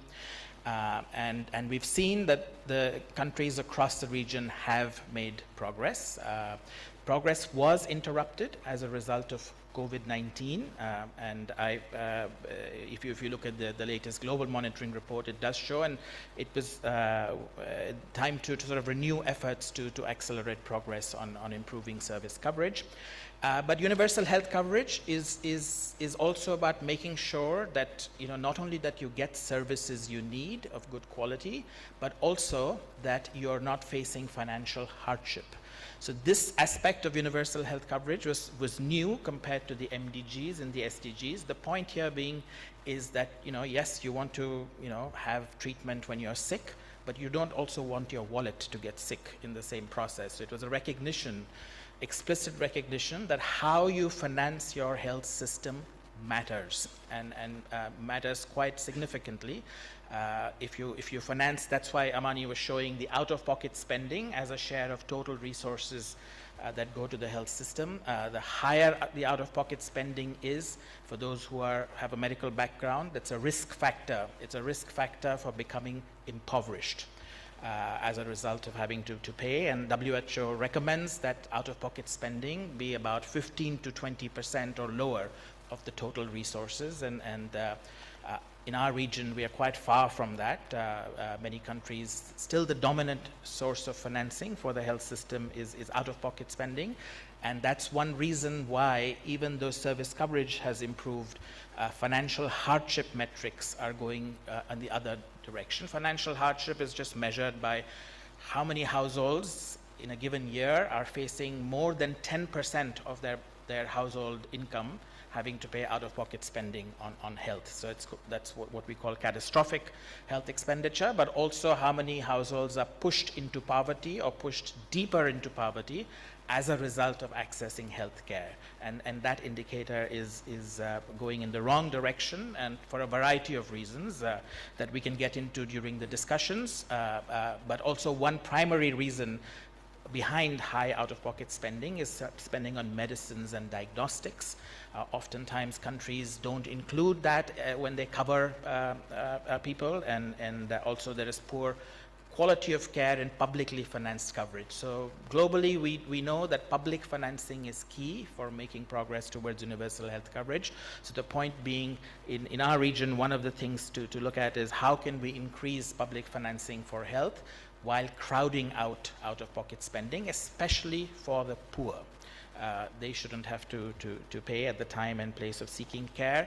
A simple way to think about this is out-of-pocket spending is a tax on the sick, right? You're financing your health system by taxing the sick. If all of your, most of your resources are coming from out-of-pocket spending sources, you want to move away from dependence on that towards dependence on some form of compulsory prepayment, which in effect is a fancy way of saying you need to have more public financing. And public financing for health has increased in across countries in our region, but not fast enough. And in some countries, out-of-pocket spending is actually growing faster than public spending on health.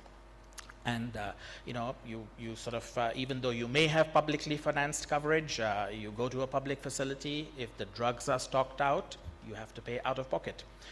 If you go to a primary healthcare center that's only open till 3 p.m., you're an informal daily wage worker, what are you going to do? You're going to forego getting the free medicine from public facilities and pay out of pocket and buy those medicines in a private pharmacy. There are a lot of reasons behind this, and of course there's also country specificity to understand why is it that some countries have done better than others in terms of improving financial hardship in the time and place of seeking care. The second big bucket of problems that are, the region has done very well, and also globally, a lot of progress has been made on reproductive, maternal, and child health. Infant mortality has come down, under 5 mortality has come down. In fact, many countries in South Asia have seen some of the fastest declines in infant and under 5 mortality in the past decade or two, including Bangladesh, Nepal, some states of India. But really, the elephant in the room is non-communicable diseases. And as Amani showed, that non-communicable diseases now account for the largest source of the disease burden in all of our countries. And non-communicable diseases are very different. They're very different from communicable diseases. So let's remind ourselves when we go into the discussions, most non-communicable diseases are chronic in nature. Once you get diabetes and hypertension, you are going to have it for 30, 40, 50, 60 years of your life. This is not like getting the flu, where you may be just in this. So it's a chronic progression, and what that means is you also need to have a very different health system. There are also behavior and environmental factors that contribute to getting NCDs. There's a lot of preventable NCDs. The chair of the previous session from Nepal mentioned air pollution, right? But also smoking and drinking and other sort of environmental risk factors. Of course, aging is also a risk factor for non-communicable diseases. So one part of doing well in terms of improving life expectancy, we do expect NCDs to go down, but the problem we are seeing in our region is that the NCDs are occurring among productive age groups. So that's why the indicator that Amani showed, probability of dying from 4 NCDs between the ages of 30 and 70 is a key metric to look at, whereas previously we used to focus more on infant mortality, neonatal, under 5 mortality. Now we need to look at mortality between the ages of 30 and 70.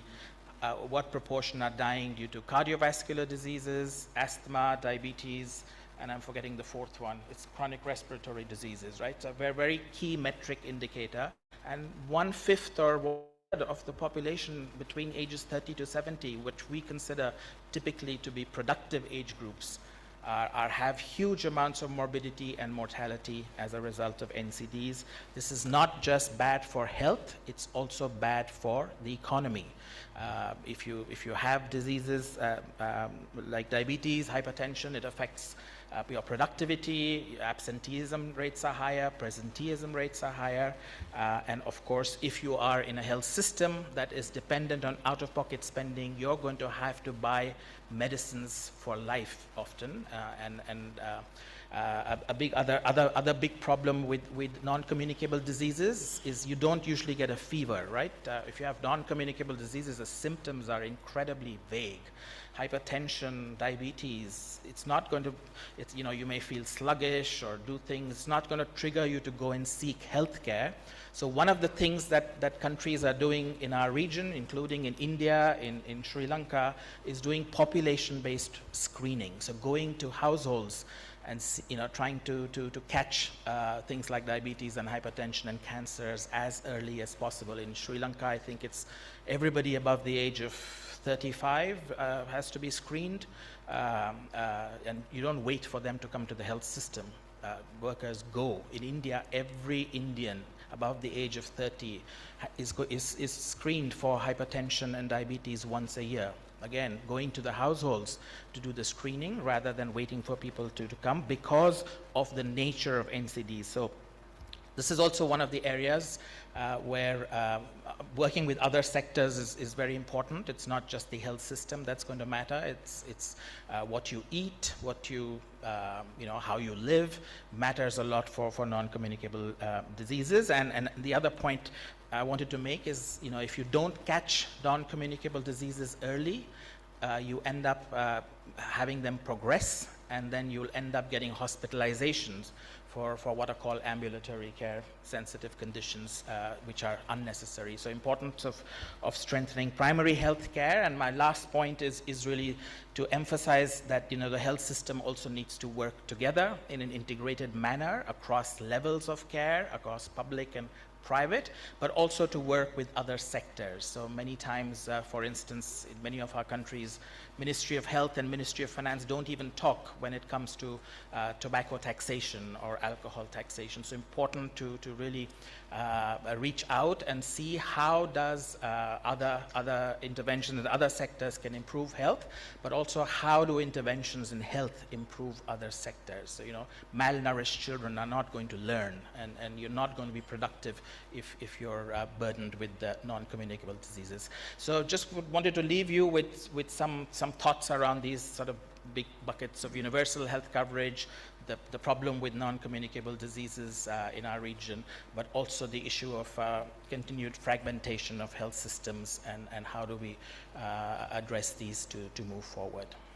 I'll hand it back to the chair now. Thanks.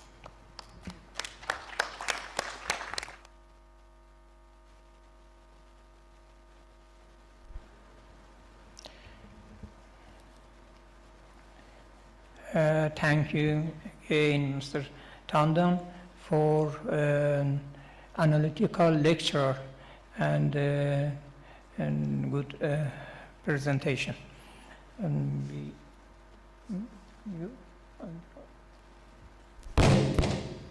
start? Sorry about that. You're all awake now. My colleague will start. Thank you, Chair. So with this, I think we're ready to move into the breakout groups. There will be opportunities to raise questions in respect to both the presentation and the intervention of the discussant that you just heard. But if I could ask maybe to put the three breakout groups up on a slide for everybody to see again and to take a decision on where you want to go. We have not allocated you to a specific group, but we would like to get a sense of how many people will be in each group.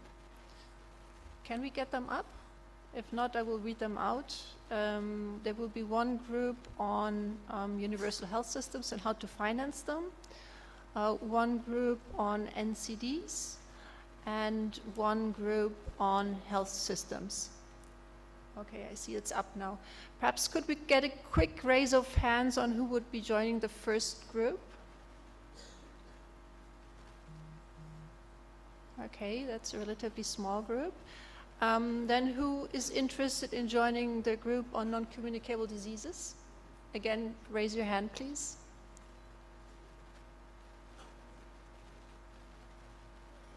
That's an even smaller group. Exactly. Now, I'm expecting a really large number of people who want to go to the third group on health systems. And how about those who haven't raised their hand yet?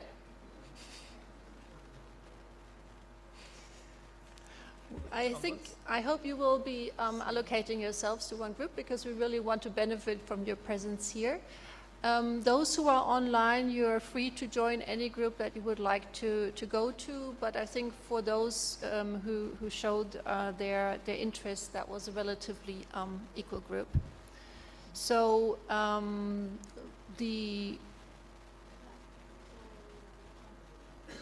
think there is some guidance on where to go to. And maybe you want to grab some, is it tea on the way going there?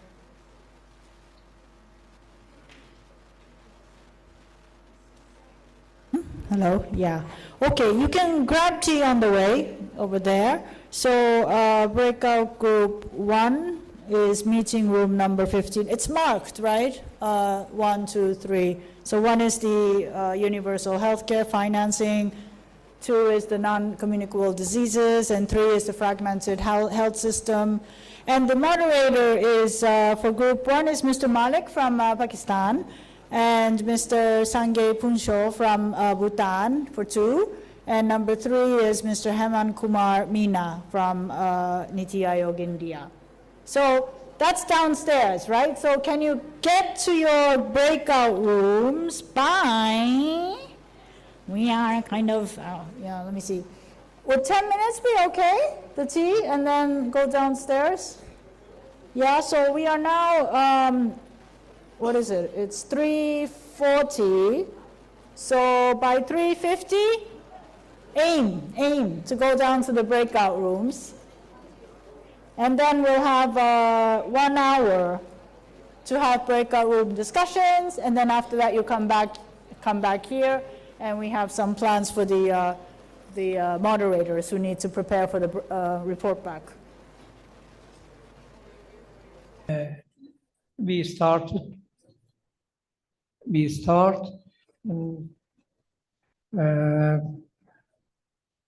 group discussion. Break off the group discussion in each moderator and have 10 minutes for the group discussion. May I ask Mr. Zahir Iqbal Malik for presenting the group discussion. Thank you. 10 minutes for each group.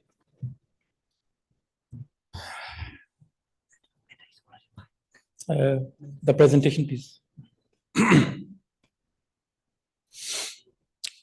Thanks very much, ladies and gentlemen. Good afternoon and welcome again.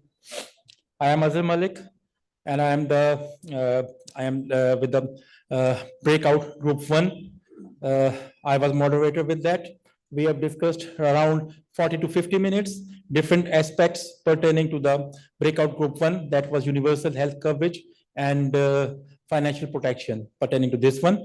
And the group 1 had a very deliberate discussion, and each and every participant has given his feedback and valuable suggestions. And based on those feedback and suggestions, we have derived certain issues and challenges and lessons learned and suggestions. So in this regard, as long as breakout group 1 is concerned pertaining to the universal health public financing protection, we had approximately 5 to 6 questions, and based on those 6 questions and based on the feedback received from the participants, we have derived certain challenges, issues, and way forwards. So we will start here. The challenges and issues confronted to the universal health coverage of the financial protection. The first one was limited access by marginal and vulnerable groups, as well as limited awareness on existing schemes, leading to high out-of-pocket spending. That was already discussed in detail, and Mr. Tandon has gave a very detailed overview and his well-versed remarks in this aspect. And in this regard, our colleagues from Maldives have given their feedback. They talked about the scale of the problem in service delivery, because Maldives is a constituent of different, you can say, land segments which are surrounded by the water. And in this regard, they have a scale problem in service delivery. And besides this, we have a lack of universal health insurance schemes issue. And this is conversant, or you can say that pertinent to the most of the countries who are participating in this event. And next one was the limited data to help monitor and evaluate, as well as limited disaggregated data. So data issues, data monitoring, data evaluation, and getting data and proper data for maximum M&D coverage is another aspect and another issue for different countries, and particularly pertaining to the countries who are contributing in this session, this ongoing session. And next one was the corruption and leakage in the services. So in service delivery, corruption, leakage, pilferage is another issue. And next is the capacity constraints, human resources, financing, and institutions. So in all these three aspects, as well as human resource constraint is concerned, and financing and institutional constraints or capacities are concerned. So these are the different capacity constraints or issues. Then lack of regulation of private health service providers and ensure comparable quality. This was another issue and challenge which was confronted with the major countries. The last one was the transboundary aspects of SDG 3, that is smog as well as infectious diseases. Not very much, you can say, pertinent in real sense, but in some aspect, these this segment contributes towards transboundary aspect of SDG 3 and is a challenge and issue too. After discussing these challenges and these different constraints, the different persons who was, ladies and gentlemen, were part of the group 1, that breakout group 1 on universal health coverage and financial protection. They gave their possible suggestions, feedback, and solutions to overcome these challenges. In this regard, we had the first possible solution to improve financial protection by increasing public health spending on health and reducing the dependency on out-of-pocket spending. This was discussed in the previous session in detail, that what is out-of-pocket spending and how it would be a possible solution coming from the constraint in this regard. Then next one was the expanding coverage of health services to include more non-communicable diseases and accidents. The next suggestion or way forward was the collaboration, coordination, and partnerships at sub-regional and regional level to provide platform for sharing data and lessons learned and best practices in this regard. The next possible solution or suggestion, you can call it a way forward, was the effective regulation of actors in service delivery to limit corruption, leakage, pilferage, and sort of other things which are dealing towards this cause. Or to have a possible solution, we should have effective regulation of different segments and actors who are playing their role very affirmatively in this regard. Next was the research and development by academia and private sector to support public health system and monitor and evaluate the schemes that are very much confronted towards the possible interventions and giving a way forward for the solution. And the last one, last but not the least one, was the multi-stakeholder collaboration at national level towards universal health coverage. That's all from the breakout group 1 on universal health coverage and financial protection. Thank you very much. Thank you. Mr. Iqbal, thank you for responsibility and good reporting of the group discussion 1, financial protection. And the other, I invite Sanjay for reporting the group 2, NCDS. Is the start.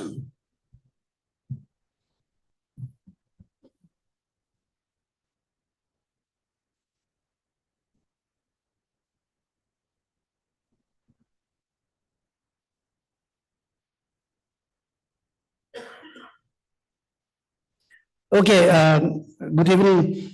I had the privilege of moderating the session 2 on NCDs. Surprisingly, we had more than 20 participants.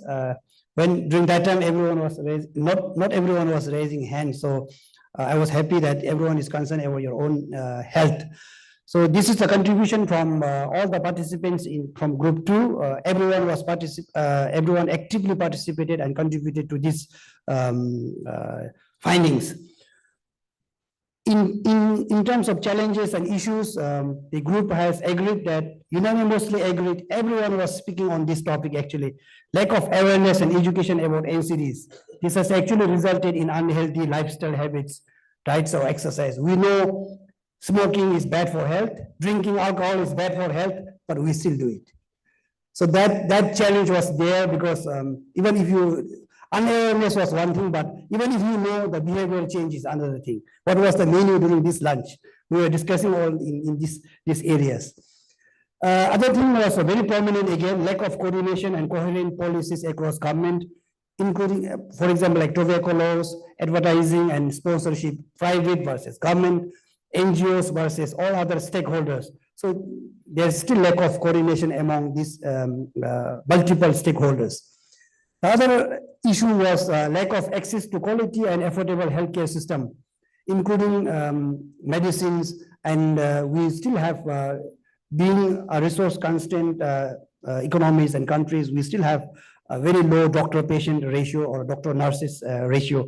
So this has also prominently came out, especially among the rural, remote, and marginalized population. They are the victims that we have discussed. And also less focus on preventive healthcare versus curative. Most of the governments and NGOs, or be it any stakeholders, the emphasis is going more towards curative, and then I think there are some rooms where we need to emphasize more on preventive aspects of the healthcare services. Of course, lack of funding, most of the countries and participants have specifically mentioned that we definitely need to increase funding for health, focusing on NCDs and preventive aspects. The final challenges that we have identified was on difficulty in regulatory enforcements. We live in the age of digital world where a lot of social media advertisements, false announcements, false information has been passed. You wake up and you read the announcement. Sometimes you tend to believe the false information. So even the items that you don't need, or items that is harmful to your health, but you are still convinced to consume. So these kind of things are happening. So in these lines, we have discussed the challenges for NCDs. In terms of solutions, we definitely need to increase the awareness and encourage the healthy lifestyles, including exercise. What is your menu on your table? What's your dinner menu? What's your lunch menu? What's your breakfast menu? We definitely have to think twice in terms of creating awareness, but we also have to take care of our own health. Interministerial coordination and whole of government and whole of society approach is definitely required in terms of tackling the NCDs, because some of the governments have mentioned that there's a perception existing where it is the responsibility of the Ministry of Health. If you have that sort of a silo or mentality or approach, I think that then we definitely have to rethink, and then surely have to have the whole of government and whole of society approach. Definitely have to increase the funding and effective budget allocation in health sector, especially for preventive health care. One of our participants has specifically mentioned having enough budget does not mean that it's going to be used, effectively. How you use, where you put them, where you pump are you pumping in the right place? So that is the question that we need to ask. Most of the governments are asking for more funding, more support, but having more budget does not mean that we can effectively implement or effectively reduce the NCDs. So we definitely need to strategize and put where it's required and where it's being effective. Definitely have to increase the health coverage, including through telemedicine services. Because of different reasons, be it a geographical difficult terrain or be it urban center, we definitely have to address the accessibility of healthcare still today. So telemedicine services could be one best option that we can enhance the service delivery. Regulation of medicine prices, especially this came from a marginalized society. They are the victims of NCDs as well. So we definitely have to stress on generic versus branded medicines, where generic means even the lower level, lower economy group can also have to have access and affordability. Finally, there should be a strict enforcement of consumer protection laws and use of warning labels. It came out very strongly. Whatever package is there, we have a clear level of nutrition contents and all other things, but most of the items that are harmful to our health do not have a proper, warning levels. So specifically in the group, it was mentioned that this will be one of the most cost-effective measures that we can do and will have a high impact in terms of advocating health and awareness. This is from Group 2, and thank you so much all the Group 2 participants for your active participation and contribution. Thank you very much.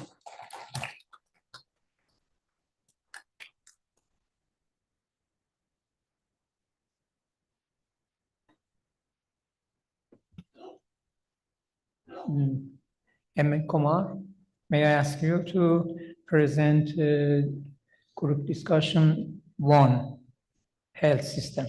Thank you.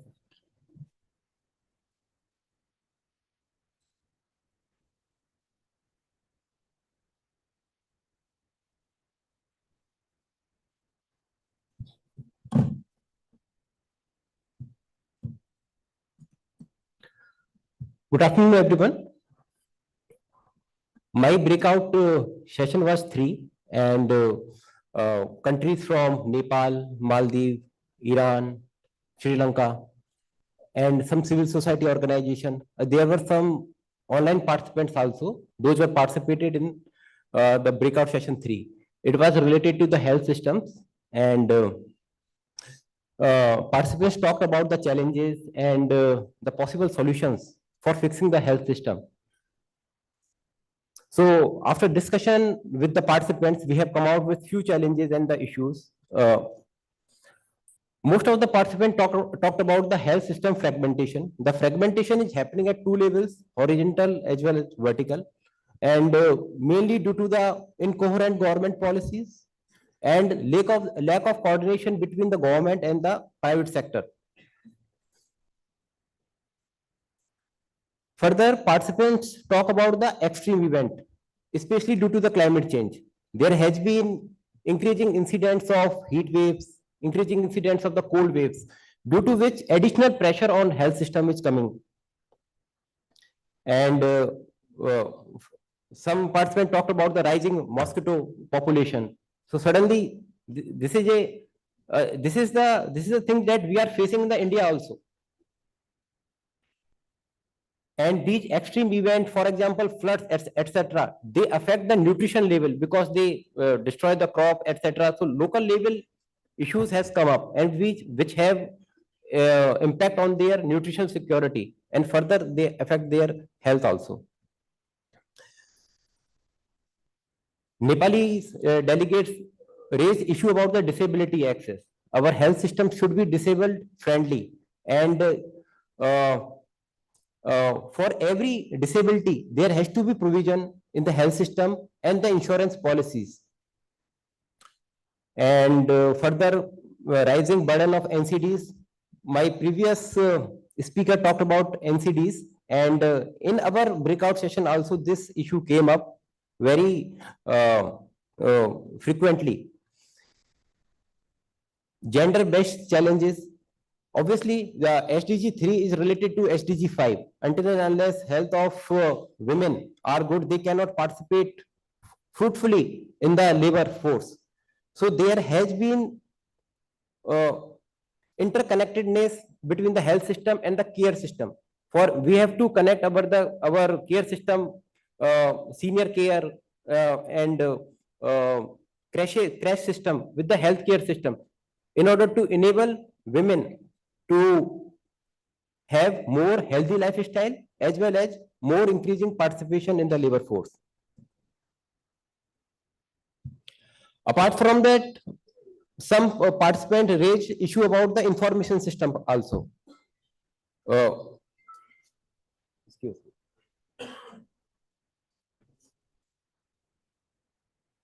So on the basis of the deliberation, few solutions for fixing the health system has come up.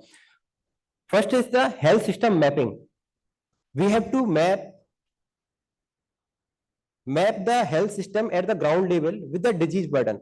There may be some pockets in which geriatric population is higher. So the need of that PSC or primary healthcare system or district hospital would be different than the then the area where malnutrition is high. So we have to map our health system at ground level and make the provision of the medicines, specialty doctor, etc. according to that. For fixing the fragmentation in the system, we have to rethink and redevelop our government policies. We have to develop a unified health framework which is more integrated with the traditional systems also. And the private sector, as much as the collaboration with the private sector has to be done for strengthening our health system. Further, community level initiatives participants have focused upon. For example, in Nepal, they are focusing on traditional foods, which is made by the community for providing nutrition.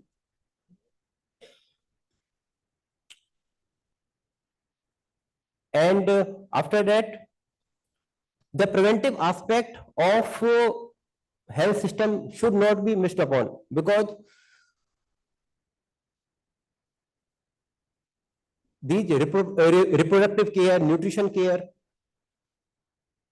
require preventive aspects. Further, they talked about gender and disability for increasing inclusion and accessibility and traditional knowledge. Like in India, we are focusing on more and more millets for making healthy recipes. So, if I sum up, people have focused upon how to focus on the preventive aspect so that we can reduce the future expenditure on the health systems. NCDs, increasing burden of the NCDs can be reduced if we focus early and focus upon the behavior change of the students, of the youth, of the adolescents. And it will help make our health system even more robust. And finally, one thing, the new things which are coming, for example, impact of the climate change. It has to be, we have to think in a unified manner, in a multi-stakeholder manner. We have to integrate with our agriculture system, with our urban systems, for having a comprehensive view of health system so that we can reduce, first of all, government financing as well as the out-of-pocket expenditure. So this is the summary of the breakout session 3. Thank you so much.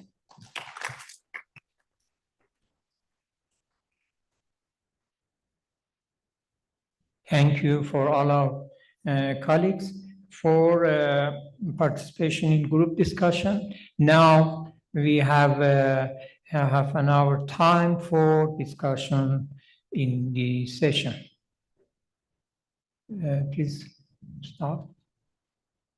Any person have a question? Yeah. Yeah, thank you so much for very comprehensive presentations from our moderators.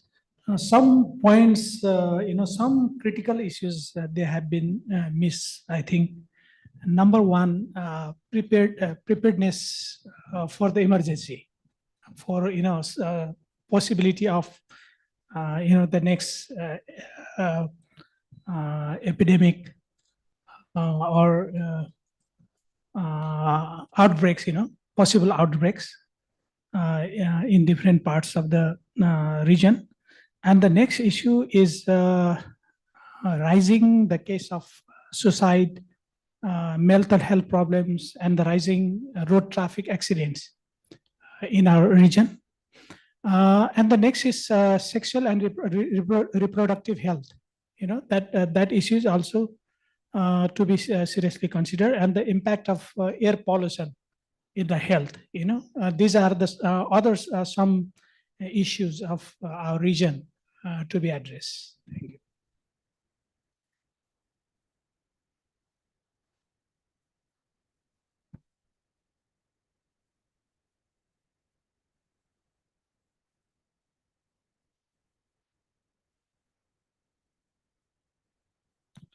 This is also related to air pollution. See, in India, there are a lot of thermal power plants are coming. The Western countries are going for non-conventional energy. So in our group, we discussed, unfortunately, it was not coming up. So I request all South and Southwest Asia sub-regional countries to go for this kind of non-conventional energy instead of this thermal coal-based plants. Thank you.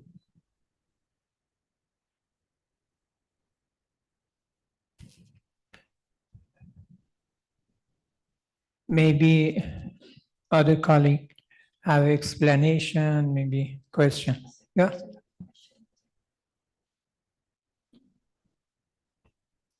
Thank you. Regarding the nutrition, I want to also add the importance of losing our local and indigenous seeds and varieties because as far as we are going through uniformity of seeds and also all the foods, so we are losing all traditional and local seeds. And actually, as far as I know, it is not in my country, but as far as I know, it is also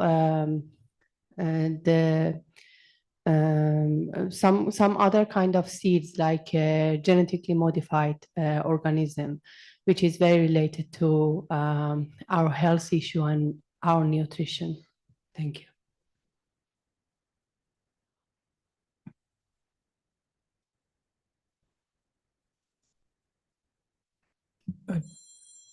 No question left behind. Anyone have a question?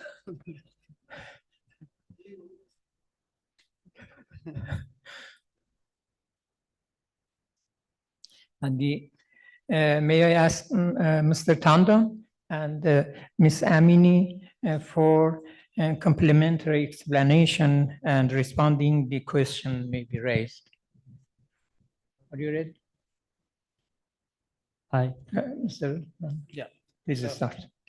So I think the point that's being made by the gentleman from Nepal, I think universal health coverage is about comprehensive coverage. It's you should have mental health, you should have geriatric care, reproductive care. So it's about moving the country towards having comprehensive coverage, especially at the primary health care level.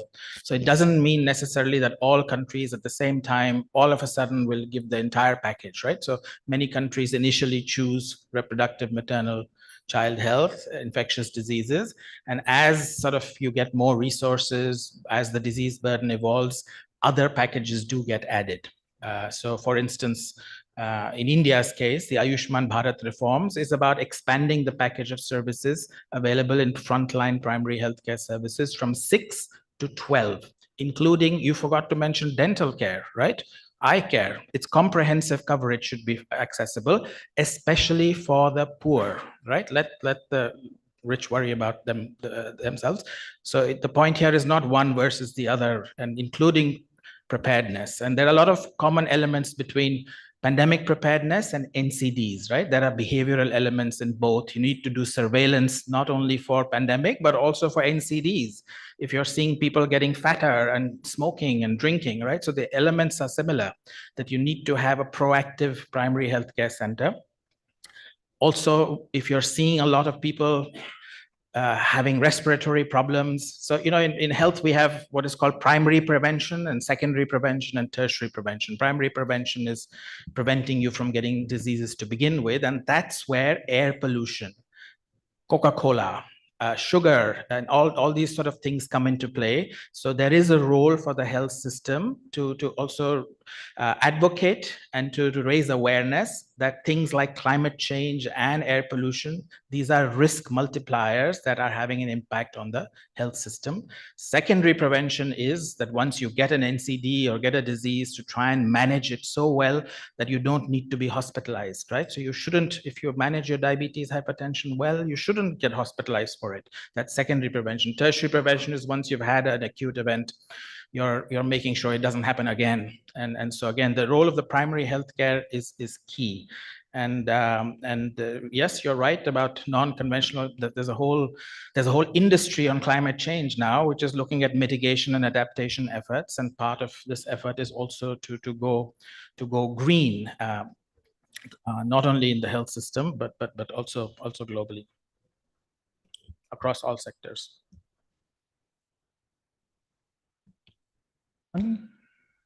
Thank you.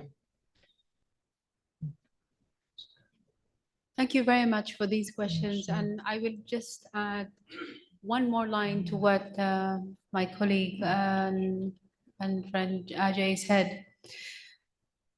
We take very seriously the role of what I call the game changers, the civil societies, the private sector itself, and where they sit relevant to communities. The future is going to be about two axes of action, what we call the place-based approach to making change, and the life course approach. So what we heard in our discussion in Group 3 spoke a lot about the place change approach or the place-based approach. The fact that civil society, what we call community groups, local groups, are closer to where the points of interventions will be. So for us, we want to build a future where when a child is born, from the moment of birth to the moment of departure, that there are health interventions accompanying that developing child. So definitely the food systems are an issue. I like the closing point about the traditional food systems, going back to basics. So that's why the voice of the civil societies is quite strong. They know best what local communities need. They are attuned to their needs, to their available means. So definitely we want that place-based approach to really start from the locals and all the way up. Whilst the life course approach is a little bit more of a dependence on the health system. We are seeing that we are trying to build what we call cost efficiencies. As Ajay said, the sectors or at least the domains of health that we need to cover are all the way from what we call the communicable to non-communicable to chronic to acquired as a result of, say, environments and healthy living. And how do we really look carefully at not ending up with very heavy tertiary care costs? How can we avert, NCDs? How can we avert them at a very young age of interventions? We don't want to see diabetic patients at the age of 8 and 9 and 10. So that kind of life course approach starts and ends with education. I mean, the idea of health education that comes in from the earliest age possible to the latest age is quite important. It is pressure on all of us as development agencies working in different sectors of health and well-being to really contribute our part.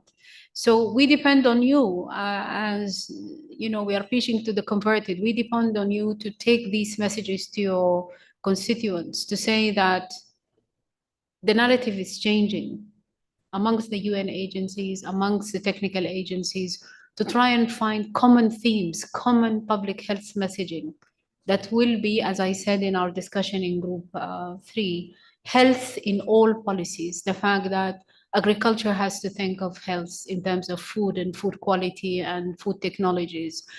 Environment has to think of health, especially the gentleman's call for issues around air and pollution. financing has to put health at the forefront. If you give a good foundation of health, you offset health systems costs in the future. So I think we are closing in what I call the common public health planning and management messaging that I hope would remain a good narrative in between our sectors. Thank you very much. Again, I would like to appreciate to Tandon, Mr. Tandon and Ms. Amani for useful presentation and discussion. And also so much thanks, Ms. Katinka, a moderator of the session. Before, may I, any? Thank you. Done? I think Maybe we've had a photos? very. No, I don't know. Do we have more photos? I think we will have a photo maybe also of the presenters of in this session. I would like to add my thanks to the both presenter as well as commentator, as well as the moderators and our facilitators and note takers earlier today. And I think we can call it a day. Thank you very much, everybody. Thank you.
Hello. Good evening, everybody. For today's session, it all closed. So you can have your rest. You can hit the roads and restaurants and pubs of Delhi now. But be careful, don't overeat, don't overdrink, because tomorrow morning, you need to be here in this room at 8:45. 8:45, we will start 9 sharp, because the chair for tomorrow is available from 9 to 12 and he has to go back by 12. So we will want to do that. So please come tomorrow on time. See you tomorrow. Bye. Thank you.